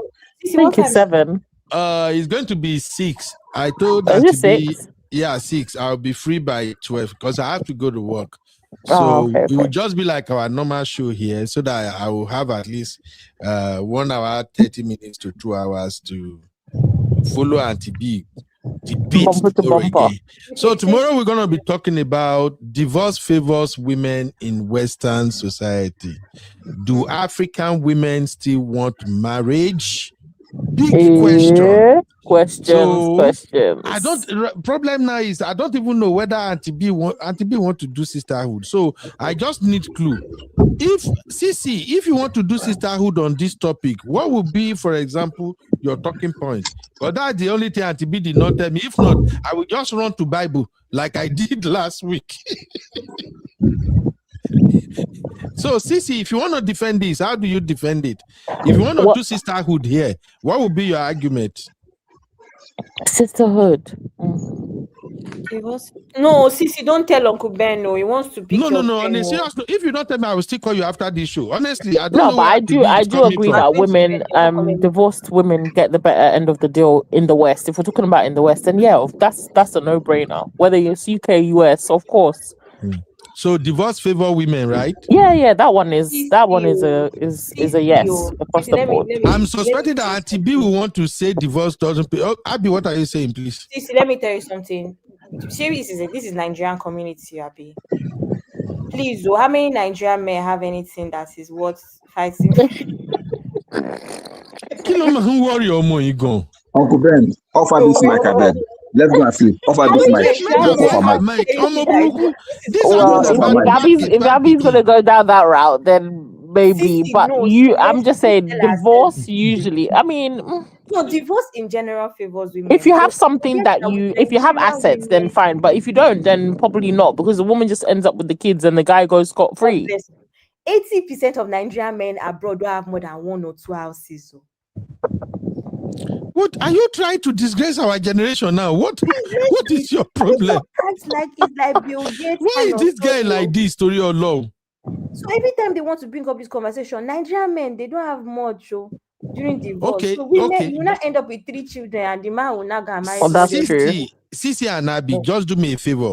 If you want to debate this topic as sisterhood, what angle will you come from? I just want to use that to know where I will come. You know, Auntie B is really good. Yeah, the angle that Abby just said, actually, what she said is like a lot of Nigerian men or African men don't actually have anything that's worth leaving. So the woman actually ends up with most of the burden. Meaning Nigerian women or African women don't benefit that much from divorce? Yes. There is only a small percentage of Nigerian women that do. Nigerian men are not, and this is what we say of that generation. Maybe our generation. Abby, you are very, very wrong in that. Let me tell you why. Wait, calm down. Let me tell you why. Uncle Dai, you will come tomorrow and defend brotherhood, please. No. We will ask the question. Let me tell Abby so that she can go to sleep with it. In Nigeria, there are no laws that put a man under child support, number one. Number two, there are no laws that say that when you divorce your wife, half of your property will go to the wife, whatever. So that is why, but if there's a law like that, it will surprise you that 80% Nigerians actually have something to give away during divorce. The reason why you don't know is because no law like that compels any Nigerian man to do that. So it's not because they don't have it. This particular debate is in Western society, not in Nigeria. In Nigeria, we're not even arguing it now. Divorce does not favor women. Abby, in Western society, divorce still favor Nigerian women. It still favor Nigerian women. We are doing this thing again where you're not agreeing that 2 things exist. What Sisi said is right. And I told Sisi, yes, so divorce in this part of the world favors women, right? It does. However, let's not act like we're talking about Bill Gates or $10. 90% of Nigerian men, they only have their 1, 3, 4 bedroom house. Okay, you people, thank you for helping me shaping my argument tomorrow. It make a lot of sense. I pray Auntie B will come from this angle tomorrow. Then you will see me. I will shape my argument. I just pray. Make Auntie B use this in an argument tomorrow. Men are losing a lot in Western divorce. Do you know what is very crazy? Sisi, I was talking to her about, but Tosha told some of my friends that when I look at a couple of the young girls, there's a lady called Vivian Okezie that's we talked about it yesterday. And there's a couple of young girls that are getting divorced after maximum 3 years. Like these are girls under 30. They get married, maybe 30 something, early 30s anyway. 3 years max, they're out of their marriages. And I just remember there is somebody that is struggling so much, but others are doing very well. Do you know who that person is, Sisi? Ronke Raji. And one of the reasons why Ronke Raji is suffering as much and not able to bounce back is because she left with 3 children and 2 of them are special needs. You don't understand, Uncle Ben, that there's no benefit for a lot of Nigerian women when it comes to divorce, even in this part of the world, because Nigerian men, on an average, don't acquire enough for it to be such an amazing idea. So every time I look at this group of young girls that have divorced and bounced back, and then Ronke Raji is struggling so much, it's because she left with children and the rest not live with children. You said Ronke Raji? Yes, Yeah. Where does she live? she lives in In the America. US. She's Where? American. You see, Houston? you know what I mean about the young girls that have divorced and bounced back versus her. Yeah. She's struggling to bounce back. It's because she left with 3 children. Was she married to a guy that actually have a job? She's married to a Who Nigerian knows? guy now. Typical. I don't know. I'm just Because that. this there are so many angles to this debate. There are some Nigerians that the type of job they are doing, even you that you are married to them, you know, say now you deal from get go. And there are some Nigerians that the type of job they are doing, they are the one who will be praying that there should be no divorce. So it's not one and the same. But anyway, Ben, if you want to be very honest with yourself, if you go back to everything we're talking about on this when it comes to men and women, you argue a lot about how women are so fast paced. The next thing woman wants to do the next degree, the next thing she's flying, she's doing a master's degree, she's doing a PhD, and then your argument is always that men don't have brain for book like that. Men, blah blah blah. So as a woman, why would you be earning 200K and not marry someone that's earning 90K? Uncle Ben, apply it here. Women are doing so much that even your divorce, nobody needs anything from you with your divorce. No, basically, when it comes to divorce, whoever earns more will be the one to lose the more. So can you see why Nigerian women don't benefit as much? Because on an average, Nigerian women are higher flyers these days than their husbands. Abby. Because it's Western world, not Nigeria. They're even paying the men child support. You get African women, Nigerian women benefit a lot, especially when they go and marry you from Nigeria and bring you abroad. That alone means that you have benefited. Abby, let us go. Time don't go. We'll come tomorrow. Bye. Good night. Has shared her story with us on here many times. That's a perfect example. Bye, everybody. Let's sleep on it and let's finish Uncle Ben tomorrow. Bye. We will. Bye. Nobody is finished. You are Uncle coming to support Uncle Ben. Good night. Good night. Good night. Good night. Eba me kiss sister me oh. Let me greet my sister. Good night. Oh my God, Good night, Troublemaker Abby. Bye.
Welcome to UB Reactions, the place where we keep it real.